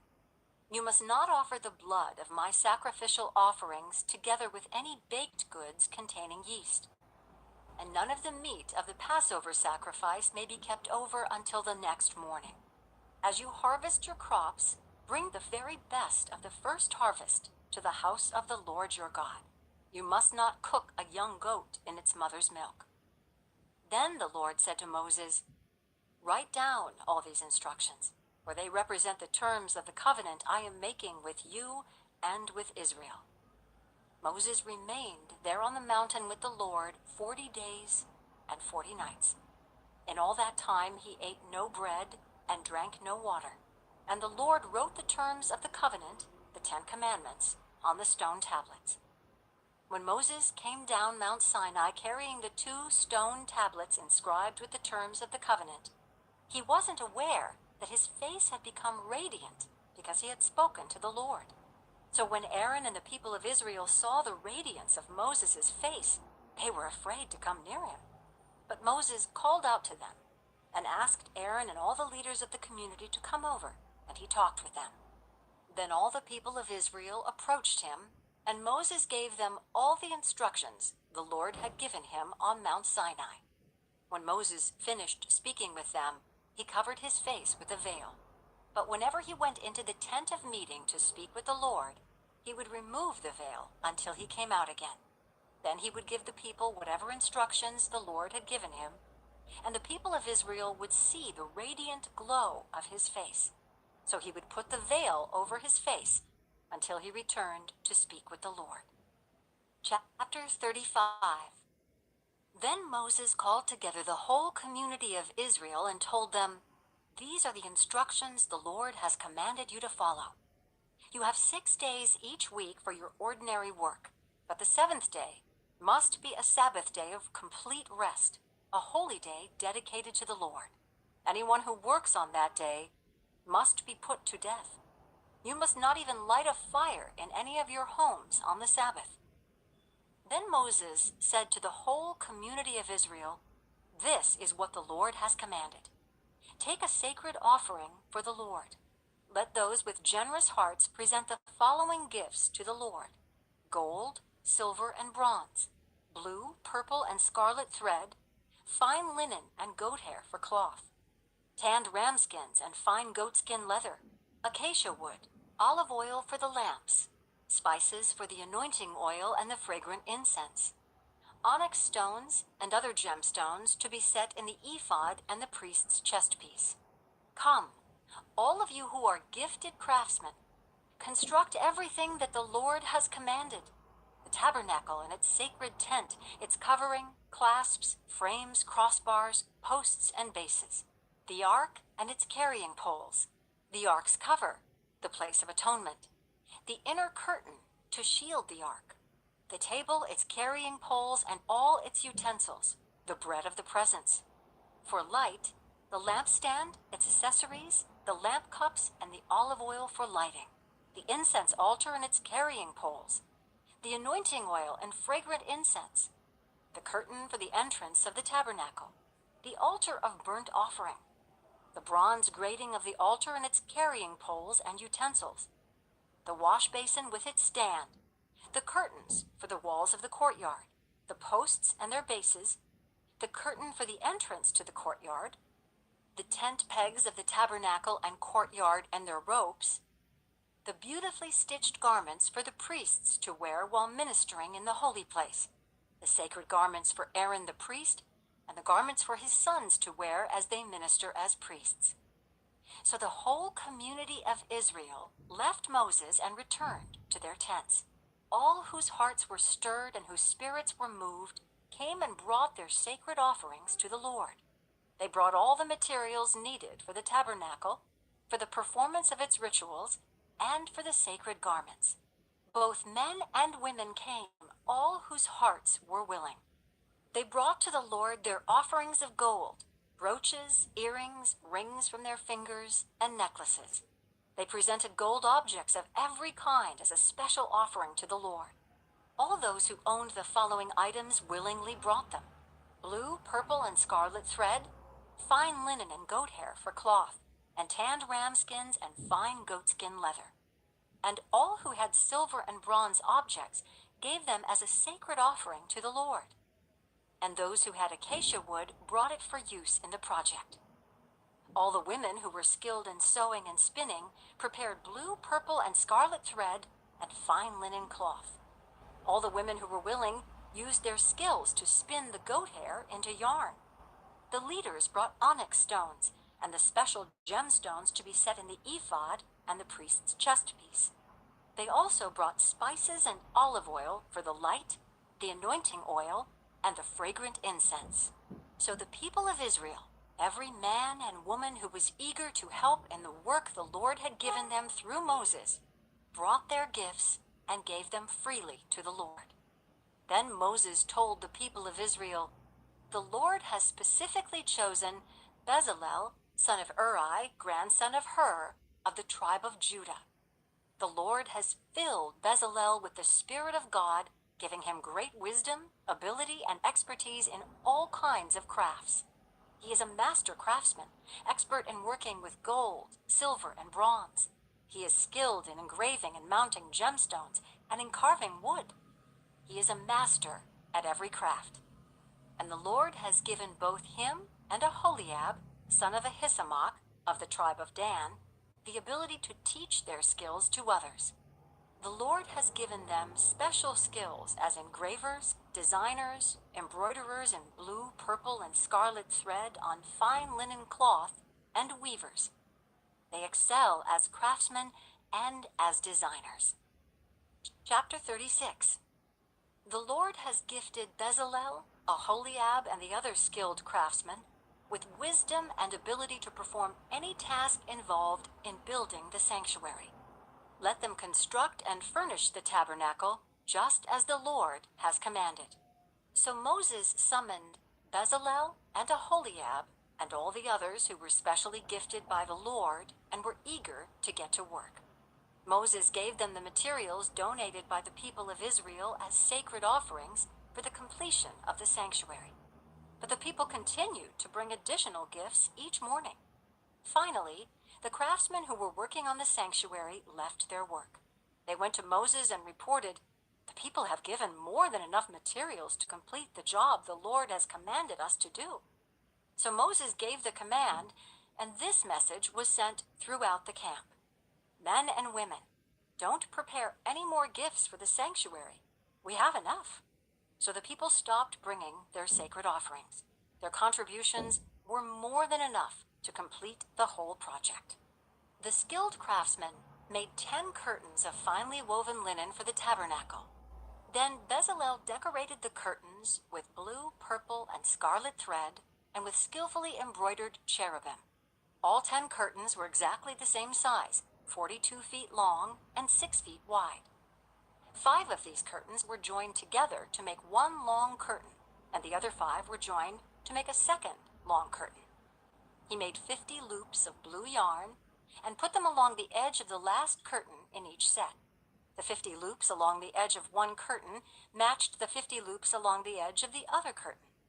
Then he made 50 gold clasps and fastened the long curtains together with the clasps. In this way, the tabernacle was made of one continuous piece. He made 11 curtains of goat hair cloth to serve as a tent covering for the tabernacle. These 11 curtains were all exactly the same size, 45 feet long and 6 feet wide.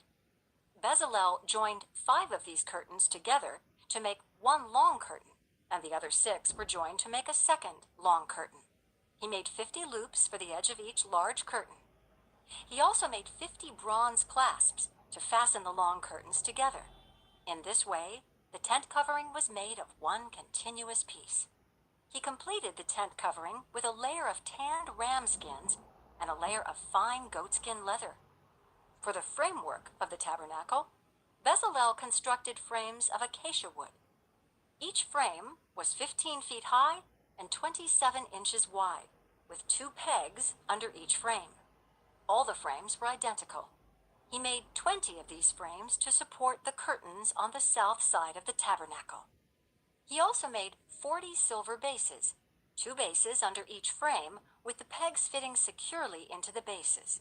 For the north side of the tabernacle, he made another 20 frames with their 40 silver bases, 2 bases under each frame. He made 6 frames for the rear, the west side of the tabernacle, along with 2 additional frames to reinforce the rear corners of the tabernacle.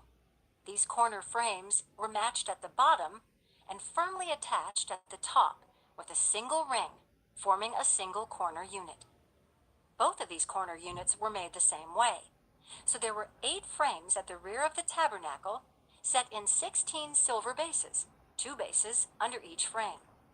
Then he made crossbars of acacia wood to link the frames, 5 crossbars for the north side of the tabernacle and 5 for the south side. He also made 5 crossbars for the rear of the tabernacle, which faced west. He made the middle crossbar to attach halfway up the frames. It ran all the way from one end of the tabernacle to the other. He overlaid the frames with gold and made gold rings to hold the crossbars. Then he overlaid the crossbars with gold as well. For the inside of the tabernacle, Bezalel made a special curtain of finely woven linen. He decorated it with blue, purple, and scarlet thread, and with skillfully embroidered cherubim. For the curtain, he made 4 posts of acacia wood and 4 gold hooks. He overlaid the posts with gold and set them in 4 silver bases. Then he made another curtain for the entrance to the sacred tent. He made it of finely woven linen and embroidered it with exquisite designs using blue, purple, and scarlet thread. This curtain was hung on gold hooks attached to 5 posts. The posts with their decorated tops and hooks were overlaid with gold, and the 5 bases were cast from bronze. Chapter 37. Next, Bezalel made the Ark of acacia wood, a sacred chest 45 inches long, 27 inches wide, and 27 inches high. He overlaid it inside and outside with pure gold, and he ran a molding of gold all around it. He cast 4 gold rings and attached them to its 4 feet, 2 rings on each side. Then he made poles from acacia wood and overlaid them with gold. He inserted the poles into the rings at the sides of the ark to carry it. Then he made the ark's cover, the place of atonement, from pure gold. It was 45 inches long and 27 inches wide. He made 2 cherubim from hammered gold and placed them on the 2 ends of the atonement cover. He molded the cherubim on each end of the atonement cover, making it all of one piece of gold. The cherubim faced each other and looked down on the atonement cover. With their wings spread above it, they protected it. Then Bezalel made the table of acacia wood, 36 inches long, 18 inches wide, and 27 inches high. He overlaid it with pure gold and ran a gold molding around the edge. He decorated it with a 3-inch border all around, and he ran a gold molding along the border. Then he cast 4 gold rings for the table and attached them at the 4 corners next to the 4 legs. The rings were attached near the border to hold the poles that were used to carry the table. He made these poles from acacia wood and overlaid them with gold. Then he made special containers of pure gold for the table, bowls, ladles, jars, and pitchers, to be used in pouring out liquid offerings. Then Bezalel made the lampstand of pure hammered gold. He made the entire lampstand and its decorations of one piece: the base, center stem, lamp cups, buds, and petals. The lampstand had 6 branches going out from the center stem, 3 on each side. Each of the 6 branches had 3 lamp cups shaped like almond blossoms, complete with buds and petals. The center stem of the lampstand was crafted with 4 lamp cups shaped like almond blossoms, complete with buds and petals. There was an almond bud beneath each pair of branches where the 6 branches extended from the center stem, all made of one piece. The almond buds and branches were all of one piece with the center stem, and they were hammered from pure gold. He also made 7 lamps for the lampstand, lamp snuffers, and trays, all of pure gold. The entire lampstand, along with its accessories, was made from 75 pounds of pure gold. Then Bezalel made the incense altar of acacia wood. It was 18 inches square and 36 inches high, with horns at the corners carved from the same piece of wood as the altar itself.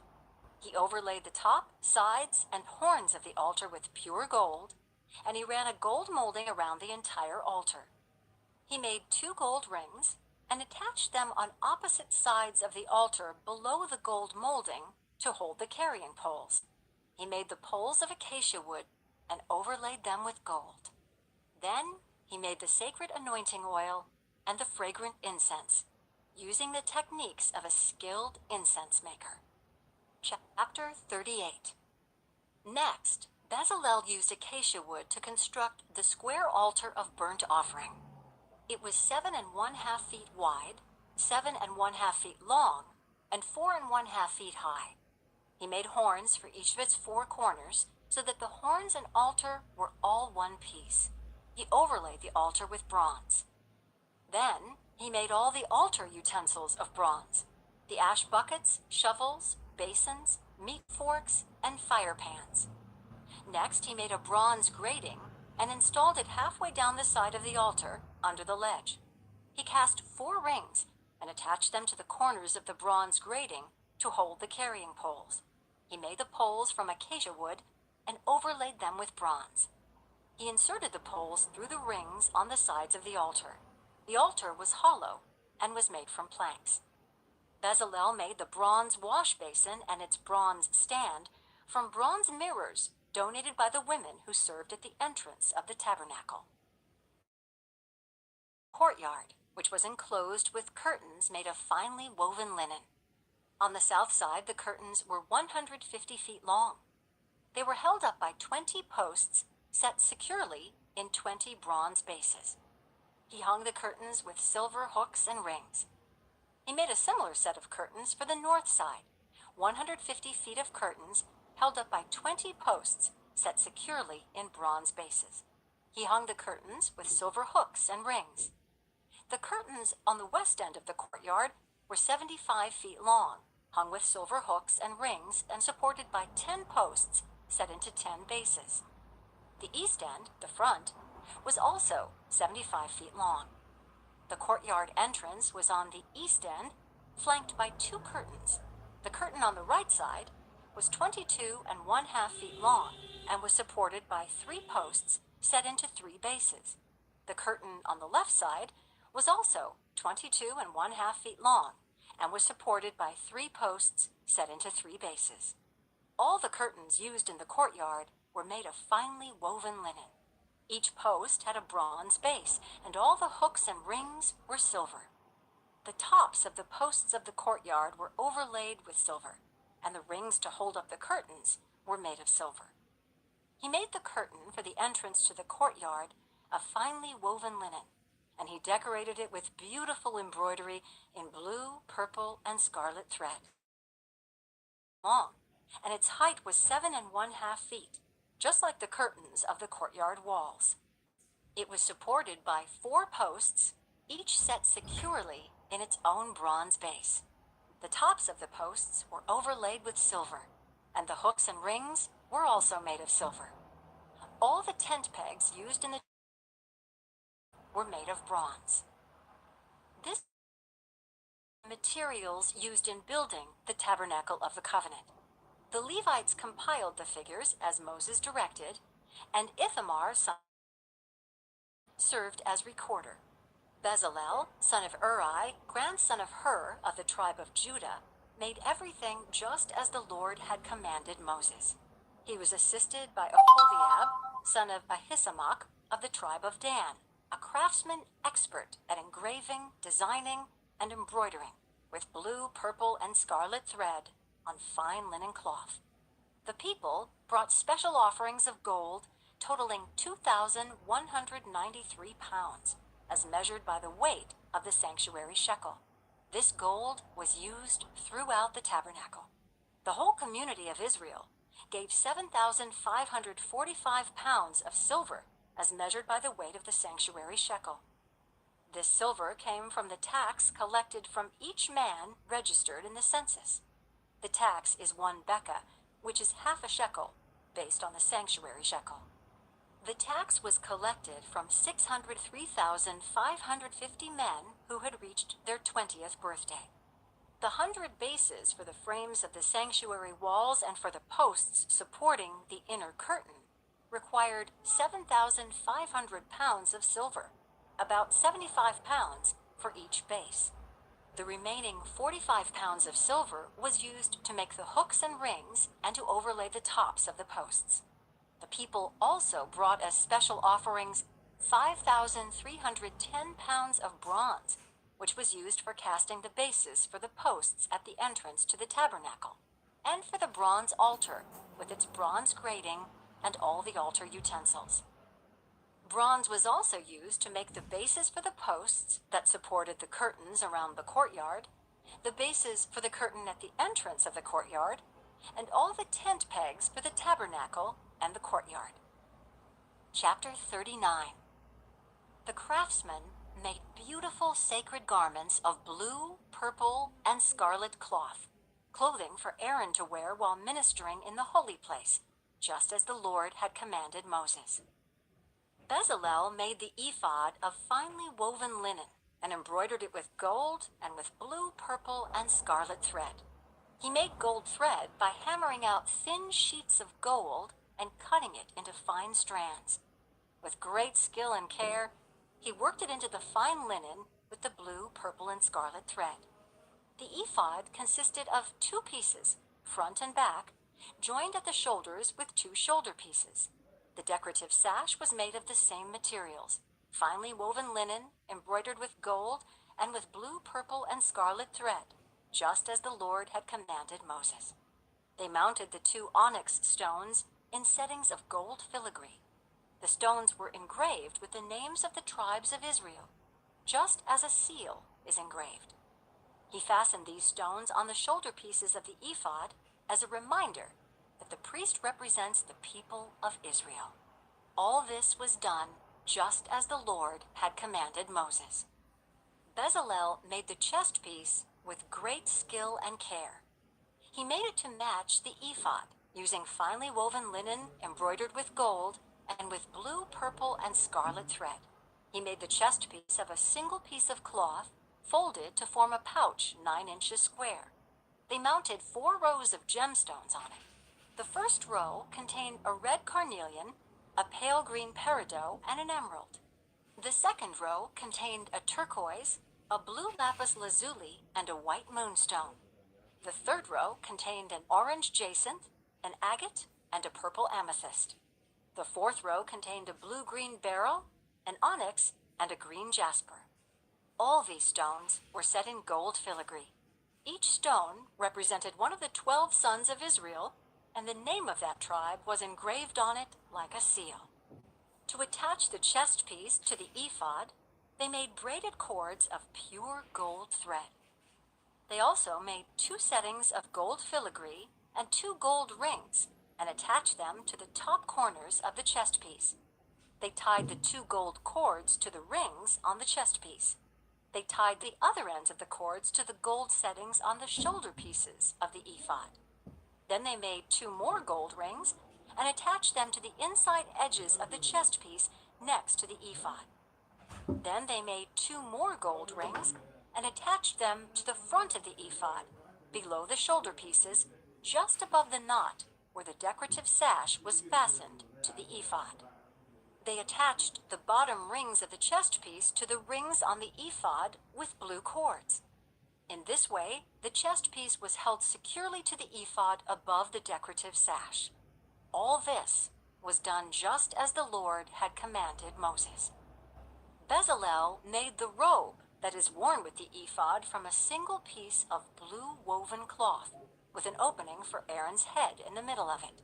The opening was reinforced with a woven collar so it would not tear. They made pomegranates of blue, purple, and scarlet yarn and attached them to the hem of the robe. They also made bells of pure gold and placed them between the pomegranates along the hem of the robe, with bells and pomegranates alternating all around the hem. This robe was to be worn whenever the priest ministered before the Lord, just as the Lord had commanded Moses. They made tunics for Aaron and his sons from fine linen cloth. The turban and the special head coverings were made of fine linen, and the undergarments were also made of finely woven linen. The sashes were made of finely woven linen and embroidered with blue, purple, and scarlet thread, just as the Lord had commanded Moses. Finally, they made the sacred medallion, the badge of holiness, of pure gold. They engraved it like a seal with these words, "Holy to the Lord." They attached the medallion with a blue cord to Aaron's turban, just as the Lord had commanded Moses. And so, at last, the tabernacle was finished. The Israelites had done everything just as the Lord had commanded Moses, and they brought the entire tabernacle to Moses. The sacred tent, with all its furnishings, clasps, frames, crossbars, posts, and bases, the tent coverings of tanned ram skins and fine goatskin leather, the inner curtain to shield the ark of the covenant and its carrying poles, the ark's cover, the place of atonement, the table and all its utensils, the bread of the presence, the pure gold lampstand with its symmetrical lamp cups, all its accessories, and the olive oil for lighting, the gold altar, the anointing oil and fragrant incense, the curtain for the entrance of the sacred tent, the bronze altar, the bronze grating and its carrying poles and utensils, the wash basin with its stand, the curtains for the walls of the courtyard, the posts and their bases, the curtain for the entrance to the courtyard, the ropes and tent pegs, all the furnishings to be used in worship at the tabernacle, the beautifully stitched garments for the priests to wear while ministering in the holy place, the sacred garments for Aaron the priest, and the garments for his sons to wear as they minister as priests. So the people of Israel followed all of the Lord's instructions to Moses. Then Moses inspected all their work. When he found it had been done just as the Lord had commanded him, he blessed them. Chapter 40. Then the Lord said to Moses, "Set up the tabernacle on the first day of the new year. Place the Ark of the Covenant inside, and install the inner curtain to enclose the ark within the most holy place. Then bring in the table and arrange the utensils on it, and bring in the lampstand and set up the lamps. Place the gold incense altar in front of the Ark of the Covenant. Then hang the curtain at the entrance of the tabernacle. Place the altar of burnt offering in front of the tabernacle entrance. Set the wash basin between the tabernacle and the altar and fill it with water. Then set up the courtyard around the outside of the tent and hang the curtain for the courtyard entrance. Take the anointing oil and anoint the tabernacle and all its furnishings to consecrate them and make them holy. Anoint the altar of burnt offering and its utensils to consecrate them. Then the altar will become absolutely holy. Next, anoint the wash basin and its stand to consecrate them. Present Aaron and his sons at the entrance of the tabernacle and wash them with water. Dress Aaron with the sacred garments and anoint him, consecrating him to serve me as a priest. Then present his sons and dress them in their tunics. Anoint them as you did their father, so they may also serve me as priests. With their anointing, Aaron's descendants are set apart for the priesthood forever, from generation to generation. Moses proceeded to do everything just as the Lord had commanded him. So the tabernacle was set up on the first day of the first month of the second year. Moses erected the tabernacle by setting down its bases, inserting the frames, attaching the crossbars, and setting up the posts. Then he spread the coverings over the tabernacle framework and put on the protective layers, just as the Lord had commanded him. He took the stone tablets inscribed with the terms of the covenant and placed them inside the ark. Then he attached the carrying poles to the ark, and he set the ark's cover, the place of atonement, on top of it. Then he brought the ark of the covenant into the tabernacle and hung the inner curtain to shield it from view, just as the Lord had commanded him. Next, Moses placed the table in the tabernacle along the north side of the holy place, just outside the inner curtain. And he arranged the bread of the presence on the table before the Lord, just as the Lord had commanded him. He set the lampstand in the tabernacle across from the table on the south side of the holy place. Then he lit the lamps in the Lord's presence, just as the Lord had commanded him. He also placed the gold incense altar in the tabernacle in the holy place in front of the inner curtain. On it, he burned the fragrant incense, just as the Lord had commanded him. He hung the curtain at the entrance of the tabernacle, and he placed the altar of burnt offering near the tabernacle entrance. On it, he offered a burnt offering and a grain offering, just as the Lord had commanded him. Next, Moses placed the wash basin between the tabernacle and the altar. He filled it with water so the priests could wash themselves. Moses and Aaron's sons used water from it to wash their hands and feet. Whenever they approached the altar and entered the tabernacle, they washed themselves, just as the Lord had commanded Moses. Then he hung the curtains, forming the courtyard around the tabernacle and the altar, and he set up the curtain at the entrance of the courtyard. So at last, Moses finished the work. Then the cloud covered the tabernacle, and the glory of the Lord filled the tabernacle. Moses could no longer enter the tabernacle because the cloud had settled down over it, and the glory of the Lord filled the tabernacle. Now whenever the cloud lifted from the tabernacle, the people of Israel would set out on their journey following it. But if the cloud did not rise, they remained where they were until it lifted. The cloud of the Lord hovered over the tabernacle during the day, and at night fire glowed inside the cloud so the whole family of Israel could see it. This continued throughout all their journeys.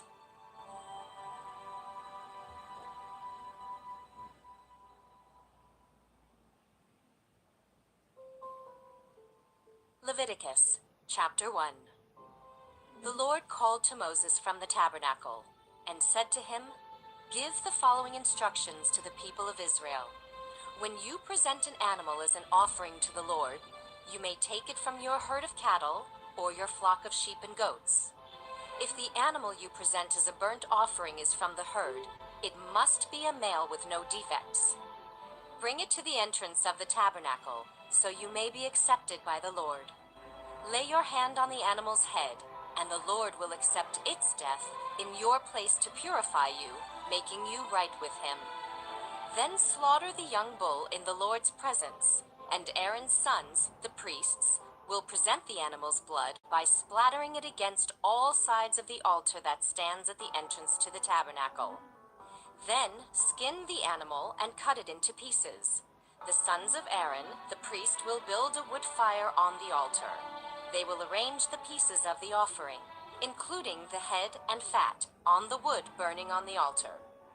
But the internal organs and the legs must first be washed with water. Then the priest will burn the entire sacrifice on the altar as a burnt offering. It is a special gift, a pleasing aroma to the Lord. If the animal you present as a burnt offering is from the flock, it may be either a sheep or a goat, but it must be a male with no defects. Slaughter the animal on the north side of the altar in the Lord's presence, and Aaron's sons, the priests, will splatter its blood against all sides of the altar. Then cut the animal in pieces, and the priests will arrange the pieces of the offering, including the head and fat, on the wood burning on the altar. But the internal organs and the legs must first be washed with water.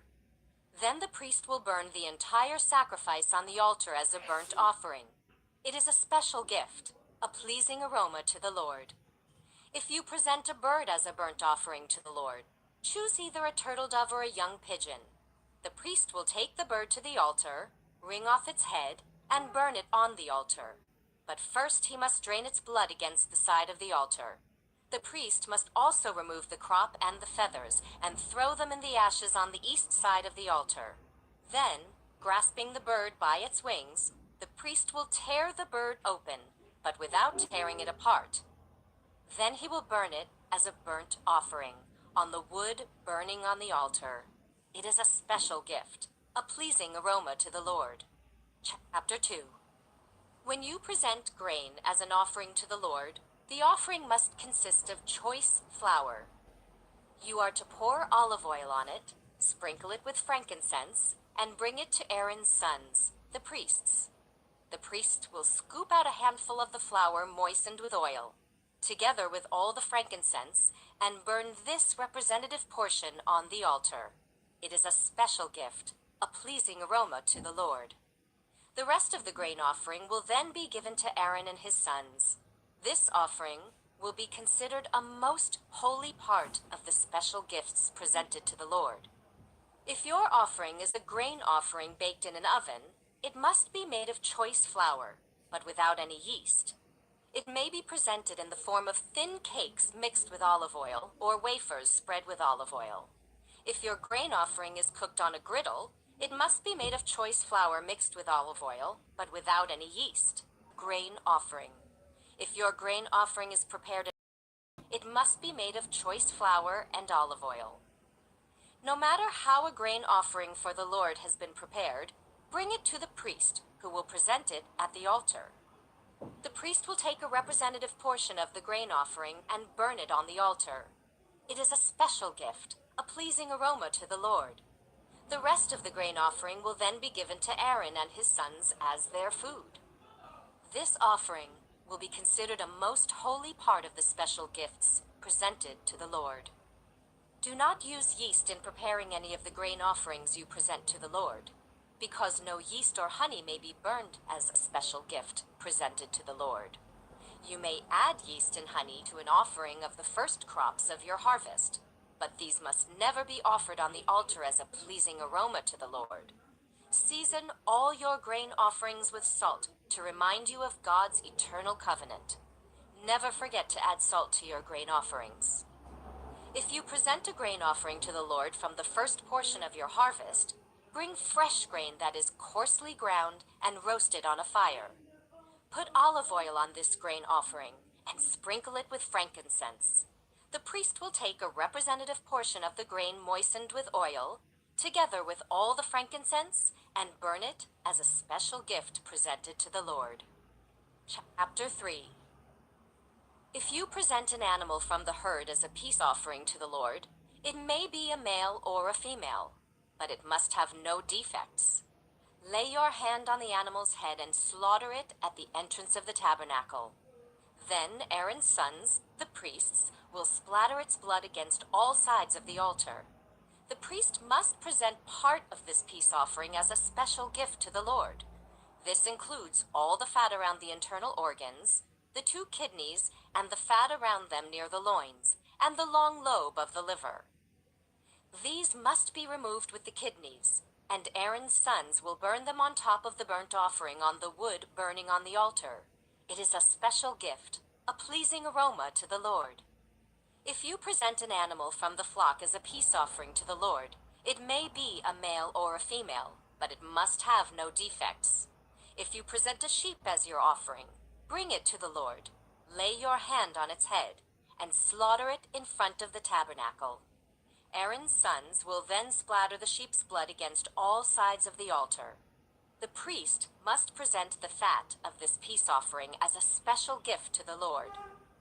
This includes the fat of the broad tail cut off near the backbone, all the fat around the internal organs, the 2 kidneys and the fat around them near the loins, and the long lobe of the liver. These must be removed with the kidneys, and the priest will burn them on the altar. It is a special gift of food presented to the Lord. If you present a goat as your offering, bring it to the Lord, lay your hand on its head, and slaughter it in front of the tabernacle. Aaron's sons will then splatter the goat's blood against all sides of the altar. The priest must present part of this offering as a special gift to the Lord. This includes all the fat around the internal organs, the 2 kidneys, and the fat around them near the loins, and the long lobe of the liver. These must be removed with the kidneys, and the priest will burn them on the altar. It is a special gift of food, a pleasing aroma to the Lord. All the fat belongs to the Lord. You must never eat any fat or blood. This is a permanent law for you, and it must be observed from generation to generation, wherever you live. Chapter 4. Then the Lord said to Moses, "Give the following instructions to the people of Israel. This is how you are to deal with those who sin unintentionally by doing anything that violates one of the Lord's commands. If the high priest sins, bringing guilt upon the entire community, he must give a sin offering for the sin he has committed. He must present to the Lord a young bull with no defects. He must bring the bull to the Lord at the entrance of the tabernacle, lay his hand on the bull's head, and slaughter it before the Lord. The high priest will then take some of the bull's blood into the tabernacle, dip his finger in the blood, and sprinkle it 7 times before the Lord in front of the inner curtain of the sanctuary. The priest will then put some of the blood on the horns of the altar for fragrant incense that stands in the Lord's presence inside the tabernacle. He will pour out the rest of the bull's blood at the base of the altar for burnt offerings at the entrance of the tabernacle. Then the priest must remove all the fat of the bull to be offered as a sin offering. This includes all the fat around the internal organs, the 2 kidneys, and the fat around them near the loins, and the long lobe of the liver. He must remove these along with the kidneys, just as he does with cattle offered as a peace offering, and burn them on the altar of burnt offerings. But he must take whatever is left of the bull, its hide, meat, head, legs, internal organs, and dung, and carry it away to a place outside the camp that is ceremonially clean, the place where the ashes are dumped. There, on the ash heap, he will burn it on a wood fire. If the entire Israelite community sins by violating one of the Lord's commands, but the people don't realize it, they are still guilty. When they become aware of their sin, the people must bring a young bull as an offering for their sin and present it before the tabernacle. The elders of the community must then lay their hands on the bull's head and slaughter it before the Lord. The high priest will then take some of the bull's blood into the tabernacle, dip his finger in the blood, and sprinkle it 7 times before the Lord in front of the inner curtain.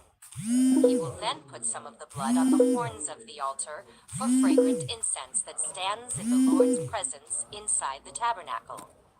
He will pour out the rest of the blood at the base of the altar for burnt offerings at the entrance of the tabernacle. Then, the priest must remove all the animal's fat and burn it on the altar, just as he does with the bull offered as a sin offering for the high priest. Through this process, the priest will purify the people, making them right with the Lord, and they will be forgiven. Then the priest must take what is left of the bull and carry it outside the camp and burn it there, just as is done with the sin offering for the high priest. This offering is for the sin of the entire congregation of Israel. If one of Israel's leaders sins by violating one of the commands of the Lord his God, but doesn't realize it, he is still guilty. When he becomes aware of his sin, he must bring as his offering a male goat with no defects. He must lay his hand on the goat's head and slaughter it at the place where burnt offerings are slaughtered before the Lord. This is an offering for his sin. Then the priest will dip his finger in the blood of the sin offering and put it on the horns of the altar for burnt offerings. He will pour out the rest of the blood at the base of the altar. Then he must burn all the goat's fat on the altar, just as he does with the peace offering. Through this process, the priest will purify the leader from his sin, making him right with the Lord, and he will be forgiven. If any of the common people sin by violating one of the Lord's commands, but they don't realize it, they are still guilty.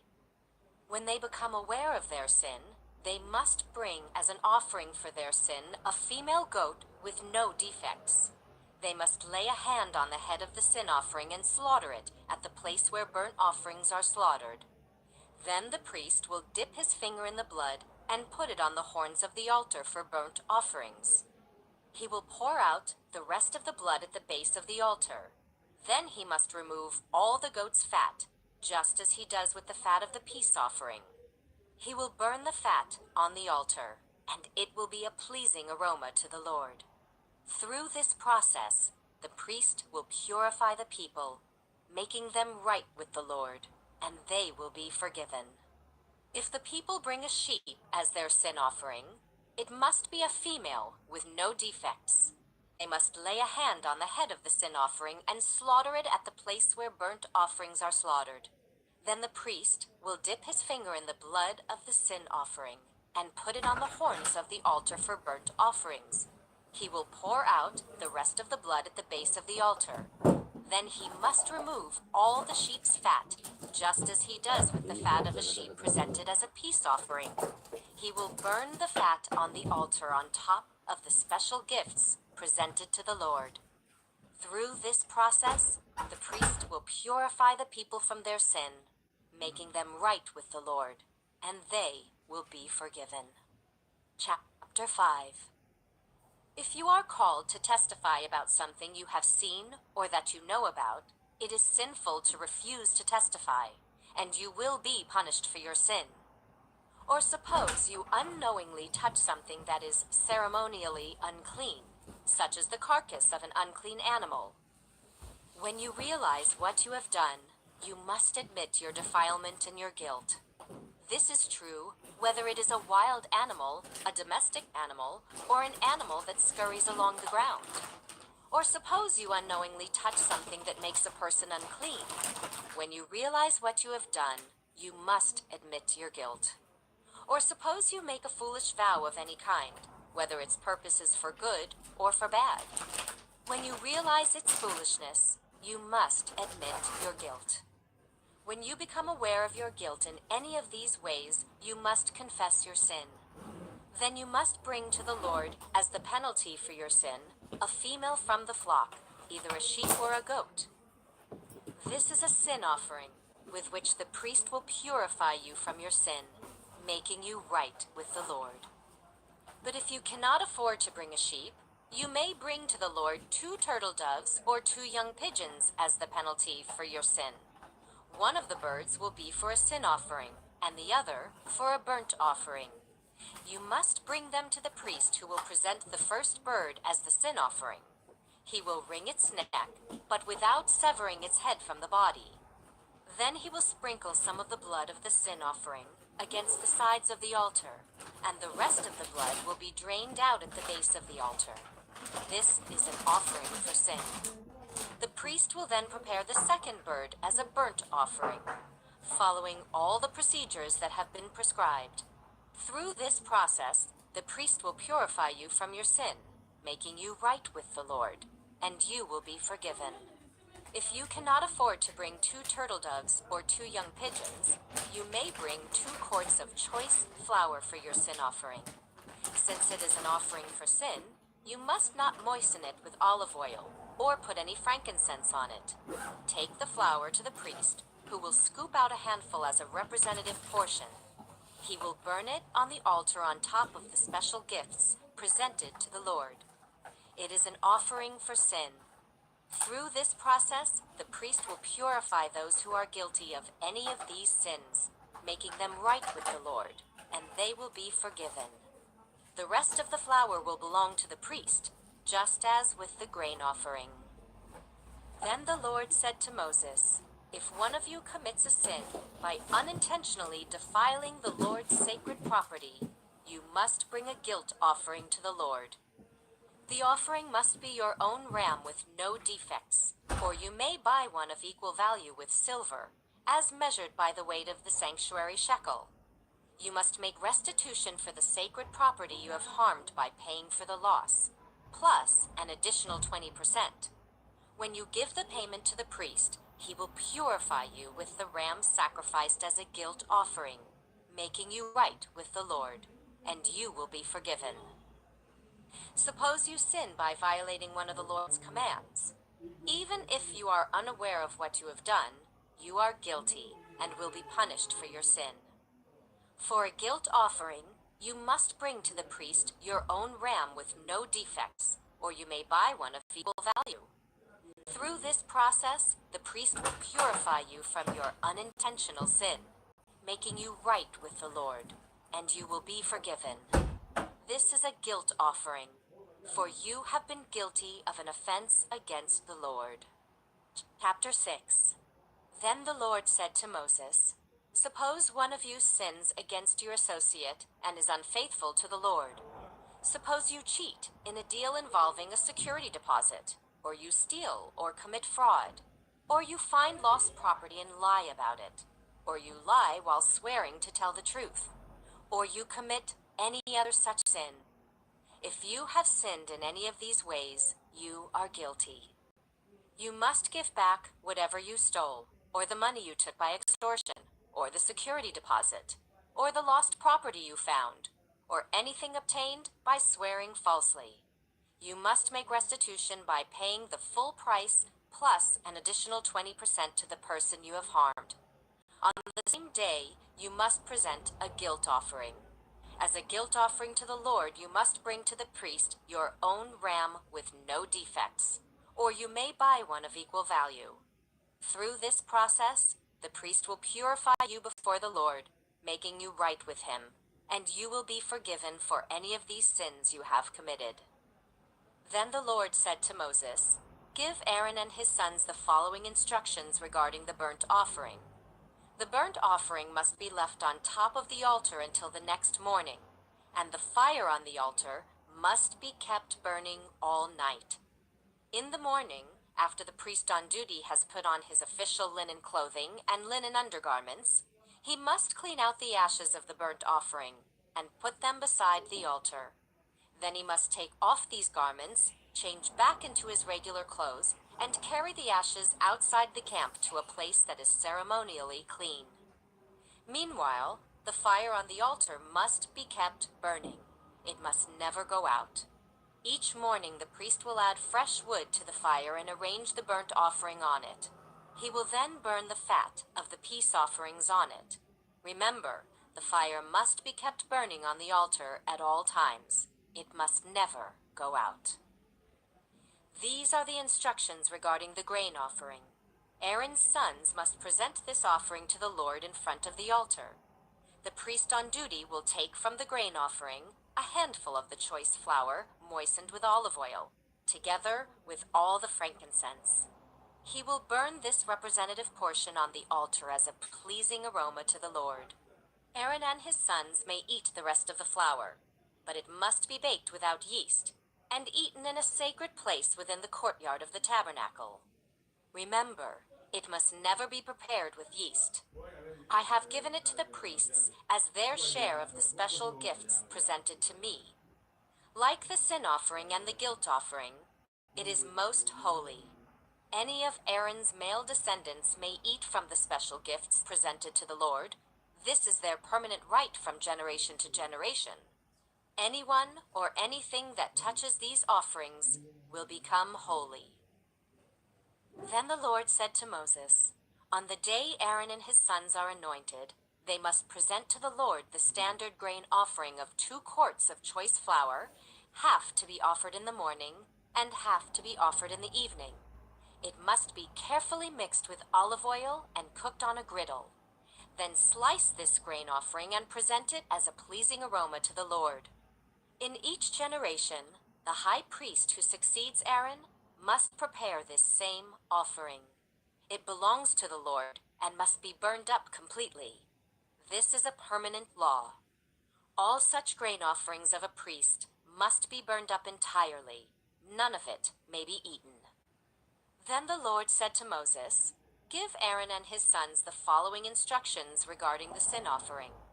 The animal given as an offering for sin is a most holy offering, and it must be slaughtered in the Lord's presence at the place where the burnt offerings are slaughtered.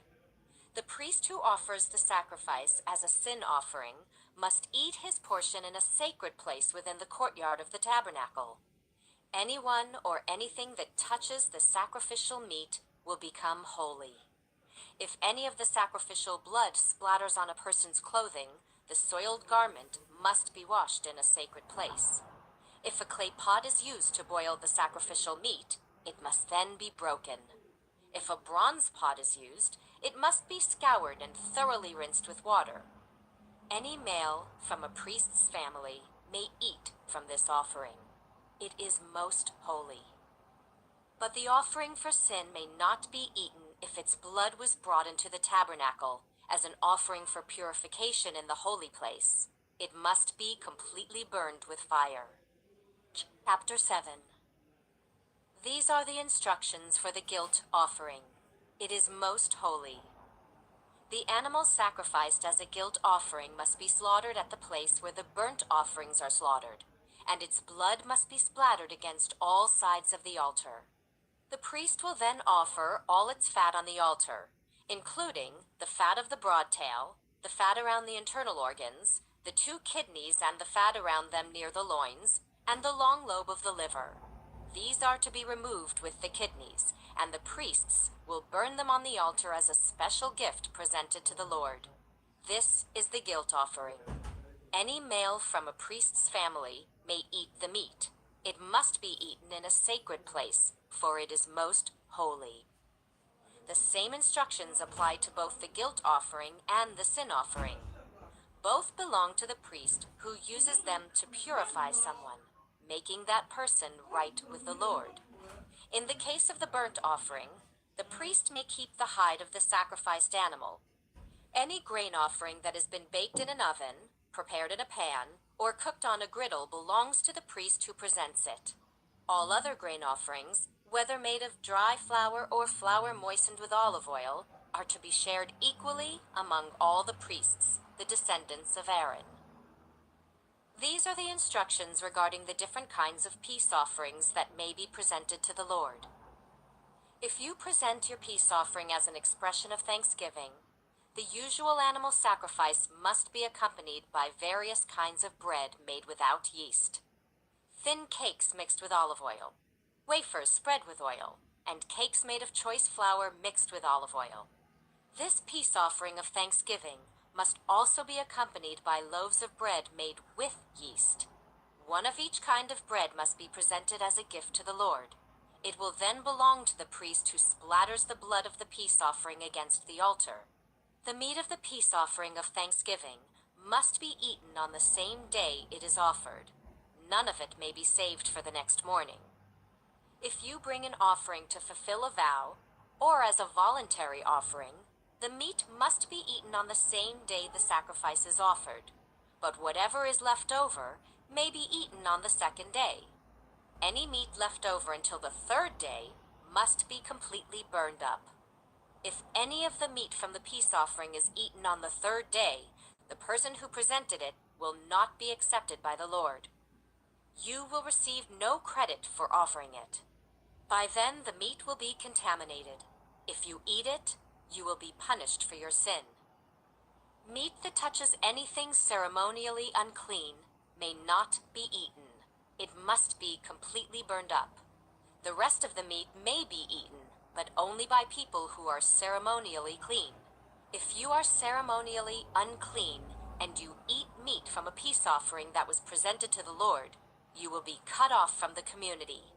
If you touch anything that is unclean, whether it is human defilement or an unclean animal or any other unclean detestable thing, and then eat meat from a peace offering presented to the Lord, you will be cut off from the community. Then the Lord said to Moses, "Give the following instructions to the people of Israel. You must never eat fat, whether from cattle, sheep, or goats. The fat of an animal found dead or torn to pieces by wild animals must never be eaten, though it may be used for any other purpose. Anyone who eats fat from an animal presented as a special gift to the Lord will be cut off from the community. No matter where you live, you must never consume the blood of any bird or animal. Anyone who consumes blood will be cut off from the community." Then the Lord said to Moses, "Give the following instructions to the people of Israel. When you present a peace offering to the Lord, bring part of it as a gift to the Lord.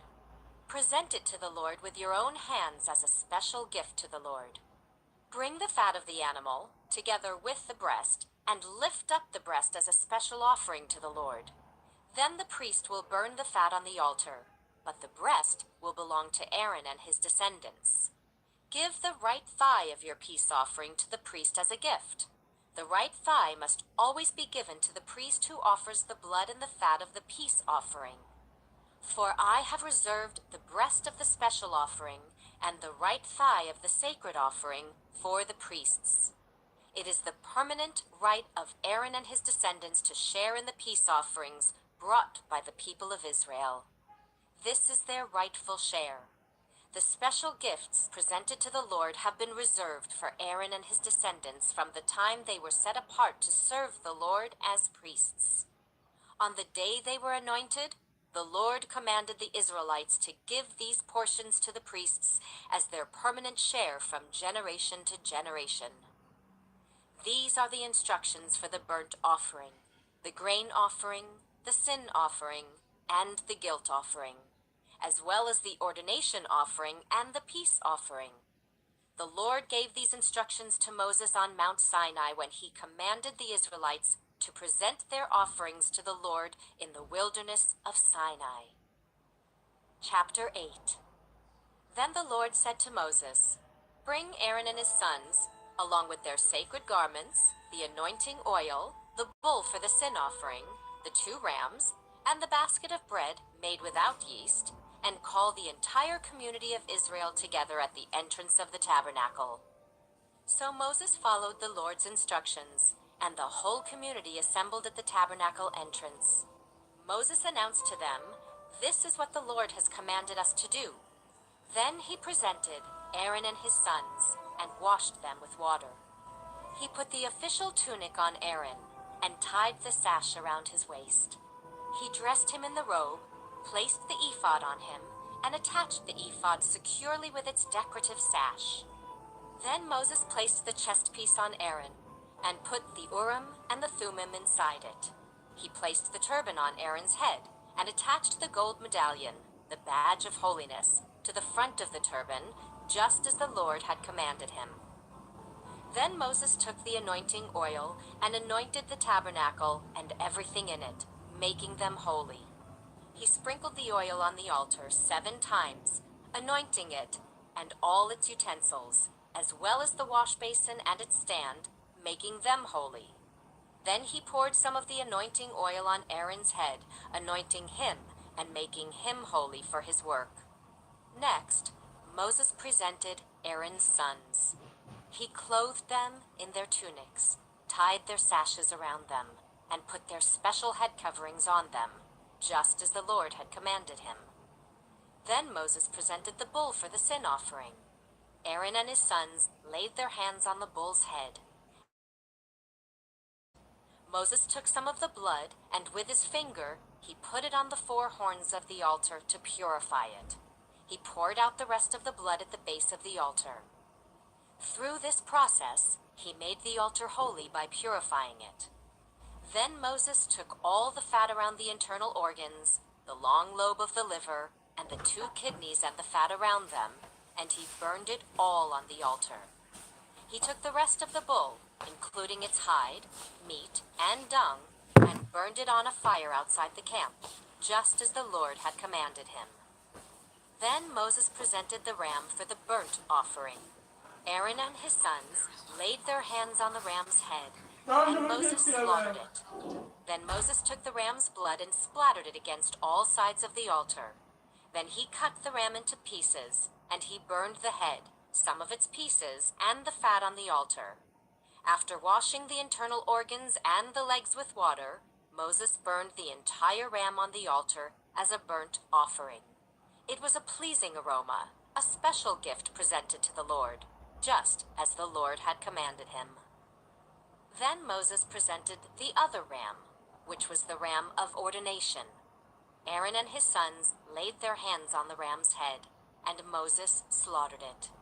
Then Moses took some of its blood and applied it to the lobe of Aaron's right ear, the thumb of his right hand, and the big toe of his right foot. Next, Moses presented Aaron's sons and applied some of the blood to the lobes of their right ears, the thumbs of their right hands, and the big toes of their right feet. He then splattered the rest of the blood against all sides of the altar. Next, Moses took the fat, including the fat of the broad tail, the fat around the internal organs, the long lobe of the liver, and the 2 kidneys, and the fat around them, along with the right thigh. On top of these, he placed a thin cake of bread made without yeast, a cake of bread mixed with olive oil, and a wafer spread with olive oil. All these were taken from the basket of bread made without yeast that was placed in the Lord's presence. He put all these in the hands of Aaron and his sons, and he lifted these gifts as a special offering to the Lord. Moses then took all the offerings back from them and burned them on the altar on top of the burnt offering. This was the ordination offering. It was a pleasing aroma, a special gift presented to the Lord. Then Moses took the breast and lifted it up as a special offering to the Lord. This was Moses' portion of the ram of ordination, just as the Lord had commanded him. Next, Moses took some of the anointing oil and some of the blood that was on the altar, and he sprinkled them on Aaron and his garments, and on his sons and their garments. In this way, he made Aaron and his sons and their garments holy. Then Moses said to Aaron and his sons, "Boil the remaining meat of the offerings at the tabernacle entrance, and eat it there, along with the bread that is in the basket of offerings for the ordination, just as I commanded when I said, 'Aaron and his sons will eat it.' Any meat or bread that is left over must then be burned up. You must not leave the tabernacle entrance for 7 days, for that is when the ordination ceremony will be completed. Everything we have done today was commanded by the Lord in order making you right with him. Now stay at the entrance of the tabernacle day and night for 7 days, and do everything the Lord requires. If you fail to do this, you will die, for this is what the Lord has commanded." So Aaron and his sons did everything the Lord had commanded through Moses. Chapter 9. After the ordination ceremony on the 8th day, Moses called together Aaron and his sons and the elders of Israel. He said to Aaron, "Take a young bull for a sin offering and a ram for a burnt offering, both without defects, and present them to the Lord. Then tell the Israelites, take a male goat for a sin offering, and take a calf and a lamb, both a year old and without defects, for a burnt offering. Also take a bull and a ram for a peace offering, and flour moistened with olive oil for a grain offering. Present all these offerings to the Lord, because the Lord will appear to you today." So the people presented all these things at the entrance of the tabernacle, just as Moses had commanded. Then the whole community came forward and stood before the Lord. And Moses said, "This is what the Lord has commanded you to do, so that the glory of the Lord may appear to you." Then Moses said to Aaron, Come to the altar and sacrifice your sin offering and your burnt offering to purify yourself and the people. Then present the offerings of the people to purify them, making them right with the Lord, just as he has commanded." So Aaron went to the altar and slaughtered the calf as a sin offering for himself. His sons brought him the blood, and he dipped his finger in it and put it on the horns of the altar. He poured out the rest of the blood at the base of the altar. Then he burned on the altar the fat, the kidneys, and the long lobe of the liver from the sin offering, just as the Lord had commanded Moses. The meat and the hide, however, he burned outside the camp. Next, Aaron slaughtered the animal for the burnt offering. His sons brought him the blood, and he splattered it against all sides of the altar. Then they handed him each piece of the burnt offering, including the head, and he burned them on the altar. Then he washed the internal organs and the legs, and burned them on the altar along with the rest of the burnt offering. Next, Aaron presented the offerings of the people. He slaughtered the people's goat and presented it as an offering for their sin, just as he had first done with the offering for his own sin. Then he presented the burnt offering and sacrificed it in the prescribed way. He also presented the grain offering, burning a handful of the flour mixture on the altar, in addition to the regular burnt offering for the morning. Then Aaron slaughtered the bull and the ram for the people's peace offering. His sons brought him the blood, and he splattered it against all sides of the altar. Then he took the fat of the bull and the ram, the fat of the broad tail and from around the internal organs, along with the kidneys and the long lobes of the livers. He placed these fat portions on top of the breasts of these animals and burned them on the altar.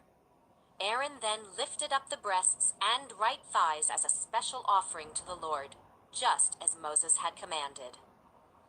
After that, Aaron raised his hands toward the people and blessed them.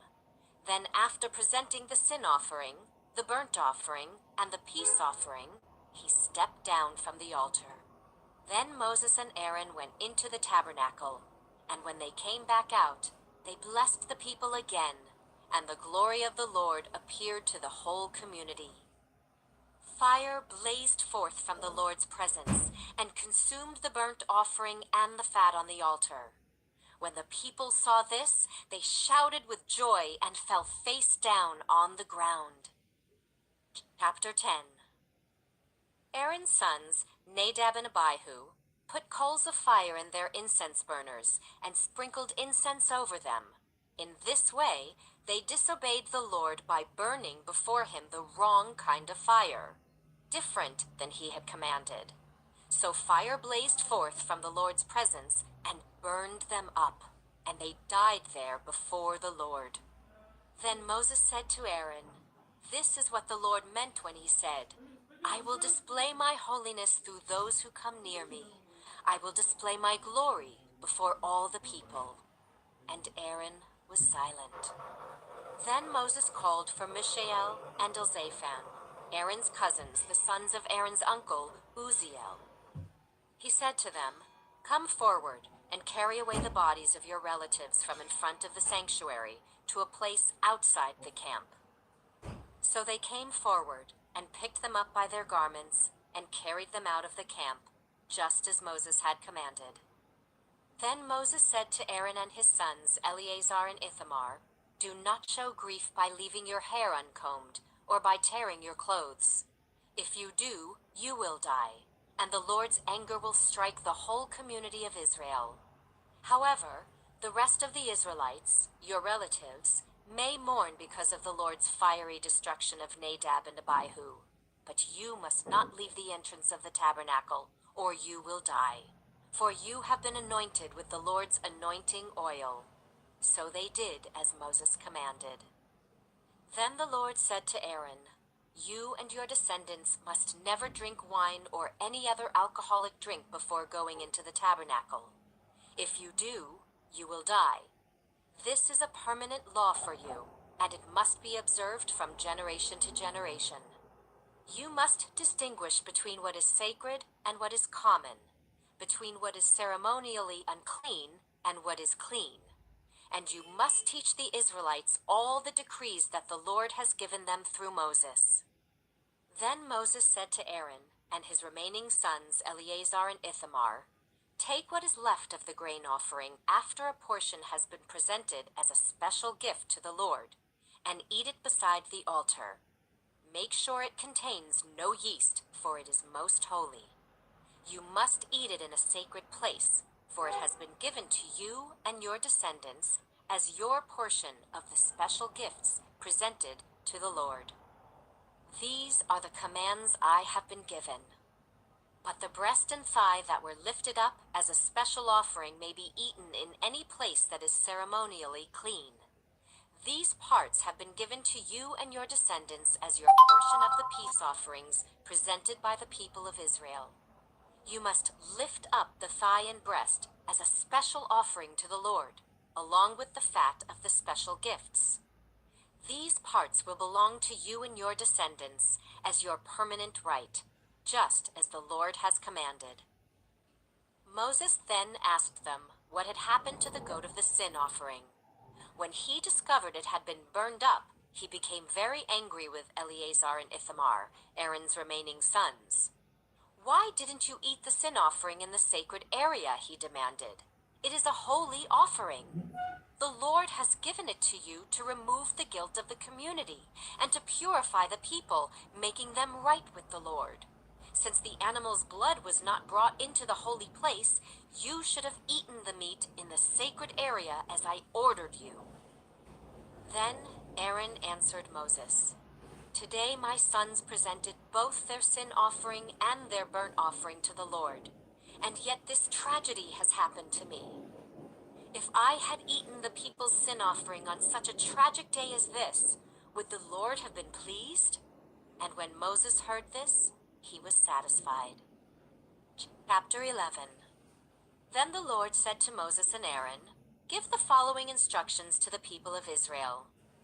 Of all the land animals, these are the ones you may use for food. You may eat any animal that has completely split hooves and chews the cud. You may not, however, eat the following animals that have split hooves or that chew the cud, but not both. The camel chews the cud, but does not have split hooves, so it is ceremonially unclean for you. The hyrax chews the cud, but does not have split hooves, so it is unclean. The hare chews the cud, but does not have split hooves, so it is unclean. The pig has evenly split hooves, but does not chew the cud, so it is unclean. You may not eat the meat of these animals or even touch their carcasses. They are ceremonially unclean for you. Of all the marine animals, these are the ones you may use for food. You may eat anything from the water if it has both fins and scales, whether taken from salt water or from streams. But you must never eat animals from the sea or from rivers that do not have both fins and scales. They are detestable to you. This applies both to little creatures that live in shallow water and to all creatures that live in deep water. They will always be detestable to you. You must never eat their meat or even touch their dead bodies. Any marine animal that does not have both fins and scales is detestable to you. These are the birds that are detestable to you. You must never eat them. The griffin vulture, the bearded vulture, the black vulture, the kite, falcons of all kinds, ravens of all kinds, the eagle owl, the short-eared owl, the seagull, hawks of all kinds, the little owl, the cormorant, the great owl, the barn owl, the desert owl, the Egyptian vulture, the stork, herons of all kinds, the hoopoe, and the bat. You must not eat winged insects that walk along the ground. They are detestable to you. You may, however, eat winged insects that walk along the ground and have jointed legs so they can jump. The insects you are permitted to eat include all kinds of locusts, bald locusts, crickets, and grasshoppers. All other winged insects that walk along the ground are detestable to you. The following creatures will make you ceremonially unclean. If any of you touch their carcasses, you will be defiled until evening. If you pick up their carcasses, you must wash your clothes, and you will remain defiled until evening. Any animal that has split hooves, that are not evenly divided, or that does not chew the cud, is unclean for you. If you touch the carcass of such an animal, you will be defiled. Of the animals that walk on all fours, those that have paws are unclean. If you touch the carcass of such an animal, you will be defiled until evening. If you pick up its carcass, you must wash your clothes, and you will remain defiled until evening. These animals are unclean for you. Of the small animals that scurry along the ground, these are unclean for you: the mole rat, the rat, large lizards of all kinds, the gecko, the monitor lizard, the common lizard, the sand lizard, and the chameleon. All these small animals are unclean for you. If any of you touch the dead body of such an animal, you will be defiled until evening. If such an animal dies and falls on something, that object will be unclean. This is true whether the object is made of wood, cloth, leather, or burlap. Whatever its use, you must dip it in water, and it will remain defiled until evening. After that, it will be ceremonially clean and may be used again. If such an animal falls into a clay pot, everything in the pot will be defiled, and the pot must be smashed. If the water any food, the food will be defiled, and any in such a container will be defiled. Any object on which the carcass of such an animal falls will be defiled. If it is an oven or hearth, it must be destroyed, for it is defiled, and you must treat it accordingly. However, if the carcass of such an animal falls into a spring or a cistern, the water will still be clean, but anyone who touches the carcass will be defiled. If the carcass falls on seed grain to be planted in the field, the seed will still be considered clean. But if the seed is wet when the carcass falls on it, the seed will be defiled. If an animal you are permitted to eat dies and you touch its carcass, you will be defiled until evening. If you eat any of its meat or carry away its carcass, you must wash your clothes, and you will remain defiled until evening. All animals that scurry along the ground are detestable, and you must never eat them. This includes all animals that slither along on their bellies, as well as those with 4 legs and those with many feet. All such animals that scurry along the ground are detestable, and you must never eat them. Do not defile yourselves by touching them. You must not make yourselves ceremonially unclean because of them. For I am the Lord your God. You must consecrate yourselves and be holy, because I am holy. So do not defile yourselves with any of these small animals that scurry along the ground. For I, the Lord, am the one who brought you up from the land of Egypt, that I might be your God. Therefore, you must be holy because I am holy. These are the instructions regarding land animals, birds, marine creatures, and animals that scurry along the ground. By these instructions, you will know what is unclean and clean, and which animals may be eaten and which may not be eaten. Chapter 12. The Lord said to Moses, "Give the following instructions to the people of Israel. If a woman becomes pregnant and gives birth to a son, she will be ceremonially unclean for 7 days, just as she is unclean during her menstrual period. On the 8th day, the boy's foreskin must be circumcised. After waiting 33 days, she will be purified from the bleeding of childbirth.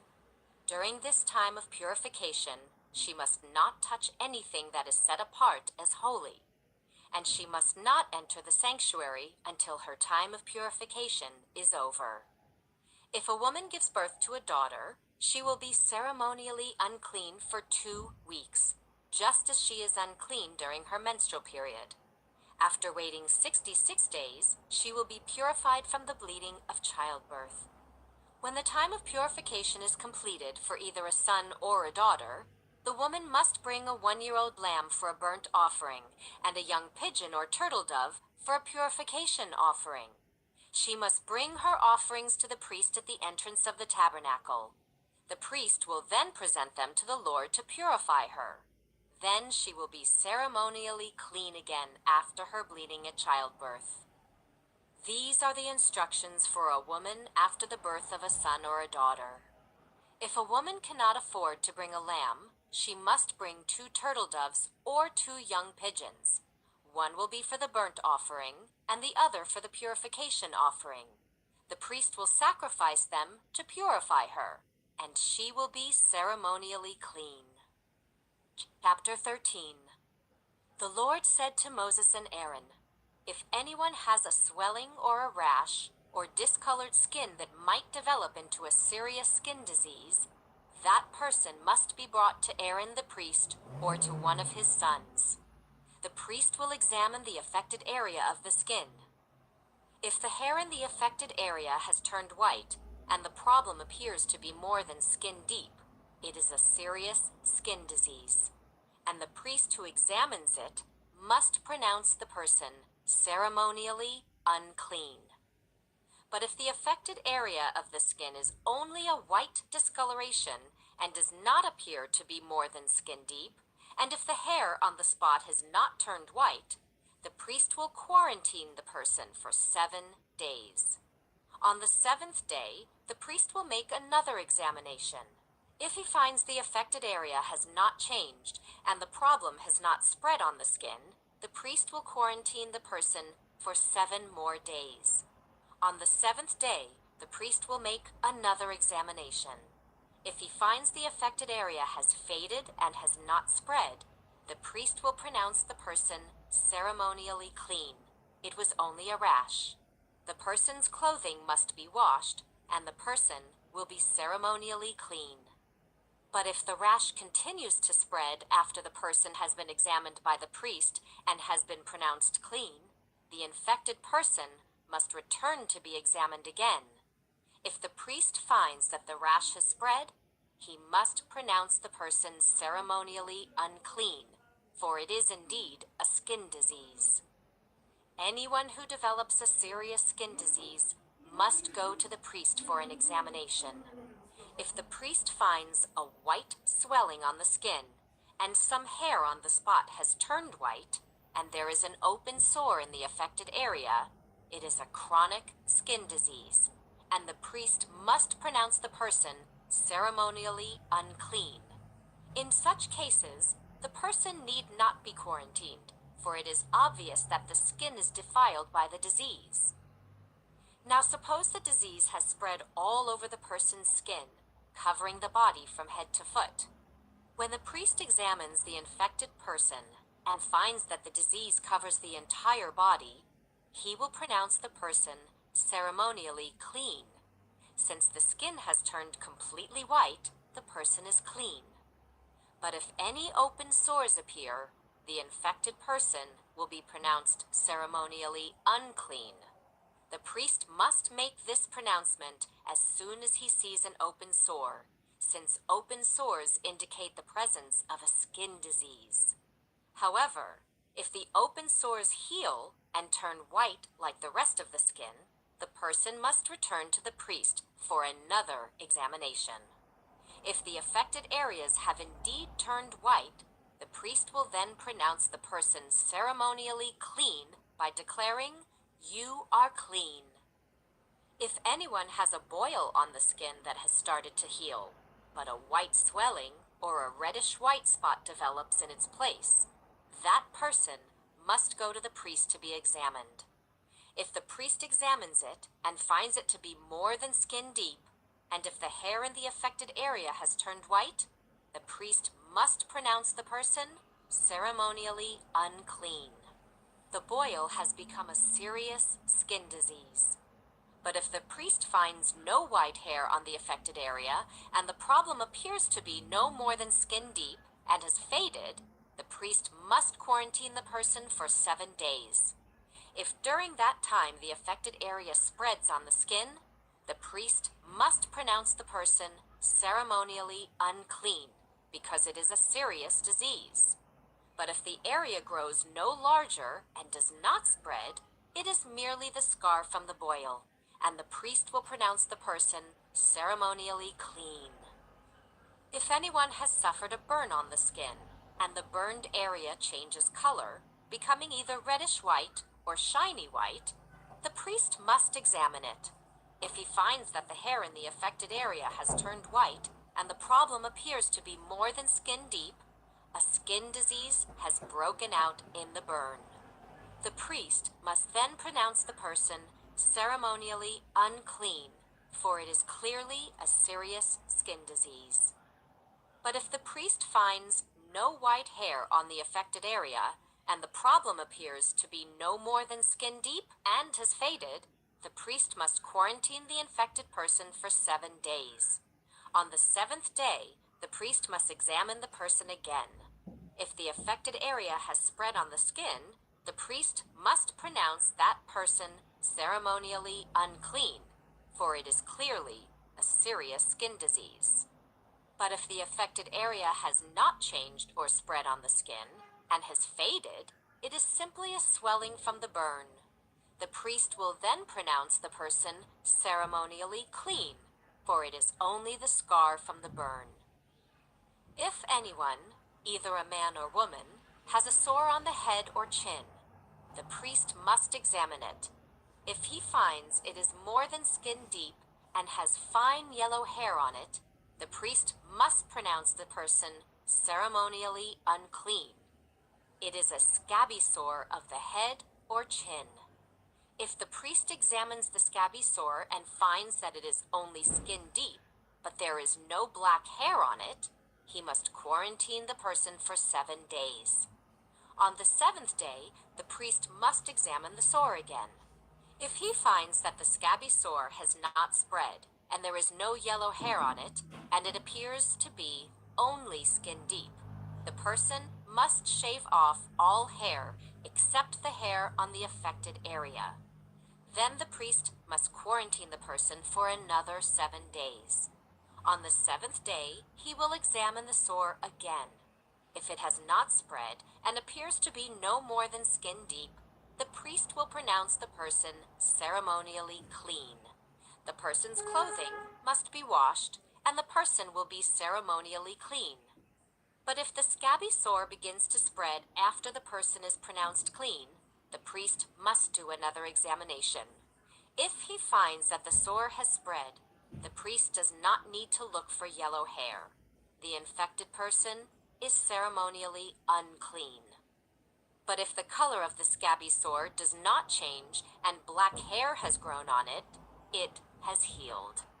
The priest will then pronounce the person ceremonially clean.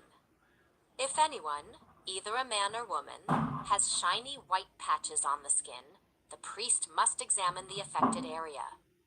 If he finds that the shiny patches are only pale white, this is a harmless skin rash, and the person is ceremonially clean. If a man loses his hair and his head becomes bald, he is still ceremonially clean. And if he loses hair on his forehead, he simply has a bald forehead. He is still clean. However, if a reddish-white sore appears on the bald area on top of his head or on his forehead, this is a skin disease. The priest must examine him, and if he finds swelling around the reddish-white sore anywhere on the man's head, and it looks like a skin disease, the man is indeed infected with a skin disease and is unclean. The priest must pronounce him ceremonially unclean because of the sore on his head. Those who suffer from a serious skin disease must tear their clothing and leave their hair uncombed. They must cover their mouth and call out, "Unclean, unclean." As long as the serious disease lasts, they will be ceremonially unclean. They must live in isolation in their place outside the camp. Now suppose mildew contaminates some woolen or linen clothing, woolen or linen fabric, the hide of an animal, or anything made of leather. If the contaminated area in the clothing, the animal hide, the fabric, or the leather article has turned greenish or reddish, it is contaminated with mildew and must be shown to the priest. After examining the affected spot, the priest will put the article in quarantine for 7 days. On the 7th day, the priest must inspect it again. If the contaminated area has spread, the clothing or fabric or leather is clearly contaminated by a serious mildew and is ceremonially unclean. The priest must burn the item, the clothing, the woolen or linen fabric, or piece of leather, for it has been contaminated by a serious mildew. It must be completely destroyed by fire. But if the priest examines it and finds that the contaminated area has not spread in the clothing, the fabric, or the leather, the priest will order the object to be washed and then quarantined for 7 more days. Then the priest must examine the object again. If he finds that the contaminated area has not changed color after being washed, even if it did not spread, the object is defiled. It must be completely burned up, whether the contaminated spot is on the inside or outside. But if the priest examines it and finds that the contaminated area has faded after being washed, he must cut the spot from the clothing, the fabric, or the leather. If the spot later reappears on the clothing, the fabric, or the leather article, the mildew is clearly spreading, and the contaminated object must be burned up. But if the spot disappears from the clothing, the fabric, or the leather article after it has been washed, it must be washed again. Then it will be ceremonially clean. These are the instructions for dealing with mildew that contaminates woolen or linen clothing or fabric, or anything made of leather. This is how the priest will determine whether these items are ceremonially clean or unclean. Chapter 14. And the Lord said to Moses, "The following instructions are for those seeking ceremonial purification from a skin disease. Those who have been healed must be brought to the priest, who will examine them at a place outside the camp. If the priest finds that someone has been healed of a serious skin disease, he will perform a purification ceremony using 2 live birds that are ceremonially clean, a stick of cedar, some scarlet yarn, and a hyssop branch. The priest will order that 1 bird be slaughtered over a clay pot filled with fresh water. He will take the live bird, the cedar stick, the scarlet yarn, and the hyssop branch, and dip them into the blood of the bird that was slaughtered over the fresh water. The priest will then sprinkle the blood of the dead bird 7 times on the person being purified of the skin disease. When the priest has purified the person, he will release the live bird in the open field to fly away. The persons being purified must then wash their clothes, shave off all their hair, and bathe themselves in water. Then they will be ceremonially clean and may return to the camp. However, they must remain outside their tents for 7 days. On the 7th day, they must again shave all the hair from their heads, including the hair of the beard and eyebrows. They must also wash their clothes in water. Then they will be ceremonially clean. On the 8th day, each person being purified must bring 2 male lambs and a 1-year-old female lamb, all with no defects, along with a grain offering of 6 quarts of choice flour moistened with olive oil, and a cup of olive oil. Then the officiating priest will present that person for purification, along with the offerings, before the Lord at the entrance of the tabernacle. The priest will take one of the male lambs and the olive oil and present them as a guilt offering, lifting them up as a special offering before the Lord. He will then slaughter the male lamb in the sacred area where sin offerings and burnt offerings are slaughtered. As with the sin offering, the guilt offering belongs to the priest. It is a most holy offering. The priest will then take some of the blood of the guilt offering and apply it to the lobe of the right ear, the thumb of the right hand, and the big toe of the right foot of the person being purified. Then the priest will pour some of the olive oil into the palm of his own left hand. He will dip his right finger into the oil in his palm and sprinkle some of it with his finger 7 times before the Lord. The priest will then apply some of the oil in his palm over the blood from the guilt offering that is on the lobe of the right ear, the thumb of the right hand, and the big toe of the right foot of the person being purified. The priest will apply the oil remaining in his hand to the head of the person being purified. Through this process, the priest will purify the person before the Lord. Then the priest must present the sin offering to purify the person who was cured of the skin disease. After that, the priest will slaughter the burnt offering and offer it on the altar along with the grain offering. Through this process, the priest will purify the person who was healed, and the person will be ceremonially clean. But anyone who is too poor and cannot afford these offerings may bring 1 male lamb for a guilt offering to be lifted up as a special offering for purification. The person must also bring 2 quarts of choice flour moistened with olive oil for the grain offering and a cup of olive oil. The offering must also include 2 turtle doves or 2 young pigeons, whichever the person can afford. One of the pair must be used for the sin offering, and the other for a burnt offering. On the 8th day of the purification ceremony, the person being purified must bring the offerings to the priest in the Lord's presence at the entrance of the tabernacle. The priest will take the lamb for the guilt offering, along with the olive oil, and lift them up as a special offering to the Lord. Then the priest will slaughter the lamb for the guilt offering. He will take some of its blood and apply it to the lobe of the right ear, the thumb of the right hand, and the big toe of the right foot of the person being purified. The priest will also pour some of the olive oil into the palm of his own left hand. He will dip his right finger into the oil in his palm and sprinkle some of it 7 times before the Lord. The priest will then apply some of the oil in his palm over the blood from the guilt offering that is on the lobe of the right ear, the thumb of the right hand, and the big toe of the right foot of the person being purified. The priest will apply the oil remaining in his hand to the head of the person being purified. Through this process, the priest will purify the person before the Lord. Then the priest will offer the 2 turtle doves or the 2 young pigeons, whichever the person can afford.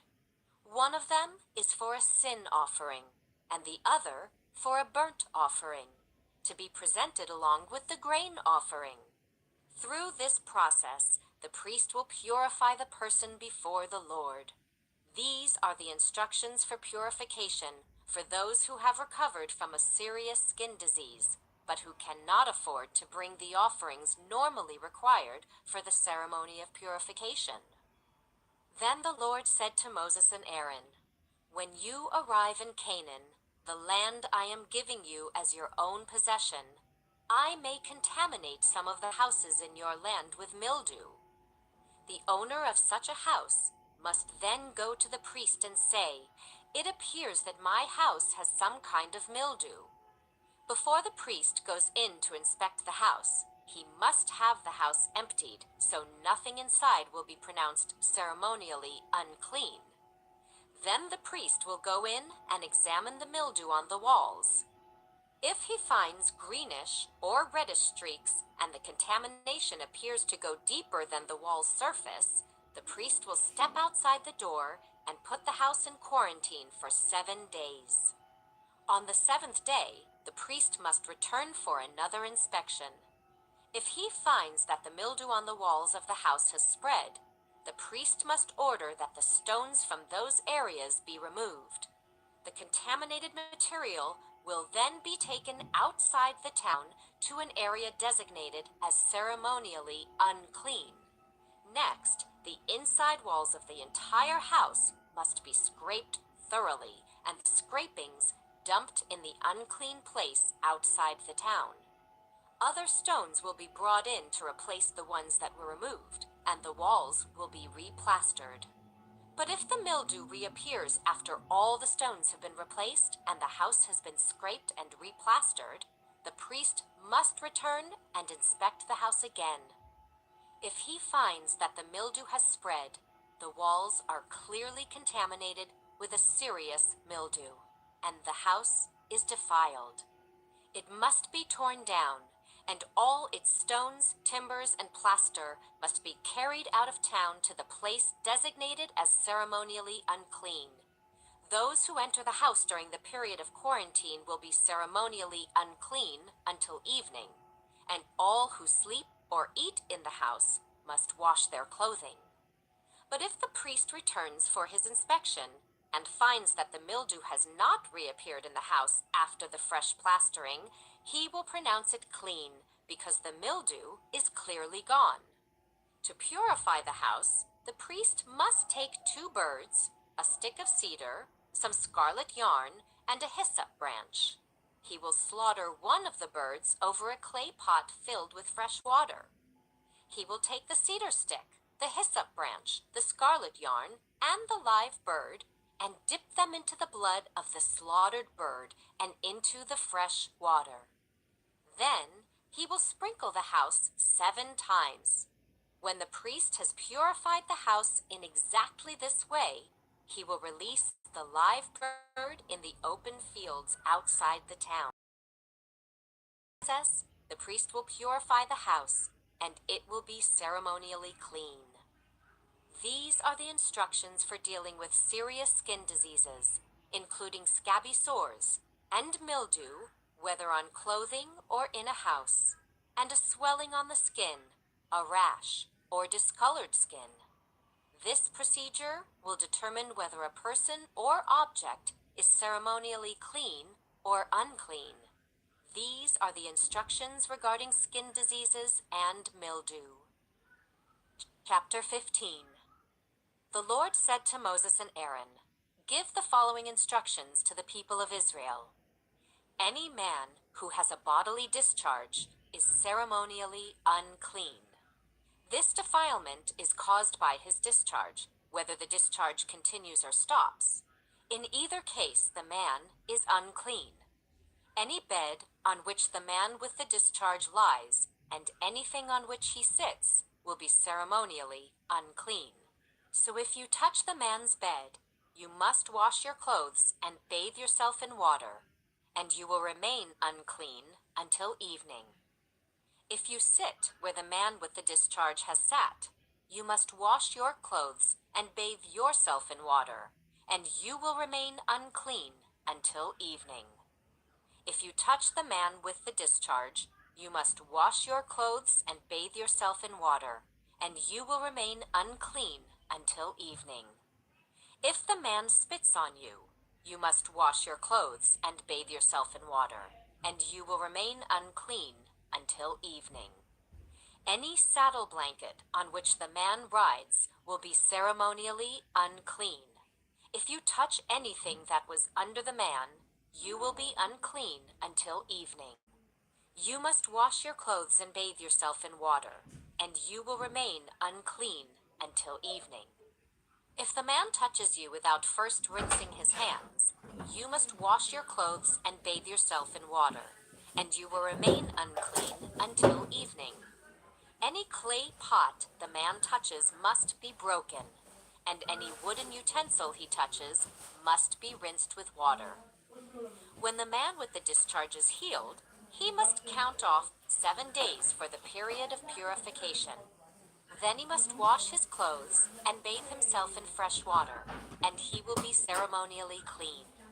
On the 8th day, he must get 2 turtle doves or 2 young pigeons and come before the Lord at the entrance of the tabernacle and give his offerings to the priest. The priest will offer one bird for a sin offering and the other for a burnt offering. Through this process, the priest will purify the man before the Lord for his discharge. Whenever a man has an emission of semen, he must bathe his entire body in water, and he will remain ceremonially unclean until the next evening. Any clothing or leather with semen on it must be washed in water, and it will remain unclean until evening. After a man and a woman have sexual intercourse, they must each bathe in water, and they will remain unclean until the next evening.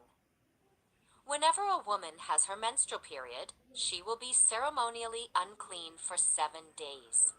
Anyone who touches her during that time will be unclean until evening. Anything on which the woman lies or sits during the time of her period will be unclean. If any of you touch her bed, you must wash your clothes and bathe yourself in water, and you will remain unclean until evening. If you touch any object she has sat on, you must wash your clothes and bathe yourself in water, and you will remain unclean until evening. This includes her bed or any other object she has sat on. You will be unclean until evening if you touch it.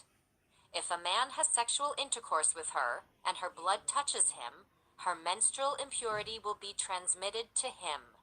He will remain unclean for 7 days, and any bed on which he lies will be unclean.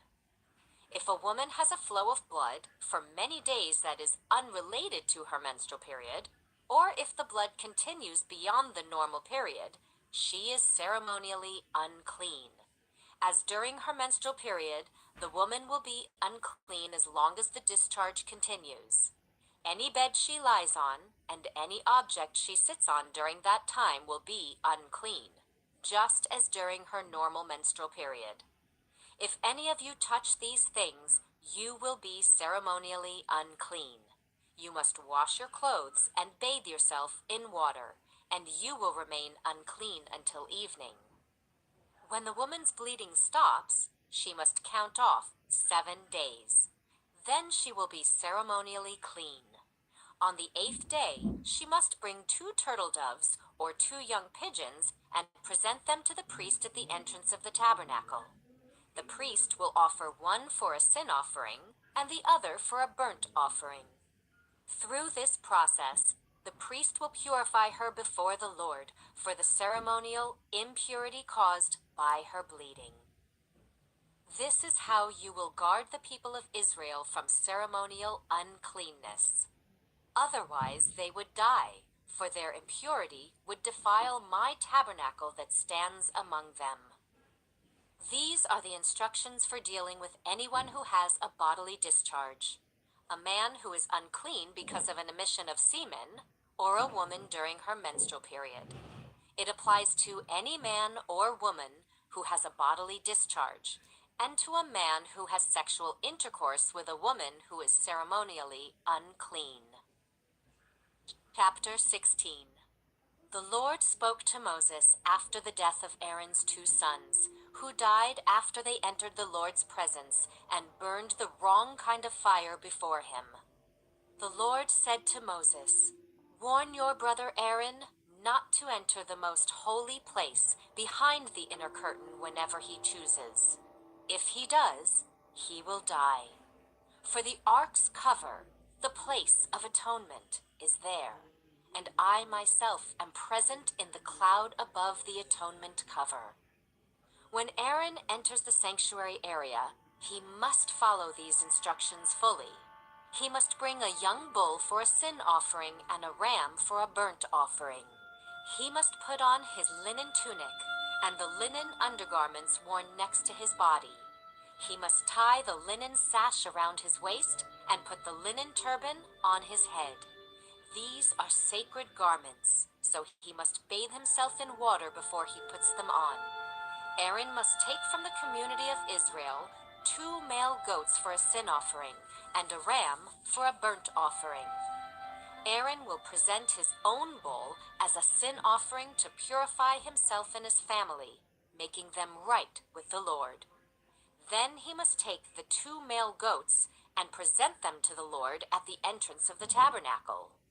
He is to cast sacred lots to determine which goat will be reserved as an offering to the Lord and which will carry the sins of the people to the wilderness of Azazel.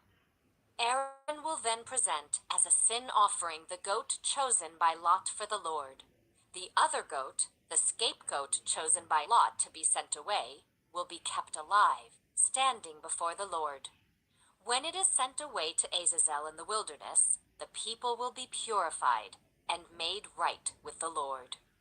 Aaron will present his own bull as a sin offering to purify himself and his family, making them right with the Lord. After he has slaughtered the bull as a sin offering, he will fill an incense burner with burning coals from the altar that stands before the Lord. Then he will take 2 handfuls of fragrant powdered incense and will carry the burner and the incense behind the inner curtain. There, in the Lord's presence, he will put the incense on the burning coals so that a cloud of incense will rise over the ark's cover, the place of atonement, that rests on the Ark of the Covenant. If he follows these instructions, he will not die. Then he must take some of the blood of the bull, dip his finger in it, and sprinkle it on the east side of the atonement cover.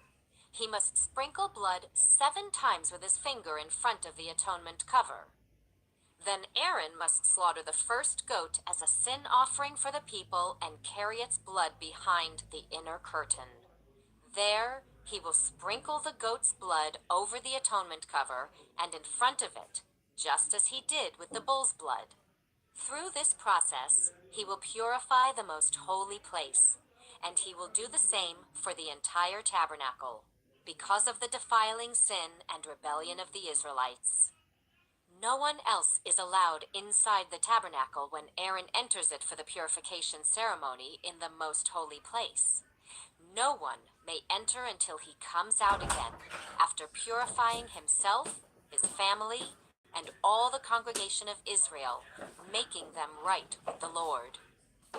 Then Aaron will come out to purify the altar that stands before the Lord. He will do this by taking some of the blood from the bull and the goat and putting it on each of the horns of the altar. Then he must sprinkle the blood with his finger 7 times over the altar. In this way, he will cleanse it from Israel's defilement and make it holy. When Aaron has finished purifying the most holy place, and the tabernacle, and the altar, he must present the live goat. He will lay both of his hands on the goat's head and confess over it all the wickedness, rebellion, and sins of the people of Israel. In this way, he will transfer the people's sins to the head of the goat. Then, a man specially chosen for the task will drive the goat into the wilderness. As the goat goes into the wilderness, it will carry all the people's sins upon itself into a desolate land. When Aaron goes back into the tabernacle, he must take off the linen garments he was wearing when he entered the most holy place, and he must leave the garments there. Then he must bathe himself with water in a sacred place, put on his regular garments, and go out to sacrifice a burnt offering for himself and a burnt offering for the people. Through this process, he will purify himself and the people, making them right with the Lord. He must then burn all the fat of the sin offering on the altar. The man chosen to drive the scapegoat into the wilderness of Azazel must wash his clothes and bathe himself in water. Then he may return to the camp. The bull and the goat presented as sin offerings, whose blood Aaron takes into the most holy place for the purification ceremony, will be carried outside the camp. The animal's hides, internal organs, and dung are all to be burned. The man who burns them must wash his clothes and bathe himself in water before returning to the camp. On the 10th day of the appointed month in early autumn, you must deny yourselves. Neither native-born Israelites nor foreigners living among you may do any kind of work. This is a permanent law for you. On that day, offerings of purification will be made for you, and you will be purified in the Lord's presence from all your sins. It will be a Sabbath day of complete rest for you, and you must deny yourselves. This is a permanent law for you. In future generations, the purification ceremony will be performed by the priest who has been anointed and ordained to serve as high priest in place of his ancestor Aaron. He will put on the holy linen garments and purify the most holy place, the tabernacle, the altar, the priests, and the entire congregation. This is a permanent law for you, to purify the people of Israel from their sins, making them right with the Lord once each year. Moses followed all these instructions exactly as the Lord had commanded him. Chapter 17. Then the Lord said to Moses, "Give the following instructions to Aaron and his sons and all the people of Israel. This is what the Lord has commanded.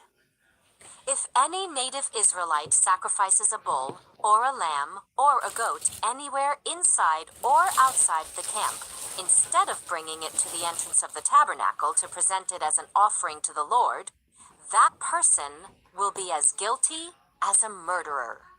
Such a person has shed blood and will be cut off from the community." The purpose of this rule is to stop the Israelites from sacrificing animals in the open fields. It will ensure that they bring their sacrifices to the priest at the entrance of the tabernacle, so he can present them to the Lord as peace offerings. Then the priest will be able to splatter the blood against the Lord's altar at the entrance of the tabernacle, and he will burn the fat as a pleasing aroma to the Lord. The people must no longer be unfaithful to the Lord by offering sacrifices to the goat idols. This is a permanent law for them, to be observed from generation to generation. Give them this command as well. If any native Israelite or foreigner living among you offers a burnt offering or a sacrifice, but does not bring it to the entrance of the tabernacle to offer it to the Lord, that person will be cut off from the community. And if any native Israelite or foreigner living among you eats or drinks blood in any form, I will turn against that person and cut him off from the community of your people, for the life of the body is in its blood. I have given you the blood on the altar to purify you, making you right with the Lord. It is the blood given in exchange for a life that makes purification possible.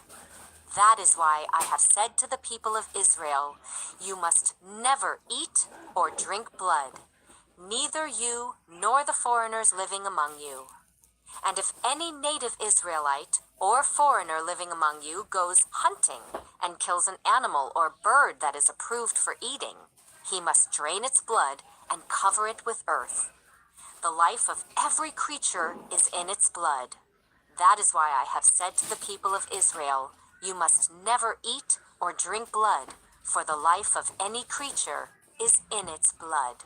So whoever consumes blood will be cut off from the community. And if any native-born Israelites or foreigners eat the meat of an animal that died naturally or was torn up by wild animals, they must wash their clothes and bathe themselves in water. They will remain ceremonially unclean until evening, but then they will be clean. But if they do not wash their clothes and bathe themselves, they will be punished for their sin. Chapter 18. Then the Lord said to Moses, "Give the following instructions to the people of Israel. I am the Lord your God, so do not act like the people in Egypt, where you used to live, or like the people of Canaan, where I am taking you. You must not imitate their way of life. You must obey all my regulations and be careful to obey my decrees, for I am the Lord your God. If you obey my decrees and my regulations, you will find life through them. I am the Lord. You must never have sexual relations with a close relative, for I am the Lord. Do not violate your father by having sexual relations with your mother. She is your mother. You must not have sexual relations with her. Do not have sexual relations with any of your father's wives, for this would violate your father. Do not have sexual relations with your sister or half-sister, whether she is your father's daughter or your mother's daughter, whether she was born into your household or someone else's. Do not have sexual relations with your granddaughter, whether she is your son's daughter, for this would violate yourself. Do not have sexual relations with your stepsister, the daughter of any of your father's wives, for she is your sister. Do not have sexual relations with your father's sister, for she is your father's close relative. Do not have sexual relations with your mother's sister, for she is your mother's close relative. Do not violate your uncle, your father's brother, by having sexual relations with his wife, for she is your aunt. Do not have sexual relations with your daughter-in-law, she is your son's wife, so you must not have sexual relations with her. Do not have sexual relations with your brother's wife, for this would violate your brother. Do not have sexual relations with both a woman and her daughter, and do not take her granddaughter, whether her son's daughter or her daughter's daughter, and have sexual relations with her. They are close relatives, and this would be a wicked act. While your wife is living, do not marry her sister and have sexual relations with her, for they would be rivals. Do not have sexual relations with a woman during her period of menstrual impurity. Do not defile yourself by having sexual intercourse with your neighbor's wife. Do not permit any of your children to be offered as a sacrifice to Moloch, for you must not bring shame on the name of your God. I am the Lord. Do not practice homosexuality, having sex with another man as with a woman. It is a detestable sin. A man must by having sex with an animal, and a woman must not offer herself to a male animal to have intercourse with it. This is a perverse act.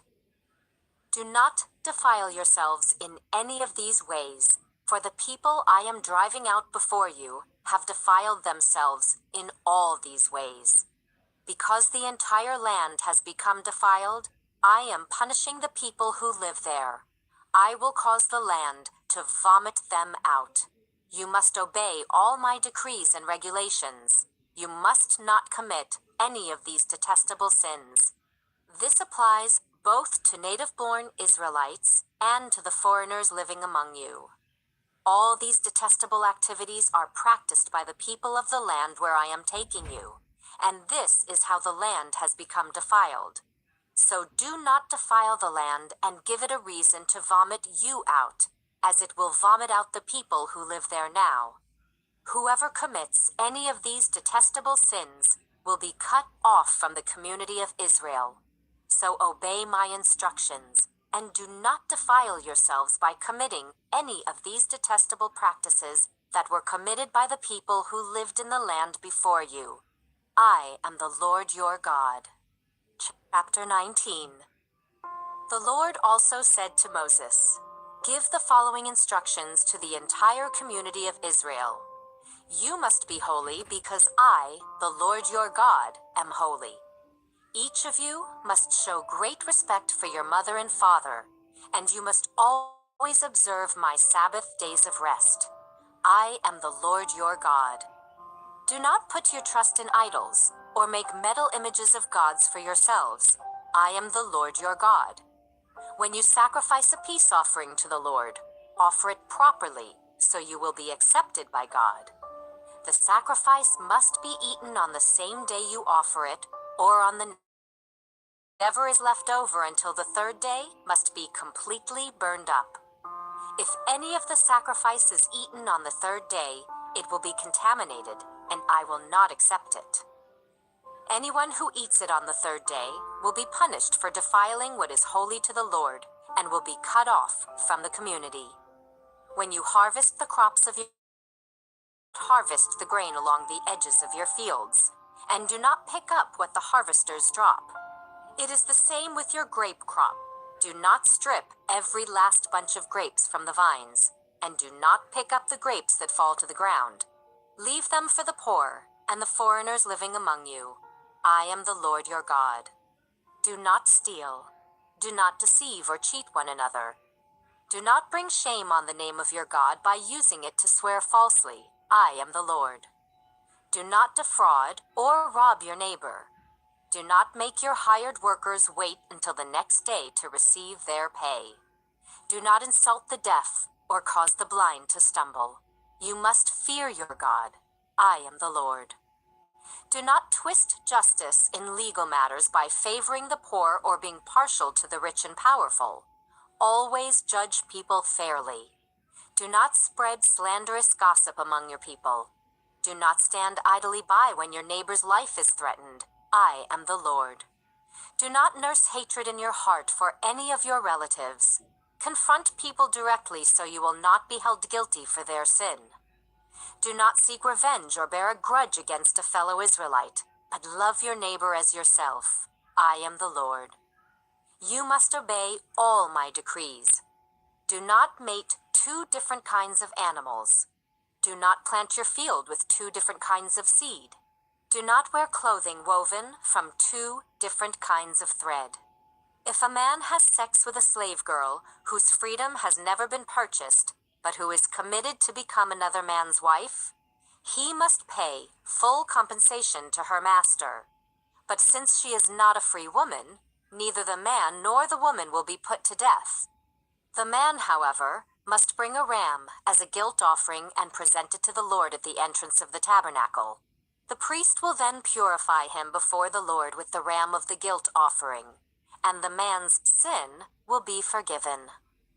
When you enter the land and plant fruit trees, leave the fruit unharvested for the first 3 years and consider it forbidden. Do not eat it. In the 4th year, the entire crop must be consecrated to the Lord as a celebration of praise. Finally, in the 5th year, you may eat the fruit. If you follow this pattern, your harvest will increase. I am the Lord your God. Do not eat meat that has not been drained of its blood. Do not practice fortune-telling or witchcraft. Do not trim off the hair on your temples or trim your beards. Do not cut your bodies for the dead, and do not mark your skin with tattoos. I am the Lord. Do not defile your daughter by making her a prostitute, or the land will be filled with prostitution and wickedness. Sabbath days of rest, and show reverence toward my sanctuary. I am the Lord. Do not defile yourselves by turning to mediums or to those who consult the spirits of the dead. I am the Lord your God. Stand up in the presence of the elderly and show respect for the aged. Fear your God. I am the Lord. Do not take advantage of foreigners who live among you in your land. Treat them like native-born Israelites and love them as you love yourself. Remember that you were once foreigners living in the land of Egypt. I am the Lord your God. Do not use dishonest standards when measuring length, weight, or volume. Your scales and weights must be accurate. Your containers for measuring dry materials or liquids must be accurate. I am the Lord your God who brought you out of the land of Egypt. You must be careful to keep all of my decrees and regulations by putting them into practice. I am the Lord. Chapter 20. The Lord said to Moses, "Give the people of Israel these instructions, which apply both to native Israelites and to the foreigners living in Israel. If any of them offer their children as a sacrifice to Moloch, they must be put to death. The people of the community must stone them to death. I myself will turn against them and cut them off from the community, because they have defiled my sanctuary and brought shame on my holy name by offering their children to Moloch.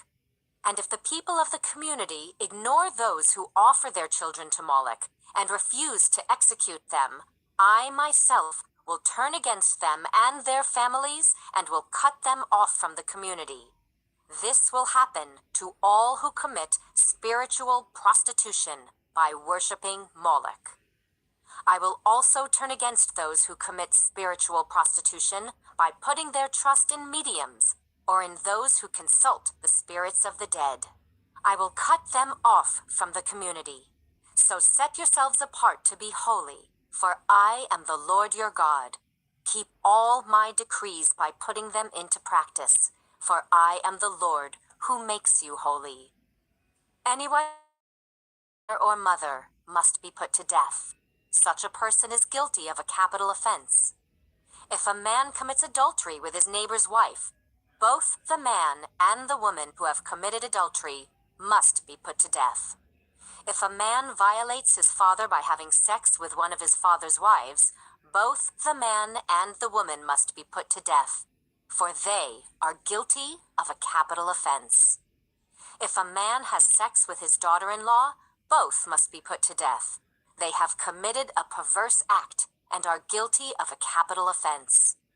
If a man practices homosexuality, having sex with another man as with a woman, both men have committed a detestable act. They must both be put to death, for they are guilty of a capital offense. If a man marries both a woman and her mother, he has committed a wicked act. The man and both women must be burned to death to wipe out such wickedness from among you. If a man has sex with an animal, he must be put to death, and the animal must be killed. If a woman presents herself to a male animal to have intercourse with it, she and the animal must both be put to death. You must kill both, for they are guilty of a capital offense. If a man marries his sister, the daughter of either his father or his mother, and they have sexual relations, it is a shameful disgrace. They must be publicly cut off from the community. Since the man has violated his sister, he will be punished for his sin. If a man has sexual relations with a woman during her menstrual period, both of them must be cut off from the community, for together they have exposed the source of her blood flow. Do not have sexual relations with your aunt, whether your mother's sister or your father's sister. This would dishonor a close relative. Both parties are guilty and will be punished for their sin. If a man has sex with his uncle's wife, he has violated his uncle. Both the man and woman will be punished for their sin, and they will die childless. If a man marries his brother's wife, it is an act of impurity. He has violated his brother, and the guilty couple will remain childless. You must keep all my decrees and regulations by putting them into practice. Otherwise, the land to which I am bringing you as your new home will vomit you out. Do not live according to the customs of the people I am driving out before you. It is because they do these shameful things that I detest them. But I have promised you, you will possess their land because I will give it to you as your possession, a land flowing with milk and honey. I am the Lord your God, who has set you apart from all other people. You must therefore make a distinction between ceremonially clean and unclean animals, and between clean and unclean birds. You must not defile yourselves by eating any unclean animal or bird or creature that scurries along the ground. I have identified them as being unclean for you. You must be holy because I, the Lord, am holy. I have set you apart from all other people to be my very own. Men and women among you who act as mediums or who consult the spirits of the dead must be put to death by stoning. They are guilty of a capital offense. Chapter 21. The Lord said to Moses, "Give the following instructions to the priests, the descendants of Aaron. A priest must not make himself ceremonially unclean by touching the dead body of a relative. The only exceptions are his closest relatives, his mother or father, son or daughter, brother, or his virgin sister, who depends on him because she has no husband. But a priest must not defile himself and make himself unclean for someone who is related to him only by marriage. The priests must not shave their heads, or trim their beards, or cut their bodies. They must be set apart as holy to their God, and must never bring shame on the name of God. They must be holy, for they are the ones who present the special gifts to the Lord, gifts of food for their God. Priests may not marry a woman defiled by prostitution, and they may not marry a woman who is divorced from her husband, for the priests are set apart as holy to their God. You must treat them as holy because they offer up food to your God. You must consider them holy because I, the Lord, am holy, and I make you holy. If a priest's daughter defiles herself by becoming a prostitute, she also defiles her father's holiness, and she must be burned to death. The high priest has the highest rank of all the priests. The anointing oil has been poured on his head, and he has been ordained to wear the priestly garments. He must never leave his hair uncombed or tear his clothing. He must not defile himself by going near a dead body. He may not make himself ceremonially unclean even for his father or mother. He must not defile the sanctuary of his God by leaving it to attend to a dead person, for he has been made holy by the anointing oil of his God. I am the Lord. The high priest may marry only a virgin. He may not marry a widow, a woman who is divorced, or a woman who has defiled herself by prostitution. She must be a virgin from his own clan, so that he will not dishonor his descendants among his clan, for I am the Lord who makes him holy. Then the Lord said to Moses, "Give the following instructions to Aaron. In all future generations, none of your descendants who has any defect will qualify to offer food to his God. No one who has a defect qualifies, whether he is blind, lame, disfigured, deformed, or has a broken foot or arm, or is hunchbacked or dwarfed, or has a defective eye or skin sores or scabs, or damaged testicles. No descendant of Aaron who has a defect may approach the altar to present special gifts to the Lord. Since he has a defect, he may not approach the altar to offer food to his God. However, he may eat from the food offered to God, including the holy offerings and the most holy offerings. Yet because of his physical defect, he may not enter the room behind the inner curtain or approach the altar, for this would defile my holy places. I am the Lord who makes them holy." So Moses gave these instructions to Aaron and his sons and to all the Israelites. Chapter 22. The Lord said to Moses, "Tell Aaron and his sons to be very careful with the sacred gifts that the Israelites set apart for me, so they do not bring shame on my holy name. I am the Lord. Give them the following instructions. In all future generations, if any of your descendants is ceremonially unclean when he approaches the sacred offerings that the people of Israel consecrate to the Lord, he must be cut off from my presence. I am the Lord. If any of Aaron's descendants has a skin disease or any kind of discharge that makes him ceremonially unclean, he may not eat from the sacred offerings until he has been pronounced clean. He also becomes unclean by touching a corpse, or by having an emission of semen, or by touching a small animal that is unclean, or by touching someone who is ceremonially unclean for any reason. The man who is defiled in any of these ways will remain unclean until evening. He may not eat from the sacred offerings until he has bathed himself in water. When the sun goes down, he will be ceremonially clean again, and may eat from the sacred offerings, for this is his. He may not eat an animal that has died a natural death, or has been torn apart by wild animals, for this would defile him. I am the Lord. The priests must follow my instructions carefully, otherwise they will be punished for their sin and will die for violating my instructions. I am the Lord who makes them holy. No one outside a priest's family may eat the sacred offerings. Even guests and hired workers in a priest's home are not allowed to eat them. However, if the priest buys a slave for himself, The slave may eat from the sacred offerings, and if his slaves have children, they also may share his food. If a priest's daughter marries someone outside the priestly family, she may no longer eat the sacred offerings. But if she becomes a widow, or is divorced and has no children to support her, and she returns to live in her father's home as in her youth, she may eat her father's food again. Otherwise, no one outside a priest's family may eat the sacred offerings. Any such person who eats the sacred offerings without realizing it must pay the priest for the amount eaten, plus an additional 20%.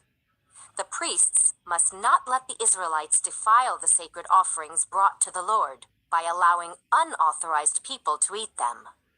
This would bring guilt upon them and require them to pay compensation.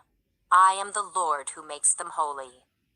And the Lord said to Moses, "Give Aaron and his sons and all the Israelites these instructions, which apply both to native Israelites and to the foreigners living among you. If you present a gift as a burnt offering to the Lord, whether it is to fulfill a vow or is a voluntary offering, you will be accepted only if your offering is a male animal with no defects. It may be a bull, a ram, or a male goat. Do not present an animal with defects, because the Lord will not accept it on your behalf. If you present a peace offering to the Lord from the herd or the flock, whether it is to fulfill a vow or is a voluntary offering, you must offer a perfect animal. It may have no defect of any kind. You must not offer an animal that is blind, crippled, or injured, or that has a wart, a skin sore, or scabs. Such animals must never be offered on the altar as special gifts to the Lord. If a bull or lamb has a leg that is too long or too short, it may be offered as a voluntary offering, but it may not be offered to fulfill a vow. If an animal has damaged testicles or is castrated, you may not offer it to the Lord. You must never do this in your own land, and you must not accept such an animal from foreigners and then offer it as a sacrifice to your God. Such animals will not be accepted on your behalf, for they are mutilated or defective. And the Lord said to Moses, "When a calf or lamb or goat is born, it must be left with its mother for 7 days. From the 8th day on, it will be acceptable as a special gift to the Lord.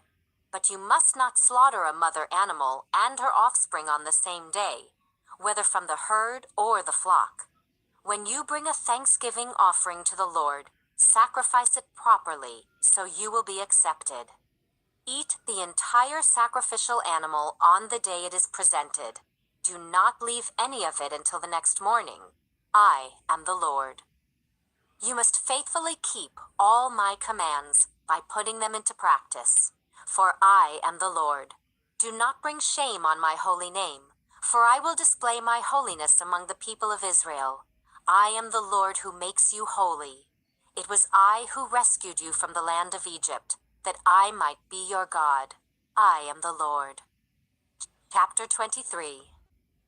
The Lord said to Moses, "Give the following instructions to the people of Israel. These are the Lord's appointed festivals, which you are to proclaim as official days for holy assembly. You have 6 days each week for your ordinary work, but the 7th day is a Sabbath day of complete rest, an official day for holy assembly. It is the Lord's Sabbath day, and it must be observed wherever you live. In addition to the Sabbath, these are the Lord's appointed festivals, the official days for holy assembly that are to be celebrated at their proper times each year. The Lord's Passover begins at sundown on the 14th day of the first month. On the next day, the 15th day of the month, you must begin celebrating the festival of unleavened bread. This festival to the Lord continues for 7 days, and during that time, the bread you eat must be made without yeast. On the first day of the festival, all the people must stop their ordinary work and observe an official day for holy assembly. For 7 days you must present special gifts to the Lord. On the seventh day, the people must again stop all their ordinary work to observe an official day for holy assembly. Then the Lord said to Moses, "Give the following instructions to the people of Israel. When you enter the land I am giving you, and you harvest its first crops, bring the priest a bundle of grain from the first cutting of your grain harvest. On the day after the Sabbath, the priest will lift it up before the Lord so it may be accepted on your behalf. On that same day you must sacrifice a 1-year-old male lamb with no defects as a burnt offering to the Lord. With it, you must present a grain offering consisting of 4 quarts of choice flour moistened with olive oil. It will be a special gift, a pleasing aroma to the Lord. You must also offer 1 quart of wine as a liquid offering. Do not eat any bread or roasted grain or fresh kernels on that day until you bring this offering to your God. This is a permanent law for you, and it must be observed from generation to generation wherever you live. From the day after the Sabbath, the day you bring the bundle of grain to be lifted up as a special offering, count off 7 full weeks. Keep counting until the day after the 7th Sabbath, 50 days later. Then present an offering of new grain to the Lord. From wherever you live, bring 2 loaves of bread to be lifted up before the Lord as a special offering. Make these loaves from 4 quarts of choice flour and bake them with yeast. They will be an offering to the Lord from the first of your crops. Along with the bread, present 7 1-year-old male lambs with no defects, 1 young bull, and 2 rams as burnt offerings to the Lord. These burnt offerings, together with the grain offerings and liquid offerings, will be a special gift, a pleasing aroma to the Lord. Then you must offer 1 male goat as a sin offering, and 2 1-year-old male lambs as a peace offering. The priest will lift up the 2 lambs as a special offering to the Lord, together with the loaves representing the first of your crops. These offerings, which are holy to the Lord, belong to the priests. That same day will be proclaimed an official day for holy assembly, a day on which you do no ordinary work. This is a permanent law for you, and it must be observed from generation to generation wherever you live. When you harvest the crops of your land, do not harvest the grain along the edges of your fields, and do not pick up what the harvesters drop. Leave it for the poor and the foreigners living among you. I am the Lord your God. The Lord said to Moses, "Give the following instructions to the people of Israel. On the first day of the appointed month in early autumn, you are to observe a day of complete rest. It will be an official day for holy assembly, a day commemorated with loud blasts of a trumpet. You must do no ordinary work on that day. Instead, you are to present special gifts to the Lord." Then the Lord said to Moses, "Be careful to celebrate the Day of Atonement on the 10th day of that same month, 9 days after the Festival of Trumpets. You must observe it as an official day for holy assembly, a day to deny yourselves and present special gifts to the Lord. Do no work during that entire day, because it is the Day of Atonement, when offerings of purification are made for you, making you right with the Lord your God. All who do not deny themselves that day will be cut off from God's people, and I will destroy anyone among you who does any work on that day. You must not do any work at all. This is a permanent law for you, and it must be observed from generation to generation wherever you live. This will be a Sabbath day of complete rest for you, and on that day you must deny yourselves. This day of rest will begin at sundown on the 9th day of the month and extend until sundown on the 10th day." And the Lord said to Moses, "Give the following instructions to the people of Israel. Begin celebrating the Festival of Shelters on the 15th day of the appointed month, 5 days after the Day of Atonement. This festival to the Lord will last for 7 days. On the first day of the festival, you must proclaim an official day for Holy Assembly, when you do no ordinary work. For 7 days you must present special gifts to the Lord. The 8th day is another holy day on which you present your special gifts to the Lord. This will be a solemn occasion, and no ordinary work may be done that day. These are the Lord's appointed festivals. Celebrate them each year as official days for Holy Assembly by presenting special gifts to the Lord. Burnt offerings, grain offerings, sacrifices, and liquid offerings, each on its proper day. These festivals must be observed in addition to the Lord's regular Sabbath days, and the offerings are in addition to your personal gifts, the offerings you give to fulfill your vows, and the voluntary offerings you present to the Lord. Remember that this 7-day festival to the Lord, the Festival of Shelters, begins on the 15th day of the appointed month, after you have harvested all the produce of the land. The first day and the 8th day of the festival will be days of complete rest.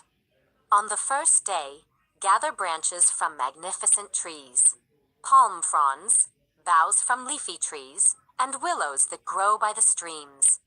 Then celebrate with joy before the Lord your God for 7 days.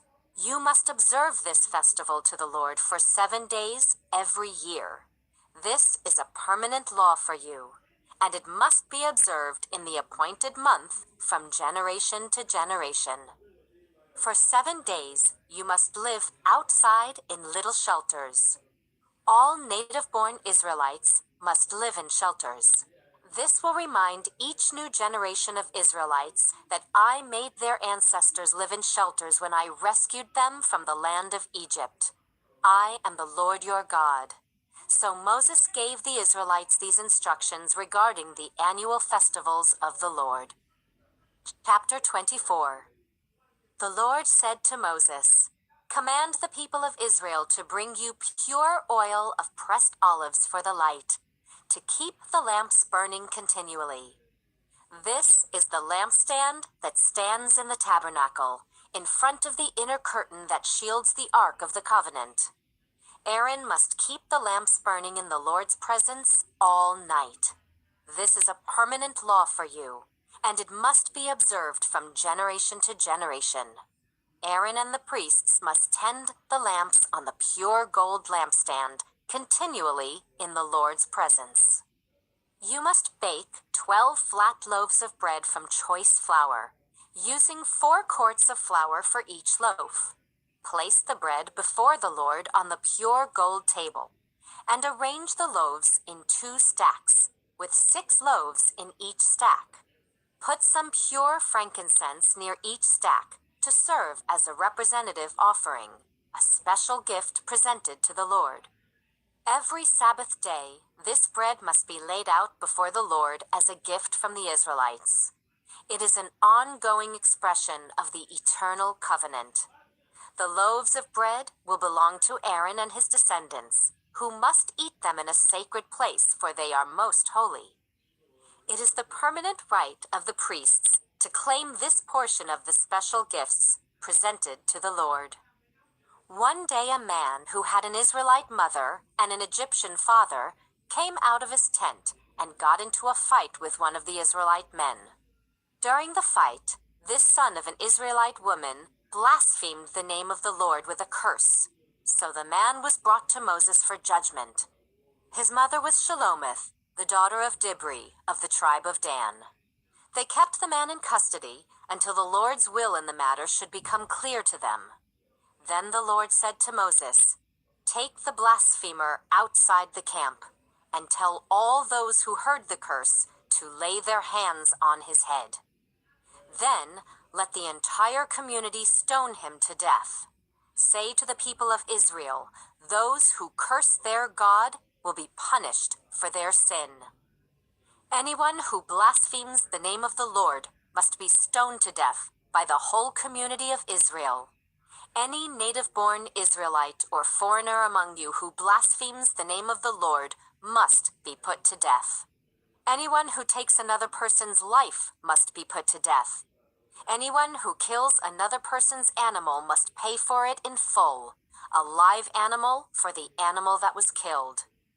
Anyone who injures another person must be dealt with according to the injury inflicted. A fracture for a fracture, an eye for an eye, a tooth for a tooth. Whatever anyone does to injure another person must be paid back in kind. Whoever kills an animal must pay for it in full, but whoever kills another person must be put to death. This same standard applies both to native-born Israelites and to the foreigners living among you. I am the Lord your God. After Moses gave all these instructions to the Israelites, they took the blasphemer outside the camp and stoned him to death. The Israelites did just as the Lord had commanded Moses. Chapter 25. While Moses was on Mount Sinai, the Lord said to him, "Give the following instructions to the people of Israel. When you have entered the land I am giving you, the land itself must observe a Sabbath rest before the Lord every 7th year. For 6 years you may plant your fields and prune your vineyards and harvest your crops. But during the 7th year, the land must have a Sabbath year of complete rest. It is the Lord's Sabbath. Do not plant your fields or prune your vineyards during that year. And don't store away the crops that grow on their own or gather the grapes from your unpruned vines. The land must have a year of complete rest. But you may eat whatever the land produces on its own during its Sabbath. This applies to you, your male and female servants, your hired workers, and the temporary residents who live with you. Your livestock and the wild animals in your land will also be allowed to eat what the land produces. In addition, you must count off 7 Sabbath years, 7 sets of 7 years, adding up to 49 years in all. Then, on the Day of Atonement in the 50th year, blow the ram's horn loud and long throughout the land. Set this year apart as holy, a time to proclaim freedom throughout the land for all who live there. It will be a jubilee year for you, when each of you may return to the land that belonged to your ancestors and return to your own clan. This 50th year will be a jubilee for you. During that year, you must not plant your fields or store away any of the crops that grow on their own, and don't gather the grapes from your unpruned vines. It will be a jubilee year for you, and you must keep it holy. But you may eat whatever the land produces on its own. In the year of Jubilee, each of you may return to the land that belonged to your ancestors. When you make an agreement with your neighbor to buy or sell property, you must not take advantage of each other. When you buy land from your neighbor, the price you pay must be based on the number of years since the last Jubilee. The seller must set the price by taking into account the number of years remaining until the next year of Jubilee. The more years until the next Jubilee, the higher the price. The fewer years, the lower the price. After all, the person selling the land is actually selling you a certain number of harvests. Show your fear of God by not taking advantage of each other. I am the Lord your God. If you want to live securely in the land, follow my decrees and obey my regulations. Then the land will yield large crops, and you will eat your fill and live securely in it. But you might ask, what will we eat during the 7th year, since we are not allowed to plant or harvest crops that year? Be assured that I will send my blessing for you in the 6th year, so the land will produce a crop large enough for 3 years. When you plant your fields in the 8th year, you will still be eating from the large crop of the 6th year. In fact, you will still be eating from that large crop when the new crop is harvested in the 9th year. The land must never be sold on a permanent basis, for the land belongs to me. You are only foreigners and tenant farmers working for me. With every purchase of land, you must grant the seller the right to buy it back. If one of your fellow Israelites falls into poverty and is forced to sell some family land, then a close relative should buy it back for him. If there is no close relative to buy the land, but the person who sold it gets enough money to buy it back, he then has the right to redeem it from the one who bought it. The price of the land will be discounted according to the number of years until the next year of Jubilee. In this way, the original owner can then return to the land. But if the original owner cannot afford to buy back the land, it will remain with the new owner until the next year of Jubilee. In the Jubilee year, the land must be returned to the original owners so they can return to their family land. Anyone who sells a house inside a walled town has the right to buy it back for a full year after its sale. During that year, the seller retains the right to buy it back. But if it is not bought back within a year, the sale of the house within the walled town cannot be reversed. It will become the permanent property of the buyer. It will not be returned to the original owner in the year of Jubilee. But a house in a village, a settlement without fortified walls, will be treated like property in the countryside. Such a house may be bought back at any time, and it must be returned to the original owner in the year of Jubilee. The Levites always have the right to buy back a house they have sold within the towns allotted to them. And any property that is sold by the Levites, all houses within the Levitical towns, must be returned in the year of Jubilee. After all, the houses in the towns reserved for the Levites are the only property they own in all Israel. The open pasture land around the Levitical towns may never be sold. It is their permanent possession. If one of your fellow Israelites falls into poverty and cannot support himself, support him as you would a foreigner or a temporary resident and allow him to live with you. Do not charge interest or make a profit at his expense. Instead, show your fear of God by letting him live with you as your relative. Remember, do not charge interest on money you lend him, or make a profit on food you sell him. I am the Lord your God, who brought you out of the land of Egypt to give you the land of Canaan, and to be your God. If one of your fellow Israelites falls into poverty and is forced to sell himself to you, do not treat him as a slave. Treat him instead as a hired worker, or as a temporary resident who lives with you, and he will serve you only until the year of Jubilee. At that time, he and his children will no longer be obligated to you, and they will return to their clans and go back to the land originally allotted to their ancestors. The people of Israel are my servants, whom I brought out of the land of Egypt. So they must never be sold as slaves. Show your fear of God by not treating them harshly. However, you may purchase male and female slaves from among the nations around you. You may also purchase the children of temporary residents who live among you, including those who have been born in your land. You may treat them as your property, passing them on to your children as a permanent inheritance. You may treat them as slaves, but you must never treat your fellow Israelites this way.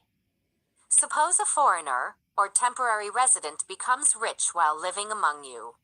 If any of your fellow Israelites fall into poverty and are forced to sell themselves to such a foreigner or to a member of his family, they still retain the right to be bought back, even after they have been purchased. They may be bought back by a brother, an uncle, or a cousin. In fact, anyone from the extended family may buy them back. They may also redeem themselves if they have prospered.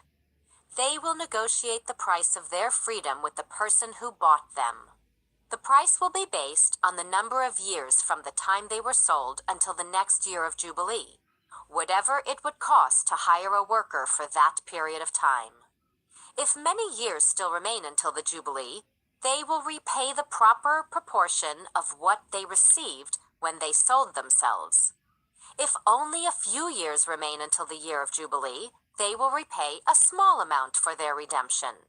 The foreigner must treat them as workers hired on a yearly basis.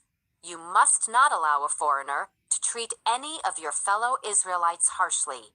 If any Israelites have not been bought back by the time the year of Jubilee arrives, they and their children must be set free at that time. For the people of Israel belong to me. They are my servants, whom I brought out of the land of Egypt. I am the Lord your God. Chapter 26. Do not make idols, or set up carved images, or sacred pillars, or sculptured stones in your land so you may worship them. I am the Lord your God. You must keep my Sabbath days of rest and show reverence for my sanctuary. I am the Lord. If you follow my decrees and are careful to obey my commands, I will send you the seasonal rains. The land will then yield its crops, and the trees of the field will produce their fruit. Your threshing season will overlap with the grape harvest, and your grape harvest will overlap with the season of planting grain. You will eat your fill and live securely in your own land. I will give you peace in the land, and you will be able to sleep with no cause for fear. I will rid the land of wild animals and keep your enemies out of your land. In fact, you will chase down your enemies and slaughter them with your swords. 5 of you will chase 100, and 100 of you will chase 10,000. All your enemies will fall beneath your sword. I will look favorably upon you, making you fertile and multiplying your people. And I will fulfill my covenant with you. You will have such a surplus of crops that you will need to clear out the old grain to make room for the new harvest. I will live among you, and I will not despise you. I will walk among you. I will be your God, and you will be my people. I am the Lord your God, who brought you out of the land of Egypt, so you would no longer be their slaves. I broke the yoke of slavery from your neck, so you can walk with your heads held high. However, if you do not listen to me or obey all these commands, and if you break my covenant by rejecting my decrees, treating my regulations with contempt, and refusing to obey my commands, I will punish you. I will bring sudden terrors upon you, wasting diseases and burning fevers that will cause your eyes to fail and your life to ebb away. You will plant your crops in vain because your enemies will eat them. I will turn against you and you will be defeated by your enemies. Those who hate you will rule over you, and you will run even when no one is chasing you. And if, in spite of all this, you still disobey me, I will punish you 7 times over for your sins. I will break your proud spirit by making the skies as unyielding as iron and the earth as hard as bronze. All your work will be for nothing, for your land will yield no crops and your trees will bear no fruit. If even then you remain hostile toward me and refuse to obey me, I will inflict disaster on you 7 times over for your sins. I will send wild animals that will rob you of your children and destroy your livestock. Your numbers will dwindle and your roads will be deserted. And if you fail to learn the lesson and continue your hostility toward me, then I myself will be hostile toward you. I will personally strike you with calamity 7 times over for your sins. I will send armies against you to carry out the curse of the covenant you have broken. When you run to your towns for safety, I will send a plague to destroy you there, and you will be handed over to your enemies. I will destroy your food supply, so that 10 women will need only 1 oven to bake bread for their families. They will ration your food by weight, and though you have food to eat, you will not be satisfied. If in spite of all this, you still refuse to listen, and still remain hostile toward me, then I will give full vent to my hostility. I myself will punish you 7 times over for your sins. Then you will eat the flesh of your own sons and daughters. I will destroy your pagan shrines and knock down your places of worship. I will leave your lifeless corpses piled on top of your lifeless idols, and I will despise you. I will make your cities desolate and destroy your places of pagan worship. I will take no pleasure in your offerings that should be a pleasing aroma to me. Yes, I myself will devastate your land, and your enemies who come to occupy it will be appalled at what they see. I will scatter you among the nations and bring out my sword against you. Your land will become desolate, and your cities will lie in ruins. Then at last, the land will enjoy its neglected Sabbath years as it lies desolate, while you are in exile in the land of your enemies. Then the land will finally rest and enjoy the Sabbaths it missed. As long as the land lies in ruins, it will enjoy the rest you never allowed it to take every 7th year while you lived in it. And for those of you who survive, I will demoralize you in the land of your enemies. You will live in such fear that the sound of a leaf driven by the wind will send you fleeing. You will run as though fleeing from a sword, and you will fall, even when no one pursues you. Though no one is chasing you, you will stumble over each other as though fleeing from a sword. You will have no power to stand up against your enemies. You will die among the foreign nations and be devoured in the land of your enemies. Those of you who survive will waste away in your enemies' lands because of their sins and the sins of their ancestors. But at last my people will confess their sins and the sins of their ancestors for betraying me and being hostile toward me.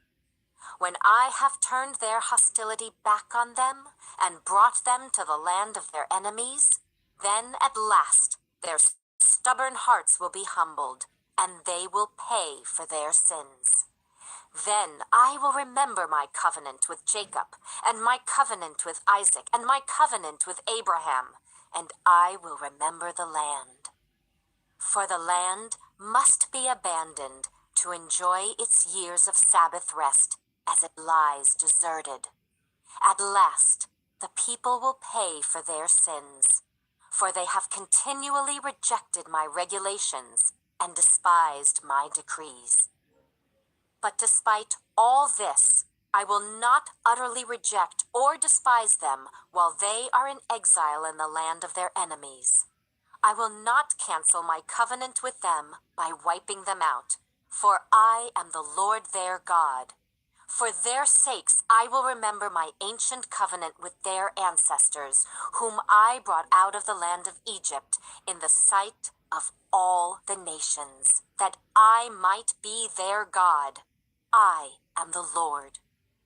These are the decrees, regulations, and instructions that the Lord gave through Moses on Mount Sinai as evidence of the relationship between himself and the Israelites.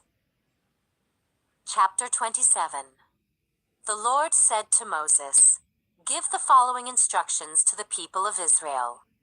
If anyone makes a special vow to dedicate someone to the Lord by paying the value of that person, here is the scale of values to be used. A man between the ages of 20 and 60 is valued at 50 shekels of silver, as measured by the sanctuary shekel. A woman of that age is valued at 30 shekels of silver. A boy between the ages of 5 and 20, 20 shekels of silver.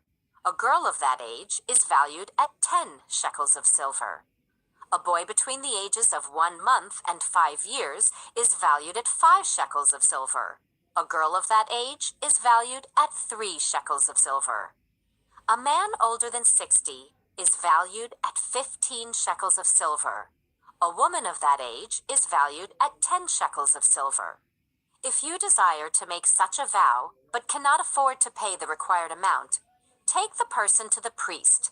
He will determine the amount for you to pay based on what you can afford.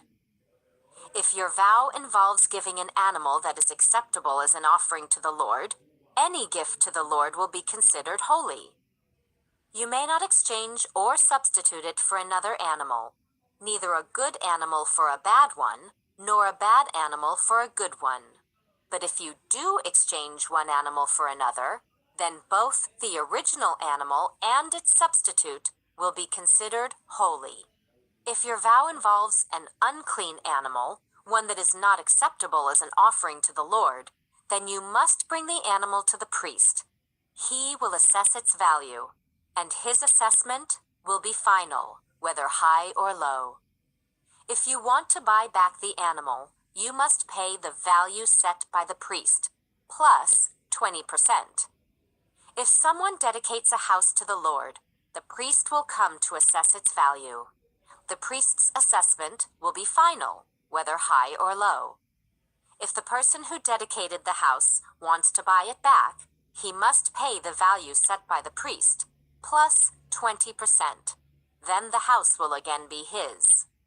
If someone dedicates to the Lord a piece of his family property, its value will be assessed according to the amount of seed required to plant it. 50 shekels of silver for a field planted with 5 bushels of barley seed. If the field is dedicated to the Lord in the year of Jubilee, then the entire assessment will apply. But if the field is dedicated after the year of Jubilee, the priest will assess the land's value in proportion to the number of years left until the next year of Jubilee. Its assessed value is reduced each year.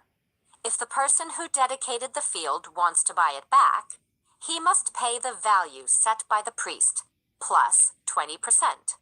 Then the field will again be legally his. But if he does not want to buy it back, and it is sold to someone else, the field can no longer be bought back. When the field is released in the year of Jubilee, it will be holy, a field specially set apart for the Lord. It will become the property of the priests. If someone dedicates to the Lord a field he has purchased, but which is not part of his family property, the priest will assess its value based on the number of years left until the next year of Jubilee. On that day, he must give the assessed value of the land as a sacred donation to the Lord. In the year of Jubilee, the field must be returned to the person from whom he purchased it, the one who inherited it as family property. All the payments must be measured by the weight of the sanctuary shekel, which equals 20 gerahs. You may not dedicate a firstborn animal to the Lord, for the firstborn of your cattle, sheep, and goats already belong to him. However, you may buy back the firstborn of a ceremonially unclean animal by paying the priest's assessment of its worth, plus 20%. If you do not buy it back, the priest will sell it at its assessed value. However, anything specially set apart for the Lord, whether a person, an animal, or family property, must never be sold or bought back. Anything devoted in this way has been set apart as holy, and it belongs to the Lord. No person specially set apart for destruction may be bought back. Such a person must be put to death. 1/10 of the produce of the land, whether grain from the fields or fruit from the trees, belongs to the Lord, and must be set apart to him as holy. If you want to buy back the Lord's 10th of the grain or fruit, you must pay its value, plus 20%. Count off every 10th animal from your herds and flocks and set them apart for the Lord as holy. You may not pick and choose between good and bad animals, and you may not substitute one for another. But if you do exchange one animal for another, then both the original animal and its substitute will be considered holy and cannot be bought back. These are the commands that the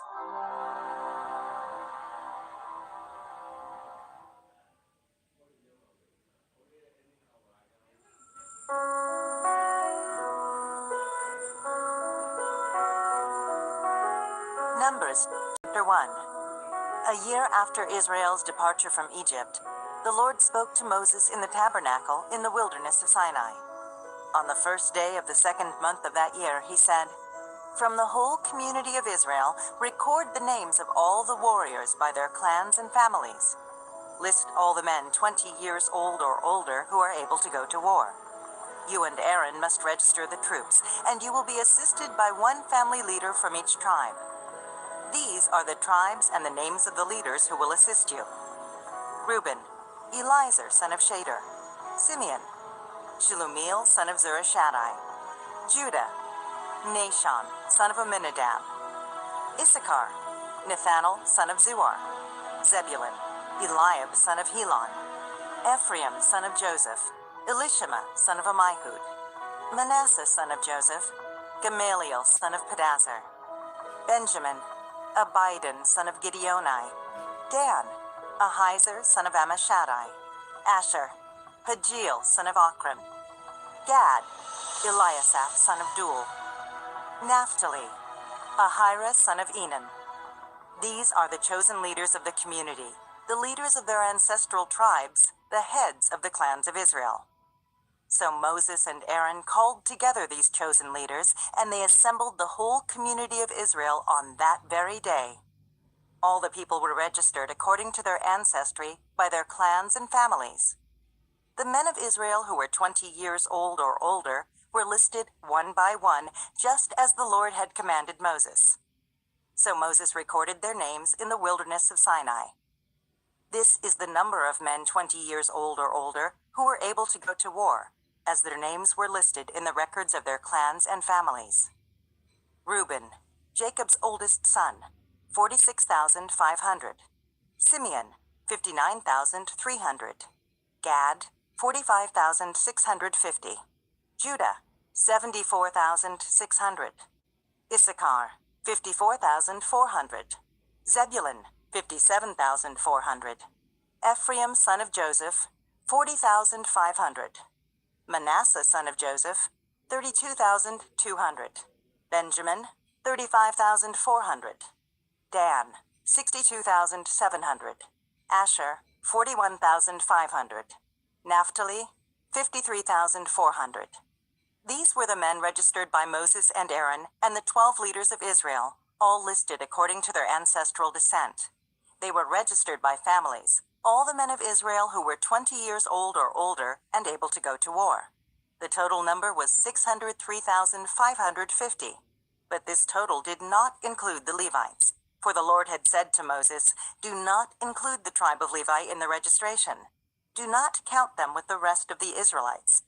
Put the Levites in charge of the tabernacle of the covenant, along with all its furnishings and equipment. They must carry the tabernacle and all its furnishings as you travel, and they must take care of it and camp around it. Whenever it is time for the tabernacle to move, the Levites will take it down. And when it is time to stop, they will set it up again. But any unauthorized person who goes too near the tabernacle must be put to death. Each tribe of Israel will camp in a designated area with its own family banner. But the Levites will camp around the tabernacle of the covenant to protect the community of Israel from the Lord's anger. The Levites are responsible to stand guard around the tabernacle. So the Israelites did everything just as the Lord had commanded Moses." Chapter 2. Then the Lord gave these instructions to Moses and Aaron. When the Israelites set up camp, each tribe will be assigned its own area. The tribal divisions will camp beneath their family banners on all 4 sides of the tabernacle, but at some distance from it. The divisions of Judah, Issachar, and Zebulun are to camp toward the sunrise on the east side of the tabernacle, beneath their family banners. These are the names of the tribes, their leaders, and the numbers of their registered troops. Judah, Nahshon, son of Amminadab, 74,600. Issachar, Nathanael, son of Zuar, 54,400. Zebulun, Eliab, son of Helon, 57,400. So the total of all the troops on Judah's side of the camp is 186,400. These 3 tribes are to lead the way whenever the Israelites travel to a new campsite. The divisions of Reuben, Simeon, and Gad are to camp on the south side of the tabernacle, beneath their family banners. These are the names of the tribes, their leaders, and the numbers of their registered troops. Reuben, Eliezer son of Shader, 46,500. Simeon, Shelumiel son of Zurishaddai, 59,300. Gad, Eliasaph son of Duel, 45,650. So the total of all the troops on Reuben's side of the camp is 151,450. These 3 tribes will be second in line whenever the Israelites travel. Then the tabernacle, carried by the Levites, will set out from the middle of the camp. All the tribes are to travel in the same order that they camp, each in position under the appropriate family banner. The divisions of Ephraim, Manasseh, and Benjamin are to camp on the west side of the tabernacle, beneath their family banners. These are the names of the tribes, their leaders, and the numbers of their registered troops. Ephraim, Elishama, son of Ammihud, 40,500. Manasseh, Gamaliel, son of Pedazur, 32,200. Benjamin, Abidan, son of Gideoni, 35,400. So the total of all the troops on Ephraim's side of the camp is 108,100. These 3 tribes will be third in line whenever the Israelites travel. The divisions of Dan, Asher, and Naphtali are to camp on the north side of the tabernacle, beneath their family banners. These are the names of the tribes, their leaders, and the numbers of their registered troops. Dan, Ahiezer, son of Ammishaddai, 62,700. Asher, Pagiel, son of Ochran, 41,500. Naphtali, Ahira, son of Enan, 53,400. So the total of all the troops on Dan's side of the camp is 157,600. These 3 tribes will be last, marching under their banners whenever the Israelites travel. In summary, the troops of Israel listed by their families totaled 603,550. But as the Lord had commanded, the Levites were not included in this registration. So the people of Israel did everything as the Lord had commanded Moses. Each clan and family set up camp and marched under their banners exactly as the Lord had instructed them. Chapter 3. This is the family line of Aaron and Moses, as it was recorded when the Lord spoke to Moses on Mount Sinai. The names of Aaron's sons were Nadab, the oldest, Abihu, Eleazar, and Ithamar. These sons of Aaron were anointed and ordained to minister as priests. But Nadab and Abihu died in the Lord's presence in the wilderness of Sinai when they burned before the Lord the wrong kind of fire, different than he had commanded. Since they had no sons, this left only Eleazar and Ithamar to serve as priests with their father Aaron. Then the Lord said to Moses, "Call forward the tribe of Levi and present them to Aaron the priest to serve as his assistants. They will serve Aaron and the whole community, performing their sacred duties in and around the tabernacle. They will also maintain all the furnishings of the sacred tent, serving in the tabernacle on behalf of all the Israelites. Assign the Levites to Aaron and his sons. They have been given from among all the people of Israel to serve as their assistants. Appoint Aaron and his sons to carry out the duties of the priesthood. But any unauthorized person who goes too near the sanctuary must be put to death." And the Lord said to Moses, "Look, I have chosen the Levites from among the Israelites to serve as substitutes for all the firstborn sons of the people of Israel.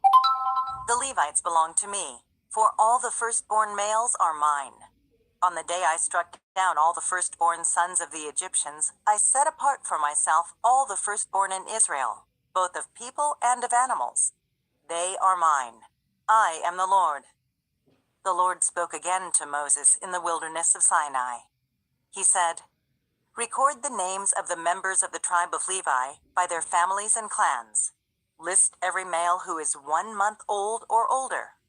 So Moses listed them, just as the Lord had commanded. Levi had 3 sons, whose names were Gershon, Kohath, and Merari. The clans descended from Gershon were named after 2 of his descendants, Libni, and Shimei. The clans descended from Kohath were named after 4 of his descendants: Amram, Izhar, Hebron, and Uzziel. The clans descended from Merari were named after 2 of his descendants, Malai and Mushai. These were the Levite clans, listed according to their family groups. The descendants of Gershon were composed of the clans descended from Libni and Shimei. There were 7,500 males 1 month old or older among these Gershonite clans. They were assigned the area to the west of the tabernacle for their camp. The leader of the Gershonite clans was Eliasaph, son of Lael.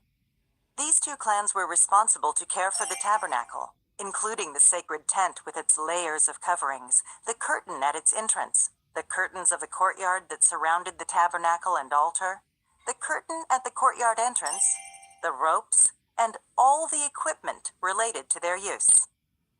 The descendants of Kohath were composed of the clans descended from Amram, Izhar, Hebron, and Uzziel. There were 8,600 males 1 month old or older among these Kohathite clans. They were responsible for the care of the sanctuary, and they were assigned the area south of the tabernacle for their camp. The leader of the Kohathite clans was Elizaphan, son of Uzziel. These 4 clans were responsible for the care of the ark, the table, the lampstand, the altars, the various articles used in the sanctuary, the inner curtain, and all the equipment related to their use. Eleazar, son of Aaron the priest, was the chief administrator over all the Levites, with special responsibility for the oversight of the sanctuary.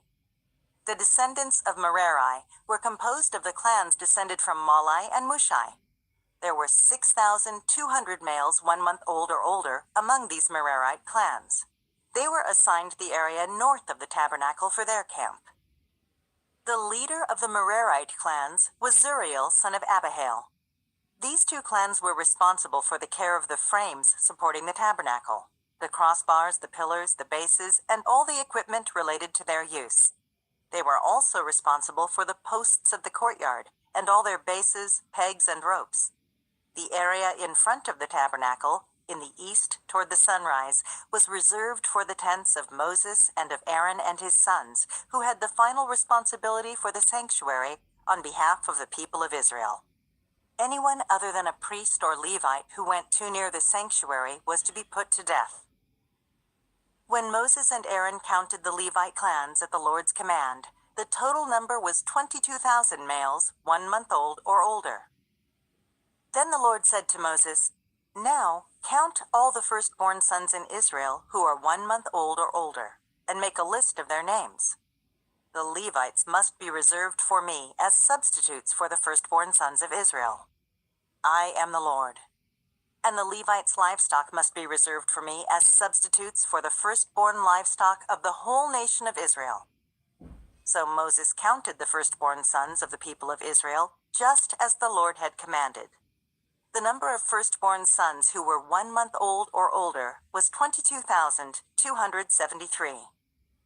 Then the Lord said to Moses, "Take the Levites as substitutes for the firstborn sons of the people of Israel, and take the livestock of the Levites as substitutes for the firstborn livestock of the people of Israel.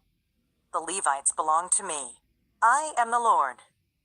There are 273 more firstborn sons of Israel than there are Levites.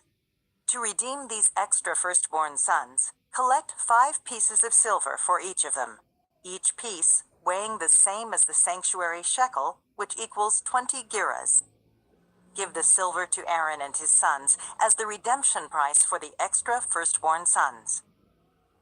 So Moses collected the silver for redeeming the firstborn sons of Israel, who exceeded the number of Levites.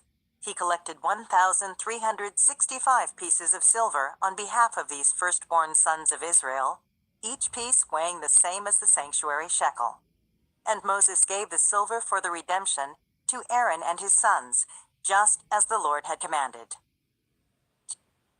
Chapter 4.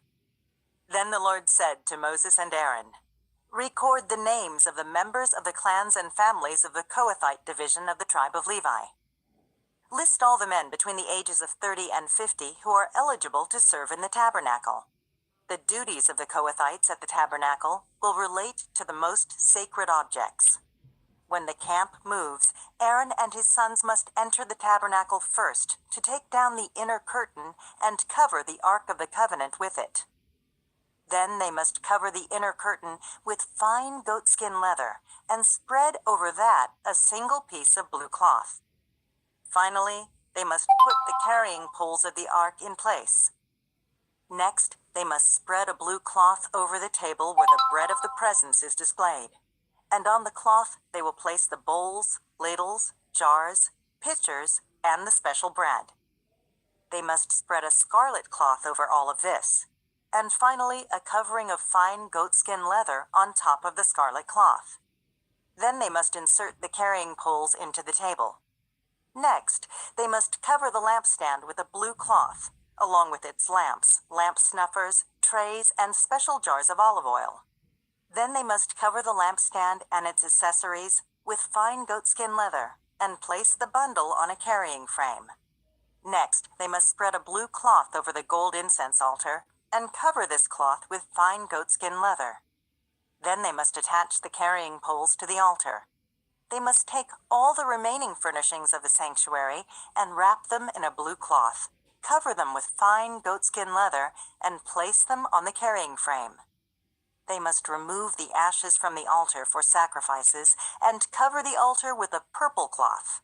All the altar utensils, the fire pans, meat forks, shovels, basins, and all the containers must be placed on the cloth, and a covering of fine goatskin leather must be spread over them. Finally, they must put the carrying poles in place. The camp will be ready to move when Aaron and his sons have finished covering the sanctuary and all the sacred articles. The Kohathites will come and carry these things to the next destination, but they must not touch the sacred objects, or they will die. So these are the things from the tabernacle that the Kohathites must carry. Eleazar, son of Aaron the priest, will be responsible for the oil of the lampstand, the fragrant incense, the daily grain offering, and the anointing oil. In fact, Eleazar will be responsible for the entire tabernacle and everything in it, including the sanctuary and its furnishings. Then the Lord said to Moses and Aaron, "Do not let the Kohathite clans be destroyed from among the Levites. This is what you must do, so they will live and not die when they approach the most sacred objects. Aaron and his sons must always go in with them and assign a specific duty or load to each person. The Kohathites must never enter the sanctuary to look at the sacred objects for even a moment, or they will die." And the Lord said to Moses, "Record the names of the members of the clans and families of the Gershonite division of the tribe of Levi. List all the men between the ages of 30 and 50 who are eligible to serve in the tabernacle. These Gershonite clans will be responsible for general service and carrying loads. They must carry the curtains of the tabernacle itself with its coverings, the outer covering of fine goatskin leather, and the curtain for the tabernacle entrance. They are also to carry the curtains for the courtyard walls that surround the tabernacle and altar, the curtain across the courtyard entrance, the ropes, and all the equipment related to their use. The Gershonites are responsible for all these items. Aaron and his sons will direct the Gershonites regarding all their duties, whether it involves moving the equipment or doing other work. They must assign the Gershonites responsibility for the loads they are to carry. So these are the duties assigned to the Gershonite clans at the tabernacle.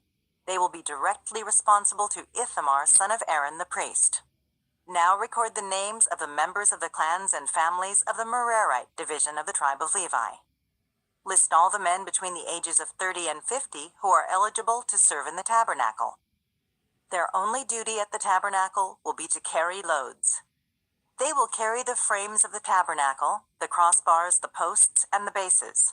Also the posts for the courtyard walls with their bases, pegs, and ropes, and all the accessories and everything else related to their use. Assign the various loads to each man by name. So these are the duties of the Merarite clans at the tabernacle. They are directly responsible to Ithamar, son of Aaron the priest. So Moses, Aaron, and the other leaders of the community listed the members of the Kohathite division by their clans and families. The list included all the men between 30 and 50 years of age who were eligible for service in the tabernacle, and the total number came to 2,750. So this was the total of all those from the Kohathite clans who were eligible to serve at the tabernacle. Moses and Aaron listed them just as the Lord had commanded through Moses. The Gershonite division was also listed by its clans. The list included all the men between 30 and 50 years of age who were eligible for service in the tabernacle, and the total number came to 2,630. So this was the total of all those from the Gershonite clans who were eligible to serve at the tabernacle. Moses and Aaron listed them just as the Lord had commanded. The Merarite division was also listed by its clans and families. The list included all the men between 30 and 50 years of age who were eligible for service in the tabernacle, and the total number came to 3,200. So this was the total of all those from the Merarite clans who were eligible for service. Moses and Aaron listed them just as the Lord had commanded through Moses. So Moses, Aaron, and the leaders of Israel listed all the Levites by their clans and families.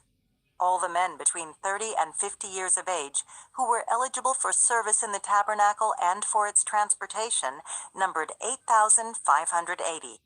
When their names were recorded, as the Lord had commanded through Moses, each man was assigned his task and told what to carry. And so the registration was completed, just as the Lord had commanded Moses. Chapter 5. The Lord gave these instructions to Moses. Command the people of Israel to remove from the camp anyone who has a skin disease or a discharge, or who has been unclean by touching a dead person. This command applies to men and women alike.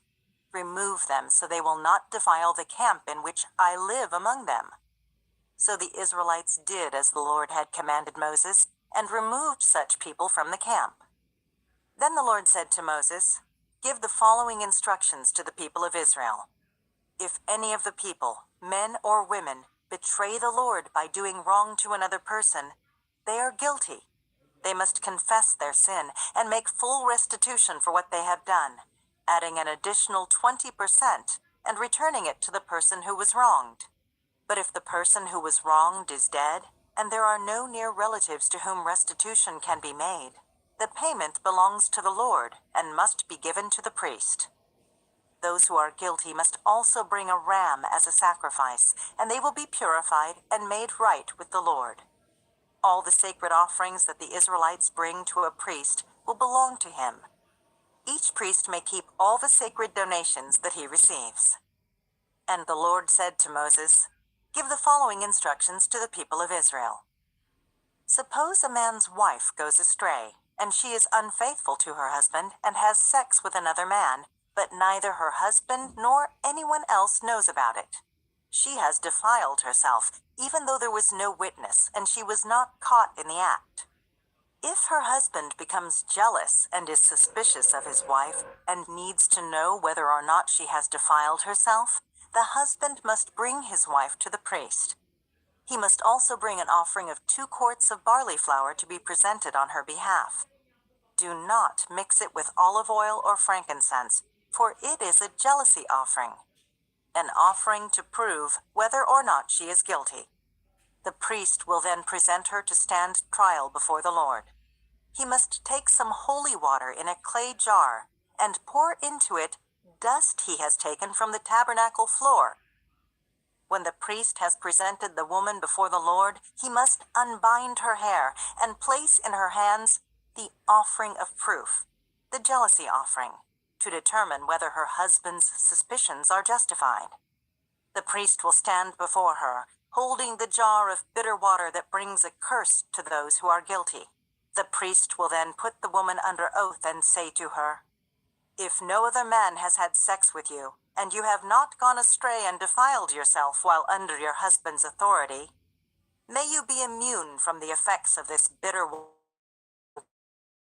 But if you have gone astray by being unfaithful to your husband and have defiled yourself by having sex with another man, At this point, the priest must put the woman under oath by saying, "May the people know that the Lord's curse is upon you when he makes you infertile, causing your womb to shrivel and your abdomen to swell.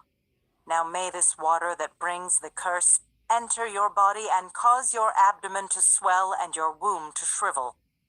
And the woman will be required to say, "Yes, let it be so." And the priest will write these curses on a piece of leather and wash them off into the bitter water. He will make the woman drink the bitter water that brings on the curse. When the water enters her body, it will cause bitter suffering if she is guilty.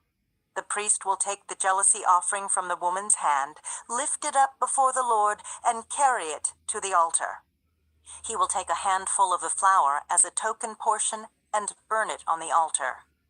And he will require the woman to drink the water. If she has defiled herself by being unfaithful to her husband, the water that brings on the curse will cause bitter suffering. Her abdomen will swell and her womb will shrink, and her name will become a curse among her people. But if she has not defiled herself and is pure, then she will be unharmed and will still be able to have children. This is the ritual law for dealing with suspicion. If a woman goes astray and defiles herself while under her husband's authority, or if a man becomes jealous and is suspicious that his wife has been unfaithful, the husband must present his wife before the Lord, and the priest will apply this entire ritual law to her. The husband will be innocent of any guilt in this matter, but his wife will be held accountable for her sin. Chapter 6. Then the Lord said to Moses, "Give the following instructions to the people of Israel. If any of the people, either men or women, take the special vow of a Nazirite, setting themselves apart to the Lord in a special way, they must give up wine and other alcoholic drinks. They must not use vinegar made from wine or from other alcoholic drinks. They must not drink fresh grape juice, and they must not eat grapes or raisins. As long as they are bound by their Nazirite vow, they are not allowed to eat or drink anything that comes from a grapevine, not even the grape seeds or skins. They must never cut their hair throughout the time of their vow, for they are holy and set apart to the Lord. Until the time of their vow has been fulfilled, they must let their hair grow long, and they must not go near a dead body during the entire period of their vow to the Lord. Even if the dead person is their own father, mother, brother, or sister, they must not defile themselves, for the hair on their head is the symbol of their separation to God. This requirement applies as long as they are set apart to the Lord. If someone falls dead beside them, the hair they have dedicated will be defiled. They must wait for 7 days and then shave their heads. Then they will be cleansed from their defilement. On the 8th day they must bring 2 turtle doves or 2 young pigeons to the priest at the entrance of the tabernacle. The priest will offer one of the birds for a sin offering and the other for a burnt offering. In this way he will purify them from the guilt they incurred through contact with the dead body. Then they must reaffirm their commitment and let their hair begin to grow again. The days of their vow that were completed before their defilement no longer count. They must rededicate themselves to the Lord as a Nazirite for the full term of their vow, and each must bring a 1-year-old male lamb for a guilt offering. This is the ritual law for Nazirites. At the conclusion of their time of separation as Nazirites, they must each go to the entrance of the tabernacle and offer their sacrifices to the Lord. A 1-year-old male lamb without defect for a burnt offering. A 1-year-old female lamb without defect for a sin offering. A ram without defect for a peace offering. A basket of bread made without yeast. Cakes of choice flour mixed with olive oil and wafers spread with olive oil, along with their prescribed grain offerings and liquid offerings.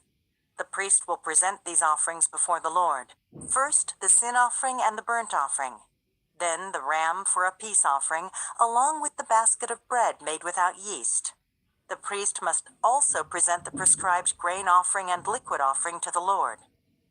Then the Nazirites will shave their heads at the entrance of the tabernacle. They will take the hair that had been dedicated and place it on the fire beneath the peace offering sacrifice. After the Nazarite's head has been shaved, the priest will take for each of them the boiled shoulder of the ram, and he will take from the basket a cake and a wafer made without yeast. He will put them all into the Nazarite's hands. Then the priest will lift them up as a special offering before the Lord. These are holy portions for the priest, along with the breast of the special offering and the thigh of the sacred offering that are lifted up before the Lord. After this ceremony, the Nazarites may again drink wine. This is the ritual law of the Nazarites, who vow to bring these offerings to the Lord.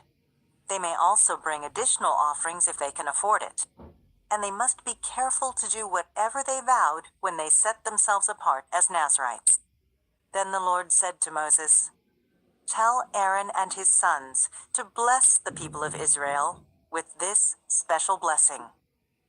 May the Lord bless you and protect you. May the Lord smile on you and be gracious to you. May the Lord show you his favor and give you his peace." Whenever Aaron and his sons bless the people of Israel in my name, I myself will bless them. Chapter 7. On the day Moses set up the tabernacle, he anointed it and set it apart as holy. He also anointed and set apart all its furnishings and the altar with its utensils. Then the leaders of Israel, the tribal leaders who had registered the troops, came and brought their offerings. Together, they brought 6 large wagons and 12 oxen. There was a wagon for every 2 leaders and an ox for each leader. They presented these to the Lord in front of the tabernacle. Then the Lord said to Moses, "Receive their gifts and use these oxen and wagons for transporting the tabernacle. Distribute them among the Levites according to the work they have to do." So Moses took the wagons and oxen and presented them to the Levites. He gave 2 wagons and 4 oxen to the Gershonite division for their work. And he gave 4 wagons and 8 oxen to the Merarite division for their work. All their work was done under the leadership of Ithamar, son of Aaron, the priest. But he gave none of the wagons or oxen to the Kohathite division, since they were required to carry the sacred objects of the tabernacle on their shoulders. The leaders also presented dedication gifts for the altar at the time it was anointed. They each placed their gifts before the altar. The Lord said to Moses, "Let one leader bring his gift each day for the dedication of the altar." On the first day, Nahshon, son of Amminadab, leader of the tribe of Judah, presented his offering. His offering consisted of a silver platter weighing 3 1/4 pounds and a silver basin weighing 1 3/4 pounds, as measured by the weight of the sanctuary shekel. These were both filled with grain offerings of choice flour, moistened with olive oil. He also brought a gold container weighing 4 ounces, which was filled with incense. He brought a young bull, a ram, and a 1-year-old male lamb for a burnt offering, and a male goat for a sin offering. For a peace offering he brought 2 bulls, 5 rams, 5 male goats, and 5 1-year-old male lambs. This was the offering brought by Nahshon, son of Amminadab. On the second day, Nathanael, son of Zuar, leader of the tribe of Issachar, presented his offering. His offering consisted of a silver platter weighing 3 1/4 pounds, and a silver basin weighing 1 3/4 pounds, as measured by the weight of the sanctuary shekel. These were both filled with grain offerings of choice flour moistened with olive oil. He also brought a gold container weighing 4 ounces, which was filled with incense. He brought a young bull, a ram, and a 1-year-old male lamb for a burnt offering, and a male goat for a sin offering. For a peace offering he brought 2 bulls, 5 rams, 5 male goats, and 5 1-year-old male lambs. This was the offering brought by Nathanael, son of Zuar. On the third day, Eliab, son of Helon, leader of the tribe of Zebulun, presented his offering. His offering consisted of a silver platter weighing 3 1/4 pounds and a silver basin weighing 1 3/4 pounds, as measured by the weight of the sanctuary shekel. These were both filled with grain offerings of choice flour moistened with olive oil. He also brought a gold container weighing 4 ounces, which was filled with incense. He brought a young bull, a ram, and a 1-year-old male lamb for a burnt offering, and a male goat for a sin offering. For a peace offering he brought 2 bulls, 5 rams, 5 male goats, and 5 1-year-old male lambs. This was the offering brought by Eliab, son of Helon. On the 4th day, Eliezer, son of Shader, leader of the tribe of Reuben, and a silver basin weighing 1 3/4 pounds, as measured by the weight of the sanctuary shekel. These were both filled with grain offerings of choice flour moistened with olive oil. He also brought a gold container weighing 4 ounces, which was filled with incense. He brought a young bull, a ram, and a 1-year-old male lamb for a burnt offering, and a male goat for a sin offering. For a peace offering he brought 2 bulls, 5 rams, 5 male goats, and 5 1-year-old male lambs. This was the offering brought by Eliezer, son of Shader. On the 5th day, Shelumiel, son of Zurishaddai, leader of the tribe of Simeon, presented his offering. His offering consisted of a silver platter weighing 3 1/4 pounds, and a silver basin weighing 1 3/4 pounds, as measured by the weight of the sanctuary shekel. These were both filled with grain offerings of choice flour moistened with olive oil. He also brought a gold container weighing 4 ounces, which was filled with incense. He brought a young bull, a ram, and a 1-year-old male lamb for a burnt offering, and a male goat for a sin offering. For a peace offering he brought 2 bulls, 5 rams, 5 male goats, and 5 1-year-old male lambs. This was the offering brought by Shelumiel, son of Zurishaddai. On the 6th day, Eliasaph, son of Duel, leader of the tribe of Gad, presented his offering. His offering consisted of a silver platter weighing 3 1/4 pounds, and a silver basin weighing 1 3/4 pounds, as measured by the weight of the sanctuary shekel. These were both filled with grain offerings of choice flour moistened with olive oil. He also brought a gold container weighing 4 ounces, which was filled with incense. He brought a young bull, a ram, and a 1-year-old male lamb for a burnt offering, and a male goat for a sin offering. For a peace offering he brought 2 bulls, 5 rams, 5 male goats, and 5 1-year-old male lambs. This was the offering brought by Eliasaph, son of Duel. On the 7th day, Elishama, son of Ammihud, leader of the tribe of Ephraim, presented his offering. His offering consisted of a silver platter weighing 3 1/4 pounds, and a silver basin weighing 1 3/4 pounds, as measured by the weight of the sanctuary shekel. These were both filled with grain offerings of choice flour moistened with olive oil. He also brought a gold container weighing 4 ounces, which was filled with incense. He brought a young bull, a ram, and a 1-year-old male lamb for a burnt offering, and a male goat for a sin offering. For a peace offering he brought 2 bulls, 5 rams, 5 male goats, and 5 1-year-old male lambs. This was the offering brought by Elishama, son of Ammihud. On the 8th day, Gamaliel, son of Pedazur, leader of the tribe of Manasseh, presented his offering. His offering consisted of a silver platter weighing 3 1/4 pounds, and a silver basin weighing 1 3/4 pounds, as measured by the weight of the sanctuary shekel. These were both filled with grain offerings of choice flour moistened with olive oil. He also brought a gold container weighing 4 ounces, which was filled with incense. He brought a young bull, a ram, and a 1-year-old male lamb for a burnt offering, and a male goat for a sin offering. For a peace offering he brought 2 bulls, 5 rams, 5 male goats, and 5 1-year-old male lambs. This was the offering brought by Gamaliel, son of Pedazur. On the 9th day, Abidan, son of Gideoni, leader of the tribe of Benjamin, presented his offering. His offering consisted of a silver platter weighing 3 1/4 pounds, and a silver basin weighing 1 3/4 pounds, as measured by the weight of the sanctuary shekel. These were both filled with grain offerings of choice flour moistened with olive oil. He also brought a gold container weighing 4 ounces, which was filled with incense. He brought a young bull, a ram, and a 1-year-old male lamb for a burnt offering, and a male goat for a sin offering.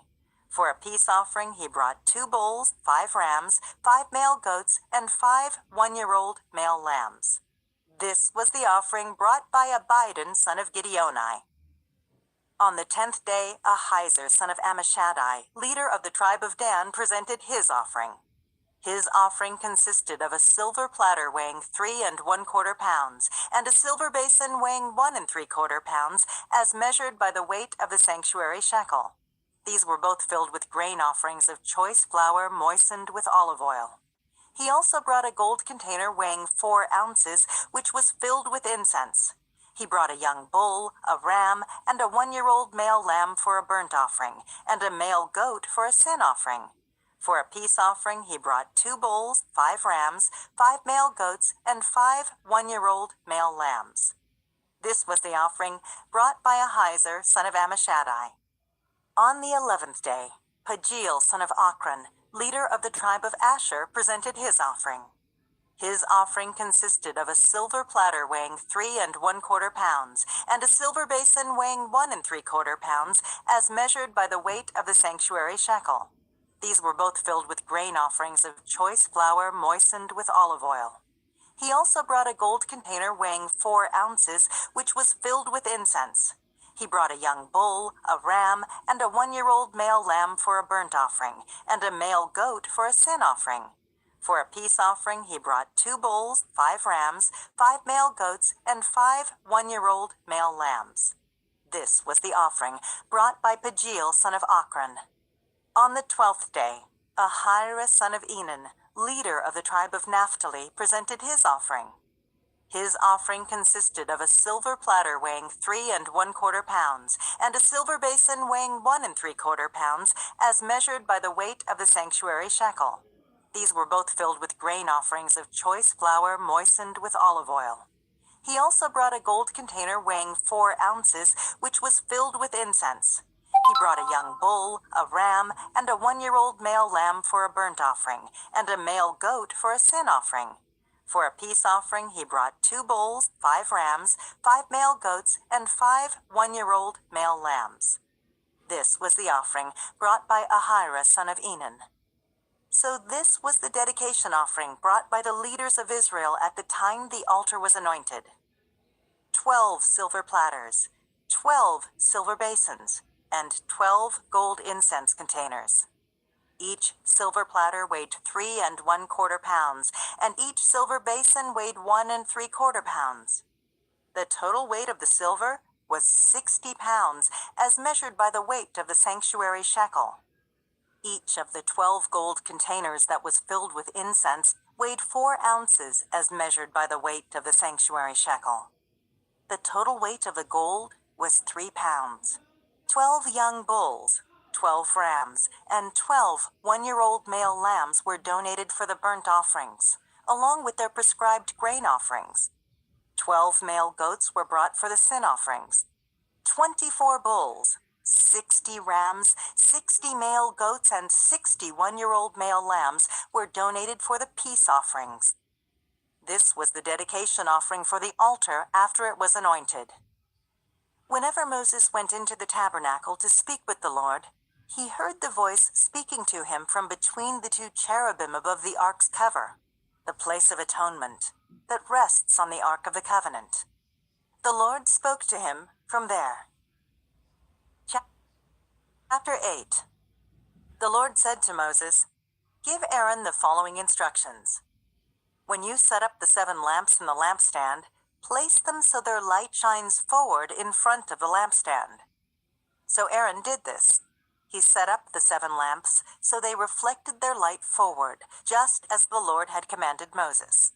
The entire lampstand, from its base to its decorative blossoms, was made of beaten gold. It was built according to the exact design the Lord had shown Moses. Then the Lord said to Moses, "Now set the Levites apart from the rest of the people of Israel and make them ceremonially clean. Do this by sprinkling them with the water of purification, and have them shave their entire body and wash their clothing. Then they will be ceremonially clean. Have them bring a young bull and a grain offering of choice flour moistened with olive oil, along with a second young bull for a sin offering. Then assemble the whole community of Israel and present the Levites at the entrance of the tabernacle. When you present the Levites before the Lord, the people of Israel must lay their hands on them, Raising his hands, Aaron must then present the Levites to the Lord as a special offering from the people of Israel, thus dedicating them to the Lord's service. Next, the Levites will lay their hands on the heads of the young bulls. Present one as a sin offering and the other as a burnt offering to the Lord, to purify the Levites and make them right with the Lord. Then have the Levites stand in front of Aaron and his sons and raise your hands and present them as a special offering to the Lord. In this way, you will set the Levites apart from the rest of the people of Israel, and the Levites will belong to me. After this, they may go into the tabernacle to do their work, because you have purified them and presented them as a special offering. Of all the people of Israel, the Levites are reserved for me. I have claimed them for myself in place of all the firstborn sons of the Israelites. I have taken the Levites as their substitutes, for all the firstborn males among the people of Israel are mine, both of people and of animals. I set them apart for myself on the day I struck down all the firstborn sons of the Egyptians. Yes, I have claimed the Levites in place of all the firstborn sons of Israel. And of all the Israelites, I have assigned the Levites to Aaron and his sons. They will serve in the tabernacle on behalf of the Israelites and make sacrifices to purify the people, so no plague will strike them when they approach the sanctuary. So Moses, Aaron, and the whole community of Israel dedicated the Levites, carefully following all the Lord's instructions to Moses. The Levites purified themselves from sin and washed their clothes, and Aaron lifted them up and presented them to the Lord as a special offering. He then offered a sacrifice to purify them and make them right with the Lord. After that, the Levites went into the tabernacle to perform their duties, assisting Aaron and his sons. So they carried out all the commands that the Lord gave Moses concerning the Levites. The Lord also instructed Moses, "This is the rule the Levites must follow. They must begin serving in the tabernacle at the age of 25, and they must retire at the age of 50. After retirement, they may assist their fellow Levites by serving as guards at the tabernacle, but they may not officiate in the service. This is how you must assign duties to the Levites." Chapter 9. A year after Israel's departure from Egypt, the Lord spoke to Moses in the wilderness of Sinai. In the first month of that year, he said, "Tell the Israelites to celebrate the Passover at the prescribed time, at twilight on the 14th day of the first month. Be sure to follow all my decrees and regulations concerning this celebration." So Moses told the people to celebrate the Passover in the wilderness of Sinai as twilight fell on the 14th day of the month, and they celebrated the festival there, just as the Lord had commanded Moses. But some of the men had been ceremonially defiled by touching a dead body, so they could not celebrate the Passover that day. They came to Moses and Aaron that day and said, "We have become ceremonially unclean by touching a dead body. But why should we be prevented from presenting the Lord's offering at the proper time with the rest of the Israelites?" Moses answered, "Wait here until I have received instructions for you from the Lord." This was the Lord's reply to Moses. "Give the following instructions to the people of Israel. If any of the people now or in future generations are ceremonially unclean at touching a dead body, or if they are on a journey and cannot be present at the ceremony, they may still celebrate the Lord's Passover. They must offer the Passover sacrifice 1 month later, at twilight on the 14th day of the second month. They must eat the Passover lamb at that time with bitter salad greens and bread made without yeast. They must not leave any of the lamb until the next morning, and they must not break any of its bones. They must follow all the normal regulations concerning the Passover. But those who neglect to celebrate the Passover at the regular time, even though they are ceremonially clean and not away on a trip, will be cut off from the community of Israel. If they fail to present the Lord's offering at the proper time, they will suffer the consequences of their guilt. And if foreigners living among you want to celebrate the Passover to the Lord, they must follow these same decrees and regulations. The same laws apply both to native-born Israelites and to the foreigners living among you. On the day the tabernacle was set up, the cloud covered it. But from evening until morning, the cloud over the tabernacle looked like a pillar of fire. This was the regular pattern. At night, the cloud that covered the tabernacle had the appearance of fire. Whenever the cloud lifted from over the sacred tent, the people of Israel would break camp and follow it. And wherever the cloud settled, the people of Israel would set up camp. In this way they traveled and camped at the Lord's command, wherever he told them to go. Then they remained in their camp as long as the cloud stayed over the tabernacle. If the cloud remained over the tabernacle for a long time, the Israelites stayed and performed their duty to the Lord. Sometimes the cloud would stay over the tabernacle for only a few days, so the people would stay for only a few days, as the Lord commanded. Then, at the Lord's command, they would break camp and move on. Sometimes the cloud stayed only overnight and lifted the next morning. But day or night, when the cloud lifted, the people broke camp and moved on.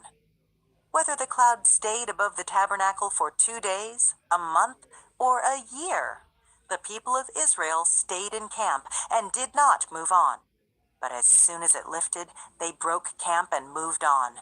So they camped or traveled at the Lord's command, and they did whatever the Lord told them through Moses. Chapter 10.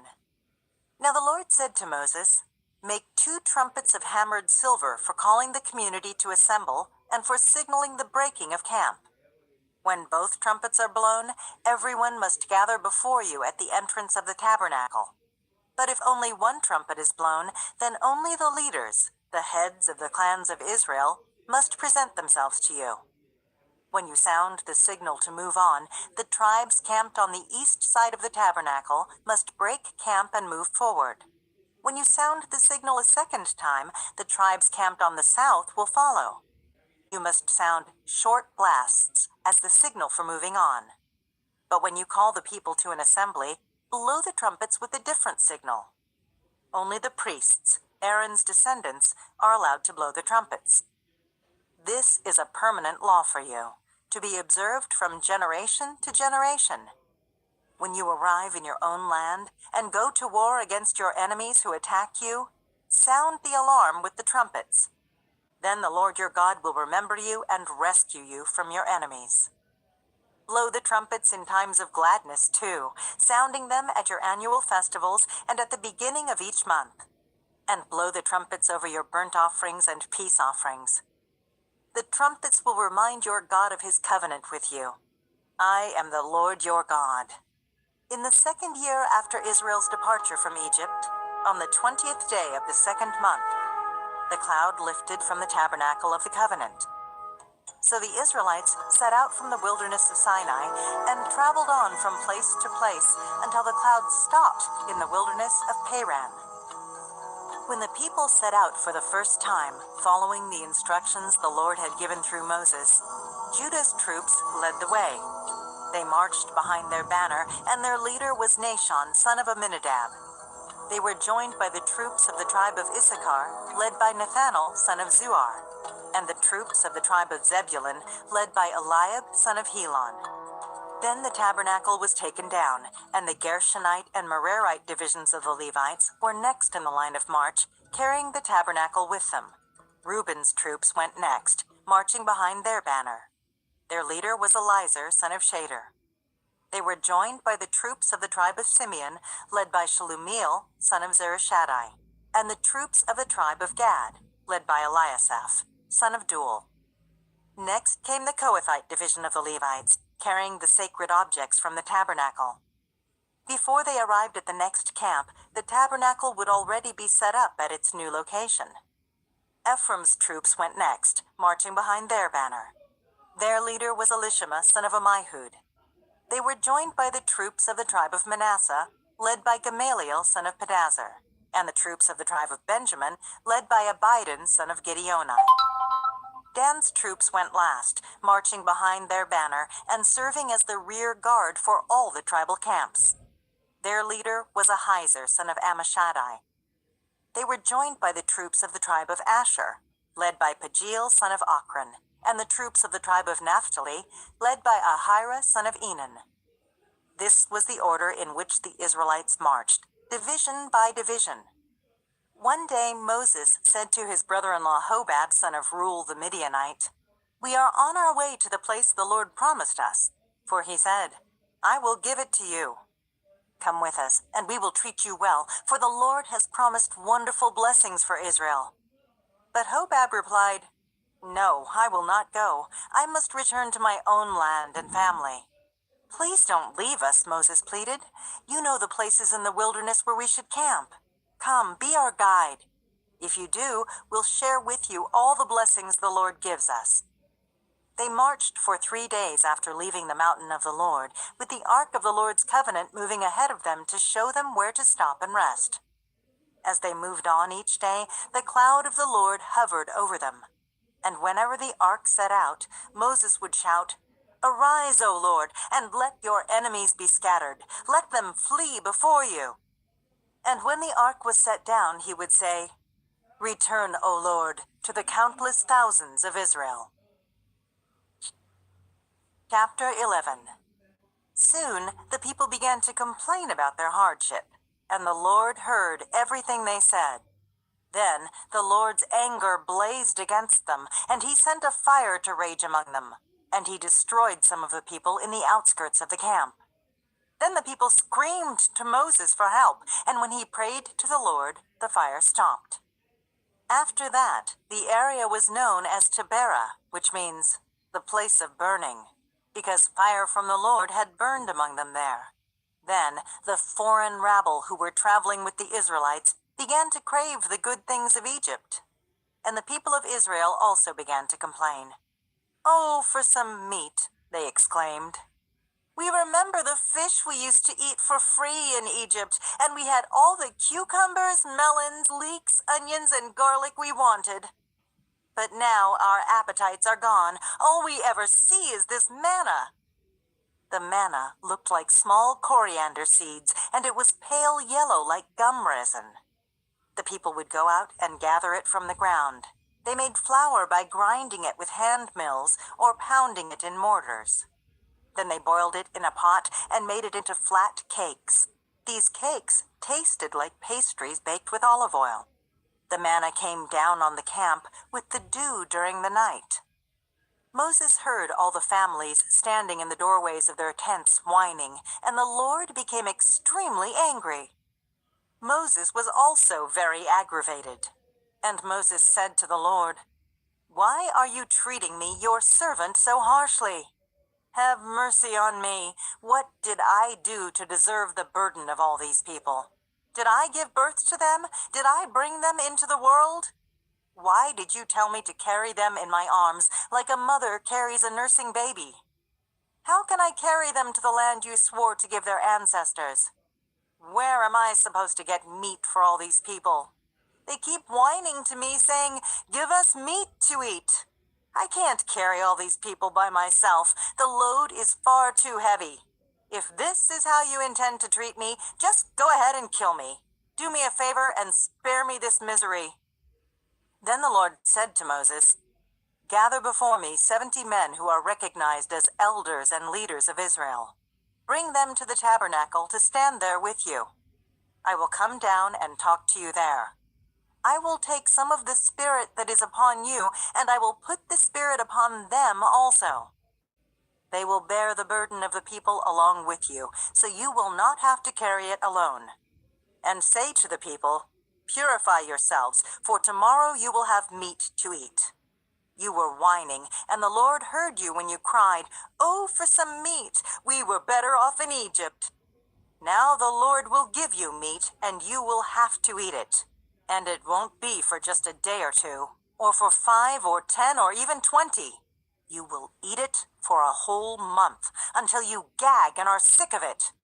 For you have rejected the Lord who is here among you, and you have whined to him, saying, 'Why did we ever leave Egypt?'"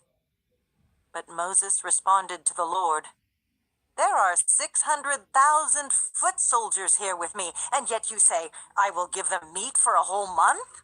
Even if we butchered all our flocks and herds, would that satisfy them? Even if we caught all the fish in the sea, would that be enough? Then the Lord said to Moses, Has my arm lost its power?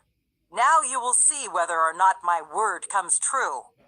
So Moses went out and reported the Lord's words to the people. He gathered the 70 elders and stationed them around the tabernacle. And the Lord came down in the cloud and spoke to Moses. Then he gave the 70 elders the same spirit that was upon Moses. And when the Spirit rested upon them, they prophesied. But this never happened again. 2 men, Eldad and Medad, had stayed behind in the camp.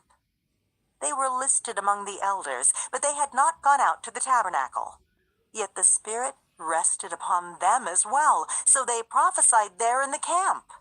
A young man ran and reported to Moses, Eldad and Medad are prophesying in the camp. Joshua, son of Nun, who had been Moses' assistant since his youth, protested. Moses, my master, make them stop. But Moses replied, Are you jealous for my sake? I wish that all the Lord's people were prophets, and that the Lord would put his spirit upon them all. Then Moses returned to the camp with the elders of Israel. Now the Lord sent a wind that brought quail from the sea, and let them fall all around the camp. For miles in every direction, there were quail flying about 3 feet above the ground. So the people went out and caught quail all that day, and throughout the night and all the next day too. No one gathered less than 50 bushels. They spread the quail all around the camp to dry. But while they were gorging themselves on the meat, while it was still in their mouths, the anger of the Lord blazed against the people, and he struck them with a severe plague. So that place was called Kibroth Hattaavah, which means graves of gluttony, because there they buried the people who had craved meat from Egypt. From Kibroth Hattaavah, the Israelites traveled to Hazeroth, where they stayed for some time. Chapter 12. While they were at Hazeroth, Miriam and Aaron criticized Moses because he had married a Cushite woman. They said, Has the Lord spoken only through Moses? Hasn't he spoken through us too? But the Lord heard them. Now Moses was very humble, more humble than any other person on earth. So immediately the Lord called to Moses, Aaron, and Miriam and said, Go out to the tabernacle, all 3 of you. So the 3 of them went to the tabernacle. Then the Lord descended in the pillar of cloud and stood at the entrance of the tabernacle. Aaron and Miriam, he called, and they stepped forward. And the Lord said to them, Now listen to what I say. If there were prophets among you, I, the Lord, would reveal myself in visions. I would speak to them in dreams, but not with my servant Moses. Of all my house, he is the one I trust. I speak to him face to face, clearly and not in riddles. He sees the Lord as he is, so why were you not afraid to criticize my servant Moses? The Lord was very angry with them, and he departed. As the cloud moved from above the tabernacle, there stood Miriam, her skin as white as snow from leprosy. When Aaron saw what had happened to her, he cried out to Moses, "Oh, my master, please don't punish us for this sin we have so foolishly committed. Don't let her be like a stillborn baby, already decayed at birth." So Moses cried out to the Lord, "Oh God, I beg you, please heal her." But the Lord said to Moses, "If her father had done nothing more than spit in her face, wouldn't she be defiled for 7 days? So keep her outside the camp for 7 days, and after that she may be accepted back." So Miriam was kept outside the camp for 7 days, and the people waited until she was brought back before they traveled again. Then they left Hazeroth and camped in the wilderness of Paran. Chapter 13. The Lord now said to Moses, "Send out men to explore the land of Canaan, the land I am giving to the Israelites. Send 1 leader from each of the 12 ancestral tribes." So Moses did as the Lord commanded him. he sent out 12 men, all tribal leaders of Israel, from their camp in the wilderness of Paran. These were the tribes and the names of their leaders: Reuben, Shemua son of Zachar; Simeon, Shaphat son of Hori; Judah, Caleb son of Jephunneh; Issachar, Igal son of Joseph; Ephraim, Hoshea son of Nun; Benjamin, Palti son of Raphu; Zebulun, Gadil son of Sadi; Manasseh son of Joseph; Gadi son of Susai; Dan, Amiel son of Gamali; Asher, Sether son of Michael; Naphtali, Nabai son of Vopshi; Gad, Gul son of Machai. These are the names of the men Moses sent out to explore the land. Moses called Hoshea son of Nun by the name Joshua. Moses gave the men these instructions as he sent them out to explore the land. Go north through the Negev into the hill country. See what the land is like, and find out whether the people living there are strong or weak, few or many. See what kind of land they live in. Is it good or bad? Do their towns have walls, or are they unprotected like open camps? Is the soil fertile or poor? Are there many trees? Do your best to bring back samples of the crops you see. It happened to be the season for harvesting the first ripe grapes. So they went up and explored from the wilderness of Zin as far as Rehob, near Lebo Hamath. Going north, they passed through the Negev and arrived at Hebron, where Ahiman, Shishai, and Talmai, all descendants of Anak, lived. The ancient town of Hebron was founded 7 years before the Egyptian city of Zoan. When they came to the valley of Eshcol, they cut down a branch with a single cluster of grapes so large that it took 2 of them to carry it on a pole between them. They also brought back samples of the pomegranates and figs. That place was called the Valley of Eshcol, which means cluster, because of the cluster of grapes the Israelite men cut there. After exploring the land for 40 days, the men returned to Moses, Aaron, and the whole community of Israel at Kadesh, in the wilderness of Paran. They reported to the whole community what they had seen and showed them the fruit they had taken from the land. This was their report to Moses. We entered the land you sent us to explore, and it is indeed a bountiful country, a land flowing with milk and honey. Here is the kind of fruit it produces. But the people living there are powerful, and their towns are large and fortified. We even saw giants there, the descendants of Anak. The Amalekites live in the Negev, and the Hittites, Jebusites, and Amorites live in the hill country. The Canaanites live along the coast of the Mediterranean Sea and along the Jordan Valley.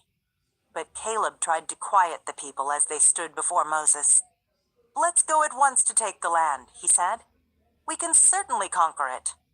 But the other men who had explored the land with him disagreed. We can't go up against them. They are stronger than we are. So they spread this bad report about the land among the Israelites. The land we traveled through and explored will devour anyone who goes to live there. All the people we saw were huge. We even saw giants there, the descendants of Anak. Next to them, we felt like grasshoppers, and that's what they thought too. Chapter 14.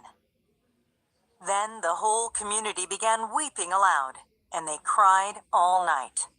Their voices rose in a great chorus of protest against Moses and Aaron. If only we had died in Egypt, or even here in the wilderness, they complained. Why is the Lord taking us to this country only to have us die in battle? Our wives and our little ones will be carried off as plunder. Wouldn't it be better for us to return to Egypt? Then they plotted among themselves. Let's choose a new leader and go back to Egypt. Then Moses and Aaron fell face down on the ground before the whole community of Israel.